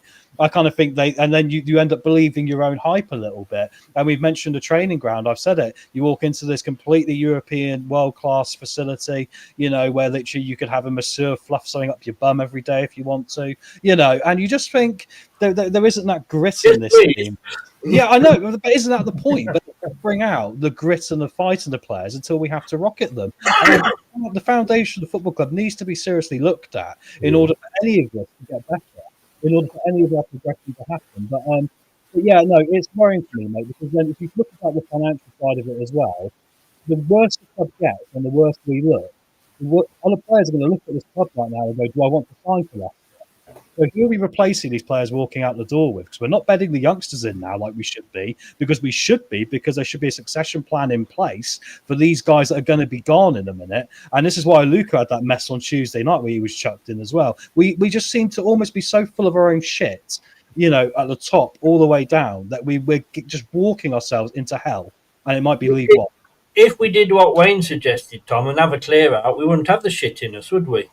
Absolutely, we need a colonic, mate. But that's what we need to get into Seagrave, a colonic irrigation device to sort it out. And John Rugby, one year, I actually started up a colonic irrigation business. Right. I was hit really hard by the hosepipe ban. Chris, Tom, I'm having chocolate sponge and custard later on, please.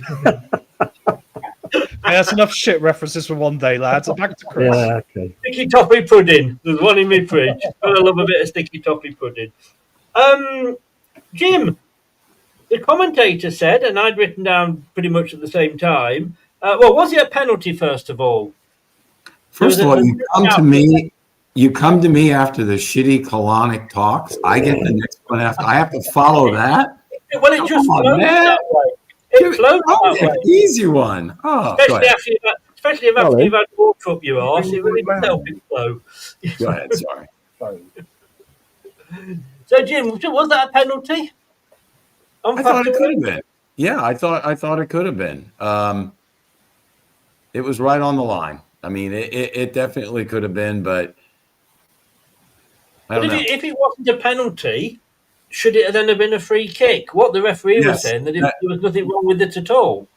No, that's for sure. I mean, like I said, it was on the line. It is definitely a foul. Should have been either a free kick or a penalty. No, that's right. Then, Jim, I've actually written down here, where was this in the first half? Because suddenly we started to look better. And I'm thinking, no, we're not going to do this. But everybody that left early will probably be a little bit pissed off. I know we've touched this on before, but you've got to look at that and go, that's how we've got to start. Absolutely. And we all were talking at halftime about what does Marty even say? What can he say? Now, I don't think he went in there and did a miraculous halftime talk and got them all excited that they were going to go run through a wall for him. But I think at least he put the players out there and they actually stepped up and they said, hey, we want to do something here. I think James played that way the whole game, but I think the players in those positions, I think Skip played extra hard because he was out of his normal position. I think, to what Tom or someone said earlier, Vestergaard played a little different because he had Skip back there with him. The midfield gelled. So yeah, I think the players just played harder. I don't know what was said in the changing room, but I'll say this: they better start that way next time. You say that, Father Christmas. Well, let me tell you. When he to his press conference, he was asked, "What did you say at half time?" City Wendy says, "Probably I said certain things that will stay in the dressing room, but I'm happy with the reaction in the second half." Maybe that says it all. Maybe we saw a cup of tea fly across the room. Who knows? Wayne, I've got written down here, I don't know, I was at this point getting quite excited because I can't even read my own writing. Something was going on in the Sheffield United box. Yes, I can. I've worked out what it is. I couldn't read my own writing. At that point, on 59, 60 minutes, we were having corners. Well, we seemed to get 3 in a row, a bit like buses. Chaos. It's probably because I can't spell chaos. There was chaos in the Sheffield United box. And suddenly, and I'm going to say, the commentator said, Sheffield United are 3-1 up, but they're second best at the moment. Yeah, you looked at Wilder on the sideline. He looked genuinely concerned. And I remember looking like the camera saying, "Oh, he's looking a bit worried. What's he going to do with the situation?" And you're thinking, you know, at half time, like Jim said, you never ever envisaged that Sheffield United would be panicking, or the manager would be panicking because of a Leicester comeback. So the stats in the first half, we had 60% possession, Soddle effect at the top end of the pitch. What changed was the attitude. Aerial duels won, we were winning more aerial duels, we were fouling, we were getting stuck in. We were just playing with appetite and attitude. And interestingly, talking about Wimbledon, the Crazy Gang and Seagrave, I wonder whether the Crazy Gang would have risen all the way to what is now the Premier League if they were based in Seagrave. I don't think so. No. David started to look better, but as I said earlier, it looked better like shit looks better than diarrhea. I mean, it wasn't an improvement, and you know we shouldn't have to be in that position. And I'm going to come to a couple of Marty's comments in a minute, but the commentator said, since we brought Samari on, and Kate, you know, alluded to this in her video, and there's certain videos that Kate sends that I can't show, of course, but that's, you know, #OnlyFans. So we'll just keep that private. She says the same. Dave, though, you know, slipped me a bit of money and it's on its way. So's the money. Yeah, Samari came on, and we were a hell of a lot different, and that is something I never thought I would actually say. Samari came on and made a difference. He was running. He actually made a silky move, and I thought, fucking hell, we've signed Messi. I mean, you know, and he actually was starting to put some decent passes through, and was going on a couple of mazy runs. Yeah, it's weird, isn't it? Don't get it. He's been shit for what, 3 years? Yes. And as soon as we said that, he got a yellow card. Yeah. Well, we lack discipline as well. That's the other problem. There's a lack of discipline, a lack of belly, and it's all been poured in the wrong way. Instead of, you know, I don't know, gritting your teeth and getting on with it, we everything's wrong. The whole bloody thing's wrong. I can't think of any bonuses there, plus points. I really can't. No. And I've never been so fed up with it, I tell you, for 40 or 50 years. To me, like I said, I'm missing the next 3 Leicester games because I'm on holiday, and I could not give a shit. Yeah, Tom's going to have to sit here and talk about these games. To you, good luck with that. I'm looking forward to Tom swearing like that. Oh, believe you me, he can. No, Chris, I really don't know the answer. Samari seems to. I don't know whether he felt because everybody else was shit, he could actually shine for once. But when he's had to do the simple thing, he gives the ball away. He doesn't chase back, and that's been his problem, giving the ball away. And as a defending midfielder, isn't he? Really, I mean, that's what he's been trying to play as. But he is better going forward, I think. Well, he's certainly not a box to box. Far from if it. he could do today, Dave, all the time, we'd actually have a pretty decent player, I think. Yeah. But, how much we pay? 18, 20, 30 million? I don't know. Can't remember now. Not interested. Everybody was too much. But, right, he's not that good. No, we'll have a look at what Marty has had to say. On the game, it's a game that is heavily influenced by the first 4 minutes. No shit. Hang on. I've not done one yet. It's coming. It's coming. It is coming. Just bear with me. I have to find it first. Here we go. Yeah, no shit, Sherlock. So, heavily influenced by the first 4 minutes. It's difficult to swallow. Really? That after the reaction we were looking for and asking of the players, you were 2-0 down after 4 minutes. I don't think I've ever seen that before. There were some encouraging signals in the second half, but the bar was never very high. It's very frustrating, very disappointing. The first half is below the standards I would set for the club. And I've got to say with that, I think, with short of actually going out and naming names, which Brendan Rodgers probably would have done, he's basically saying we were shit in the first half and it wasn't what I expect. Next question was Sheffield United players look more motivated at the start of the game. Is that fair? To which he said, credit to Sheffield United. They did really well, but we were very far from the standards. Then it is very difficult to compete. The summary of the first goal, it's everything. We got beat twice. We could not clear a ball in the 6-yard box. Yeah, no shit, Sherlock. It's almost difficult to understand at this level this chain of madness. I always say it's about the next action. Mentally, it's difficult after conceding after 1 minute, but you need to react. Then to concede again, a goal from a set play after 2 on Tuesday, it's difficult to swallow. Yeah, no shit, Sherlock. You should try being a fan, Marty. Why such a slow start? Marty, everybody knows why I'm here. Marty, come in. There's more. Come in. I thought you were here to manage a football club. Don't think you're actually doing that. I think we could have you under misrepresentation. I came here to fix some issues. Oh, fuck okay, let me know when you're going to start. I never said those issues were easy to fix and that it would be quick. I'm aware of things we need to improve. The way I want my team to play is much closer to what we did in the second half. So play that fucking formation then! Chris, I was going to say, off the back of what Dave said, this is exactly it. Because what was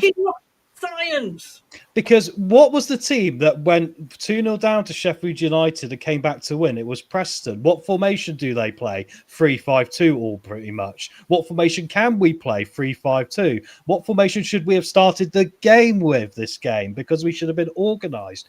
3-5-2, because that is your due diligence as a manager. Marty, do you know what I find hard to swallow, mate? The fact that you're not doing your due diligence as a manager to put the right team and formation out there, because they've shown you where the gap is in their team. And then we set up in a way which literally allows us to get completely destroyed with 4 minutes. 1, 2, 3, 4. Sorry, carry on. What I find hard to swallow, but I can't. It'd have to be after 9 o'clock. But, to say the way I want the team to play is much closer in the second half, you fucking changed the formation in the second half. Why don't you start with that, you fucking stupid twat? I'm sorry. And you're trying to fix problems. You couldn't fix a fucking dripping tap. In the second half, apparently, we were on the front foot, spending more time in their half where we can attack, where we can go in behind, where we can get bodies in the box. But to do it requires a certain level of things that we're certainly missing in the first half. Oh, God. Yeah, no shit, Sherlock. Unbelievable. Start with that fucking formation, you plonker. Different half-time team talk to Tuesday. That's a bit of a knowing question, isn't it? It was below our standards. Yeah, no shit, Sherlock. I'm sorry. The trouble is, Chris, it's not below our standards, is it, at the moment? That's the big worry. I can't see. Probably not. No, it's a good point there. Yes. And I'm a person who believes in keeping up standards and keeping consistency. No, you fucking don't. I mean, that is worrying. Fuck you. That's all I can say to him. It really is. That's a guy trying to hang on to his job and blaming the players. Yeah. I mean, that's why I'm very self-demanding and accountable, and I take responsibility for the situation in the first half. Cheerio, then. Here we go. Yeah, no shit, Sherlock. As well, I demand the same kind of commitment from anybody who works with me. Well, we're not seeing that. And then the last question, Leicester fans joined in the sack chant because obviously we heard some fans, and I think it was the Sheffield United fans. Yeah. So Leicester fans joining in the sack chant. Marty Sifuef, it's my MC. We need to give much more to the fans than what we are doing so far. Yeah. What's coming? Ah, what's coming? Oh, shit. Yeah, no shit, Sherlock. I know about the situation when I came to the club, and I know we had a fan base where many feel disappointed about what's happened over the last seasons. That doesn't even come close to it. I'm aware of that. I can't hide from that. Despite not being here, I know that's the feeling. We need to install this togetherness, and I never said it would be easy. I can't even be asked to read the rest of the shit. Chris, what was that interview on the telly? No, that was Jordan Blackwell, Leicestershire Live. Well, that's why he's saying it then. Yeah. You know. Well, who was that chap? Was he a football manager or a politician? Yeah. Not naming any names. Certainly no football manager, I'll tell you. You know what? When I was a manager of a very successful amateur team, it was easy. On corners, the Royal Engineers, was it? You put two on the posts, okay? Defending corners. You put your tall guys marking their tall guys. I saw Skip marking a 10-foot giant. Southampton, I think it was. What the fuck's Skip doing marking in from corners? I mean, do they not think about this? Well, Skip was playing left back for most of the game. But he was marking a giant. He's only about 5 foot. You're talking sense. Don't think that this is ever going to happen. This is fucking Sunday League football I'm talking about and stuff. You know, these guys get paid thousands for this. And just one team talk before you go out. Woot, if you get the ball in the box, just fucking willy it. Get rid of it, son. You know, don't tap it about in our 6-yard box or in our penalty area. Just dump it. It doesn't matter where it goes. And by the way, Patson, run your fucking bollocks off for 40 minutes and we'll see what happens. Kick the defenders. You know, basic football stuff. And these guys, I just give up. I really do. Just remember your heart, Dave. Kathy, get me a scotch. I've got to say, actually, that's a good idea. I actually went shopping last week and I bought a 4-year-old scotch. Your parents weren't very happy. And they just keep on coming. But joking aside, Chris, I really can't see any light at the end of the tunnel. No, at the minute. No. And that light has definitely been blown out. Even the kids coming through now, it's too late for that now. Apparently, Faze has got a nasty cut that required a lot of stitches. Up his arse. He was bleeding quite a lot. He couldn't continue, which is why he was taken off. Then I'm going to jump to Wayne. I'll come back to Jim in a second. Wayne, I have written down here on 73 minutes, you'll love this, why no Monger? He waited until the 80th minute to bring Monger on. Yeah. He'd made substitutes at 45 minutes. In that time, the team that was winning had made 3 substitutions. All right, we'd already made 3. But why were there no substitutions between that and Monga? And certainly when Monga came on, yeah, he worried them a little bit. He was getting involved. Why wasn't he on earlier? Yeah, I really liked him and Mavididi together, actually. That he was a good foil for Mavididi, and he allowed Mavididi, because they were double team, like with all our wingers, double mark them if they can. But I really like it. Sometimes Monga, he might not get through and get a shot, but he is a disruptor. He does disrupt defences, and he can go either way, and people don't know what he's going to do, and that's really useful. And yeah, he should have come on earlier, and that really, it's interesting. You get all the brave managers, the Barcelona style, loving the youngers. When it actually comes to the nuts and bolts of whether they do it or not, quite often they haven't got the balls to do it, and it takes a lot of balls to do it. And it takes a lot of balls for someone like a manager Marty. This playing around the back and self-inflicting wounds on our own team. If Marty is not intelligent to see that that's damaging the team, and we're already starting from behind because of the way we play football out from the back, then if he can't see it, then he's not brave enough to do something about it, because we shouldn't be doing it. It's damaging the team too much, and that's on Marty. These are the decisions. Marty is not inspiring the team. He's not helping. We've got a real eggshell low confidence, and he's not quite got the balls. He sold us on, I like the high press. I like winning the ball high. I like being aggressive. I like to play the ball in their half and everything. And in the first half, we allowed teams to come all over us. I'm sorry. It's just not consistent with what we promised. I'll stick with you, if you don't mind, Wayne, because I want to ask you this. He was saying, because this was he's not played for 4 games, Monga. He came on for this one, but this was his 5th game. He's not started. And we've got to manage his minutes. So if you've got to manage his minutes, well, no, he didn't even say that. I don't know what the excuse was that he gave why he wasn't picking him, but it was something about his age and his confidence and all this. Why put him on the fucking bench if you're not even going to think about bringing him on?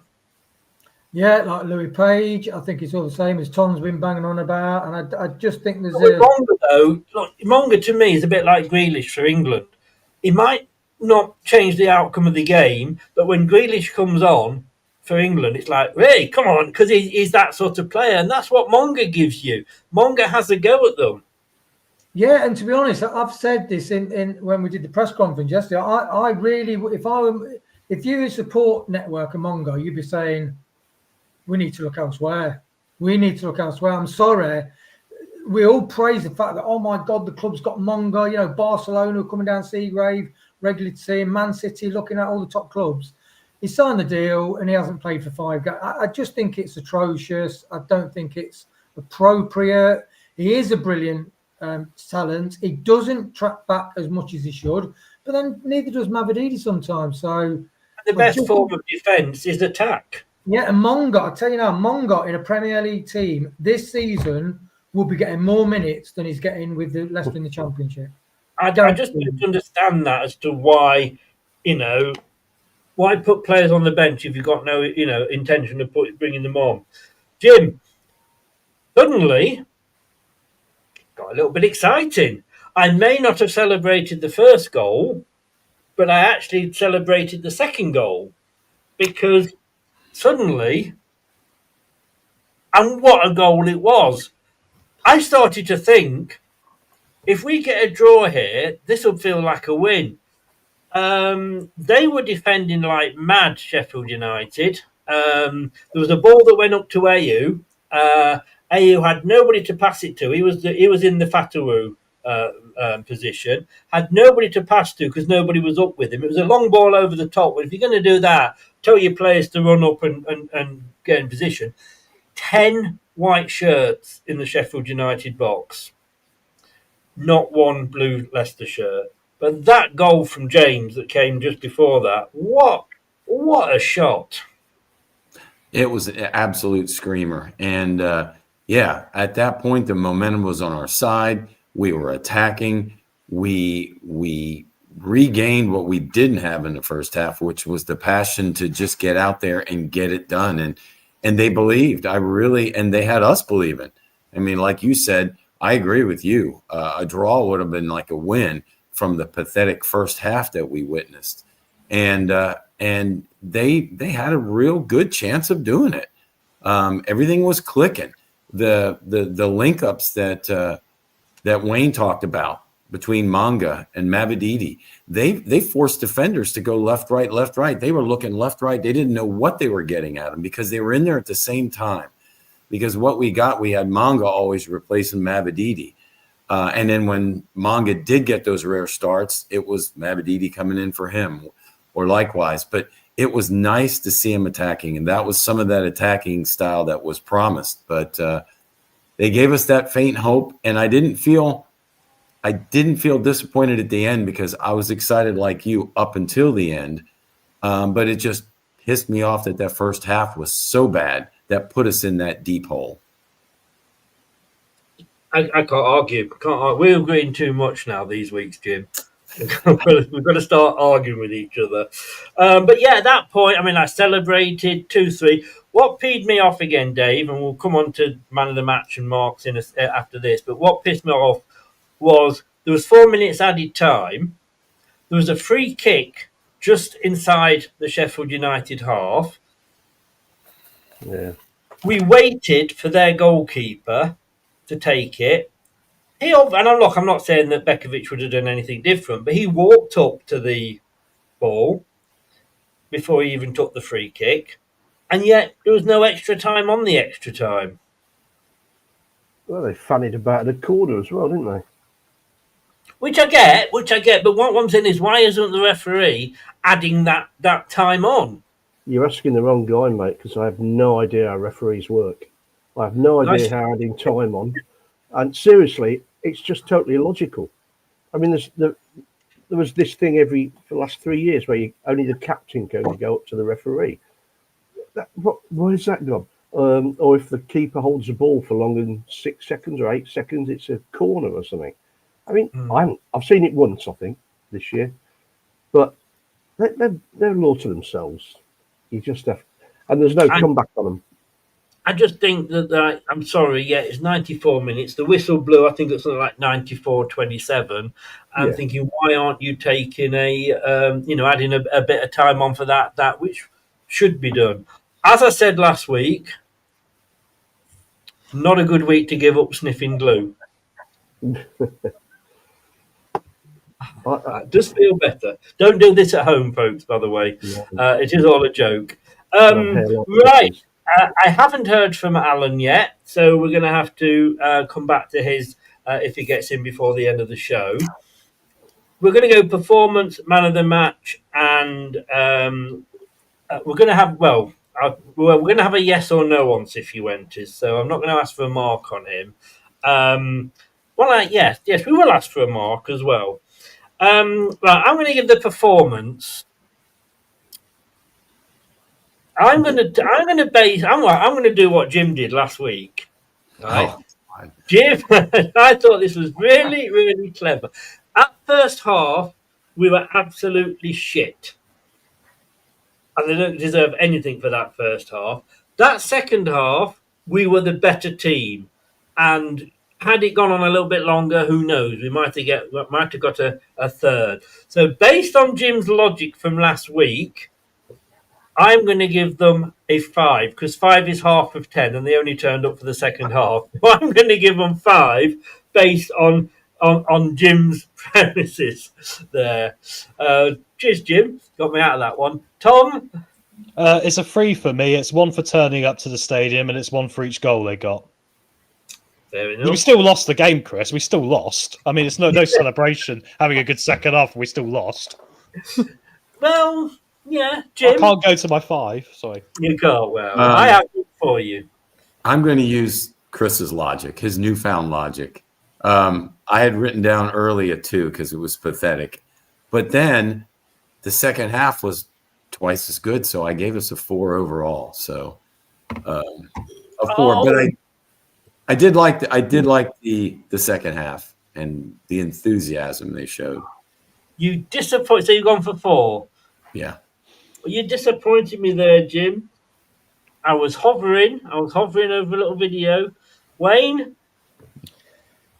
Yeah, I'd say 4. because just the same reasons you guys really. It's just a shame you can see what was possible with a different approach and mindset. And you're never going to get anything from a game when you go 3-0 down. Whether they can take that as a positive into the next game, I don't know. But I'd say a 4. Yeah, a 4. Dave? 16, 18 shots and 3 on target. 2. You are hard. You are hard. In that box, we ain't got a clue what to do. When we should have been pushing them back in the last 5-10 minutes. We haven't got a clue what to do with it. Well, I'm trying to make up for my -5 from last week, which I gave them. Right, now. Oh, I can't believe I'm about to do this. I really, really cannot believe that I am going to say what these words are actually coming out. I know what you're going to say. Yeah. There was a couple of possibilities for man of the match. Mavididi, I thought, had a really, really good game. He was more than Fatawu. I didn't even know Fatawu was on the pitch. We do seem to be coming down the left more than the right these days. James, because he was, I'd written down here in the first half. Players, the only players showing any passion was Mavididi and James. To me, in that first half, they were the only two that were looking like they wanted something. Forgive me, God. I'll come to church in the morning and beg your forgiveness. But my man of the match is actually going to be Soumaré. I knew you were going to say that. So did I. Because he did make a difference. And look, to me, I'm going to go and I will criticise certain players, well, please, and say are shit. And I have criticised Soumaré a lot. But you've also then got to say, well, if he has a good game, you've got to be fair and go, yeah, he had a good game. And for me, and as the commentator said as well, he made the difference in that second half. So, well done, Soumaré. Brad's clapping as well, Chris. Brad's clapping in the background. Yeah, I'm sure he is. Tom? Well, if Soumaré was happy to take half the wages this week for 45 minutes work, then I probably would agree with you. But he wasn't on for the first 45. No, I know, I get that. Fault. That's not his fault. Thank you, Wayne. That's not his fault. I get that, but it has to be JJ for doing it for 90 minutes. So it's JJ for me, Chris, for running around for 90 minutes and actually being there the whole way. I understand. He was one of my top 3. Jimbo? I appreciate you taking that plunge, Chris, and going for Soumaré, but hands down, JJ. I mean, he was end to end. He had that passion the whole game. He had that drive and that goal. Whew. So, JJ. Well, Neil's gone a 6 for the performance, and JJ. No, not a 6. This is number 6, isn't it? Yeah, as in the position. JJ. Wayne, am I going to be on my own here? Yeah, just to clarify, Chris, I was clapping Tom's point and not yours, mate, in that last bit. Sorry, Chris. How I saw it, it's how I saw it, and how I will take it. But, you've got to take the wins, even though they're not actual proper wins. Chris, and do appreciate that. Yeah, JJ, Chris, absolutely. I mean, he just never fails to give 100%. He plays with heart, skill, passion, and blimey, he's premier quality, actually. Although Soumaré, I'd just say Soumaré, one thing I wasn't not impressed with is, I thought about Soumaré, but he not only was tracking back, his plays in between the line he's never really done that before. So a little honourable mention. He had a brilliant game. Yeah, I think he as I say, at one point, I thought, what's Messi doing in our team? He actually ran forward and tricked a couple of players. I just hope it's not like putting lipstick on a pig with Soumare's performance today. Do you know what I mean? Because there was some good passes over the top, but he never normally does it. No, and this is why I said, this isn't going to turn him into. When we do this isn't about his performance over the whole season. This is about his performance today. Fatawu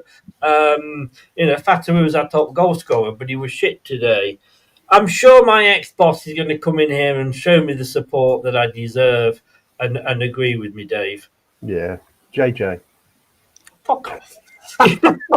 Just because he scored, just because he got a goal, let's give him man of the match. To be honest, Chris, I couldn't choose one really, although these are best of the worst. But Flash Score, I don't know whether you guys have that app, but they've got Vestergaard as Leicester's man of the match at 7.2 out of 10. I mean, what the fuck? But they've got Mavadi, they've got some. I mean, what games do we all watch? Fatawu is that third best player in the Leicester team. He was awful. Soumaré staggered me because of, like you guys have said, he doesn't do anything like that normally. Just makes errors. On the BBC, their man of the match with the most points, 7.52, was Peck from obviously Sheffield United. Yeah. The guy that got the highest number of points for Leicester, and it only just nudged into the top half with a 5.01, was Soumaré. Yeah. No, it wasn't. It was James. Well, I was going to say, because the BBC are not known for fake news, I think. No, they're not. Oh, sorry, Chris. The thoughts of people on the panel are not necessarily the thoughts of Leicester United. Mavadidi got 5, Soumaré got 4.77, Skip was 4.61, Fatawu 4.41, I don't know how, and Monga came in at 6 with 4.35, and he was only on the fucking pitch 13 minutes. I mean, Jesus Christ. I'd be embarrassed to take a trophy for that, to be honest. We're going to now ask the marks for Cifuentes out of 10. So I just want marks here because we're going to come to comments about him in a minute. So I can't, as good as that second half was, he was forced into it because of how bad the first half was. And the first half was awful because of his fucking insistence on staying on 4-2-3-1. I can't give halves because I don't let anybody else, but it is my channel, so I could if I wanted. But I'm going to give him. I'm sorry. Even with that good second, I'm going to give him 3 because he had for the second half. I was only going to give him 2, but the kind of the second half, he did. You could say he did some. Last week, like I said at the start, how to say that you're not playing for a damage limitation without saying you're playing for damage limitation. Make the substitutions that Marty Cifuentes made. So I'm going to go for a 3. Tom? 0. Sorry, there's nothing. Not even the second half. The reason why is because he should now be aware of how teams line up and how you start your team off, which he's not. He's not getting it. 0. No. Dave, by the way, Dave Platt, sorry, in the chat. Agree with what you're saying. Normally, like again, Southampton, you could say we were better in the second half, but Southampton took the foot off the gas. With Sheffield United, they were worried in the second half. You could see it on the face of their manager. They were making substitutions to try and keep in the game. But like I say, it is a fact to saying that shit is better than diarrhea. Jim? Chris, as much as I hate to agree with you, I won't. I'm gonna kind of go on the premise which you did with. Yeah, I would have given him a 0 in the first half with the team sheet coming out, the formation, the way his team looked on the pitch that first half. But the second half, he did put the players out there that ended up performing. We don't know what was said. Well, we'll find out later. at halftime, but I gave them a 2. I couldn't get past that because they made us really hurt in the first half. And I think it was all Marty. You said it about 30 times in the first half watch along. Marty. So I give him a 2. You nearly agreed with me. You were edging. That's the wrong thing to say as well, isn't it? Wayne. Moving on quickly. At 1, Chris, at 1. I just think Marty's making catastrophic mistakes with not changing the playing out from the back, and it's just self-sabotage. I'm sorry, it's like using an angle grinder without the guard on it and moaning you go down the infirmary with a metal shard in your eye. Down here 6 months ago. It's just that basically simple. Like with an angle grinder, you got a guard you can put on and it will stop that happening. And like Marty, there's things he can do to stop us going down, losing 2 goals within 4 minutes. That's on Marty, and that's tactics, and also is not generating the correct attitude when we step onto the pitch at no minutes. What was there a part of? I didn't want to go into too much detail about Marty because we'll talk about him afterwards. That you missed there. Sorry, the passing got hold of me. Chris, by the way. I love it, Wayne. Have you ever thought about standing for local government? Because you would be so fucking good at it. Do you remember? There was a thing, the 2 Ronnies, and they did a skit on Mastermind, and it was answering the question that you were asked before. Yes. A big thank you to Robert Clark. I'm sorry, mate, I completely missed that earlier with everything that was going on. He did join earlier, so thank you very much, Robert. And also, as well, a big thank you to Neil as well. And Mike, giving us a little bit of money. I think we want a little bit more than that, Mike, for you to let you keep Braybrook. Dave, just your score on none. Absolutely 0. None. Yeah. You all beat. Look, I'm not been his greatest fan, as you saw earlier. You know, when I with my half-time and full-time post. You know, I'm not his fan, but oh my God, who have I lost? Me. But let me just find it again. You've been martyred. Tetris. It's like a 70s disco video, isn't it? Do you know what I mean? All the different boxes and squares. Yeah. You know, when you've been martyred. Well, I tell you what, it doesn't help the fact that when that happens and you go down to find the old thing back again, you know, the layout, they move it. You know, it's not in the same position. I'll watch back when I'm away, Tom, and laugh at you. You sound like Marty there. So, Chris, doesn't that when the teams start playing differently? Yeah. It wasn't my fault. The switch was moved. Yeah. Well, it moved my starting 11. That was the problem. Yeah. Right. Now, this is going to be Wayne. Listen to me. Come here, Wayne. Come here. This is going to be a yes or no answer. Okay. Just Okay, so you know, Dad. I'll listen. Just so you know. The question is, come Monday morning, does Martin Cifuentes get sacked?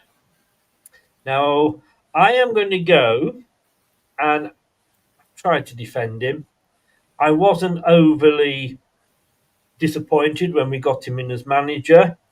I just think when you look, I mean, I felt, you know, you won't get this in the US, Jim, but we have a program over here called Bullseye, which is all about dart playing. And one of the things that they always said was, if the guy doesn't, because it was always, the top prize was always a speedboat or a yacht or something, which was great, you know, because people that won that lived in Birmingham or whatever. But if you never got the top prize, Jim Bowen, who used to host it, rest in peace, and they're trying to bring it back at the moment with Freddie Flintoff. But he always used to go, here's what you could have won. Do you remember that? And when I looked at that match today, all that was going through my mind was, here's the manager you could have had. Oh, We haven't got him. So the question is, come Monday morning, when Top finally gets off his arse and gets on a plane and gets over here, that lasted a long time, didn't it, Top, that you were going to be more open and have your face shown and get more involved? You turned up for one match. Does Top sack Marty Monday morning? I'm going to say, and I'm sorry, but even with the fact of all the financial shit we've got, I'm going for yes. He needs to be sacked, and sacked now. Tom? C.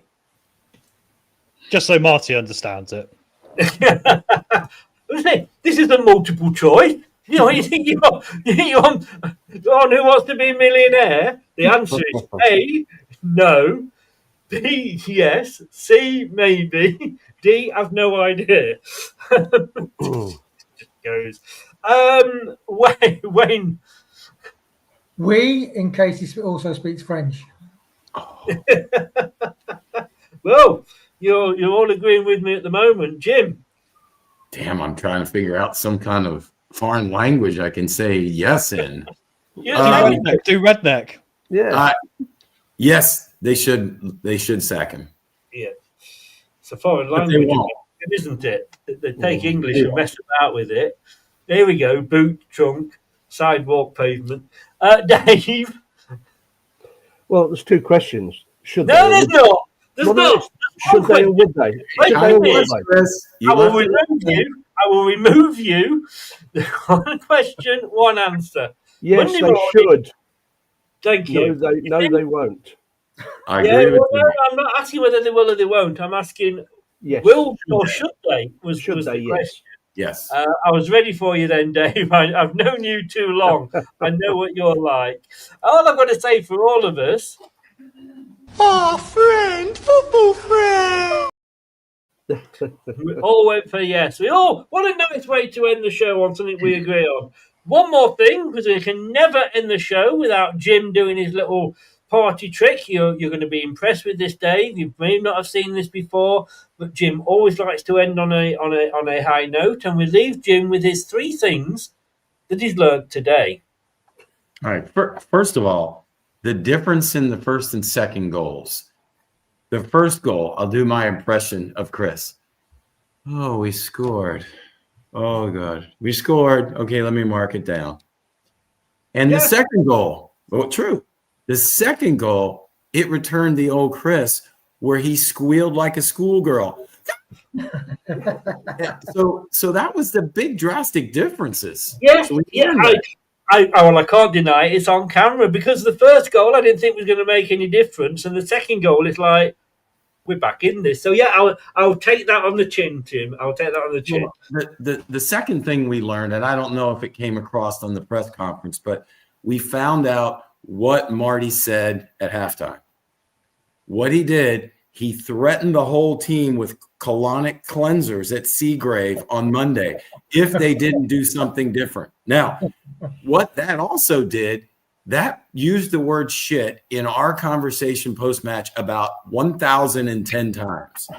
So I thought, man, this has been such a bad day, but we have used the word shit. And then Chris put on my favorite. What's my favorite thing you put on? No shit, Sherlock. That's my favorite. So we learned about the colonic cleansers. Just say, I had a mouthful of cider then, you little devil. We also learned that Dave was a successful manager of a football team. So I'm thinking, if we sack Marty, do we know a successful manager? We may just have found out. So that's another thing. We could have Daniel Lamarty back. We could have Daniel Lamarty back with Dave. If you like Daniel Lamarty. And then just a bonus thing we've learned. We need to make a change. It may not be at manager. We need to make a change at formation, a change at players, a change at both. But a change has to be made. We can go forward. That second half showed us against a team that was in better form that we can make a difference, but we've got to make a change. So changes must happen. Otherwise, it was shit. Indeed. And as David Bowie would say, changes. Sorry, my DJ coming out to me there. Ruins your night, doesn't it? Ruins your night. Well, at least it was early. At least, I can go out tonight and get pissed, and I'm not going out to sort of miss 2 hours worth of drinking or anything. Dave, have a good show in the morning. You start at 8. You part-timer. Yeah. Part-timer. You loony. I know, I start at 7. Yeah. Some of us put the shift in. Wayne, thank you very much, sir. Jim, gentlemen, as always. Nice, thank you for joining us. Tom, as always.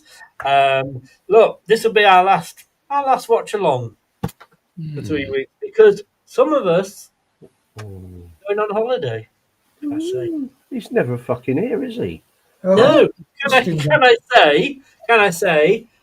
I'll probably see half the Leicester team there because they've been on fucking holiday since August. Yeah, Bum bum. Thank you. That was the longest lead into a joke I've ever had. Nice to see you. Nice to see you all, boys. Anyway. Thanks for Dave. Yeah. Thanks everybody, and thanks to everybody in the chat. Really do appreciate it. Just do what it says at the bottom. Subscribe, please. Do smash that like button. It really does help the channel. Like I say, 500 odd quid a year to get all this running. Why do I bother? How much did it cost to ring the Samaritans, Wayne? It was free. It's free, Chris. It's free. What am I doing then? What am I doing?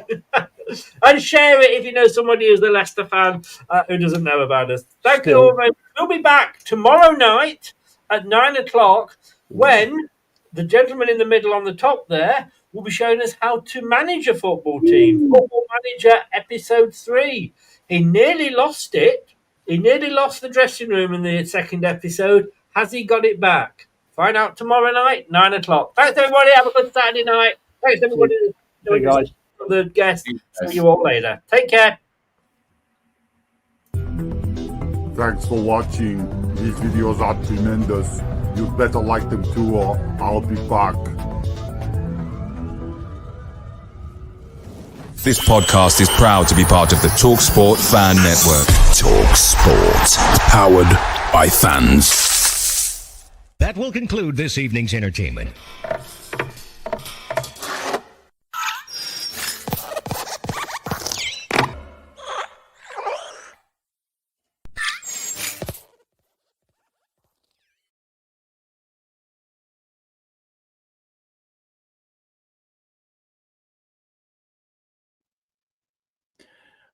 I just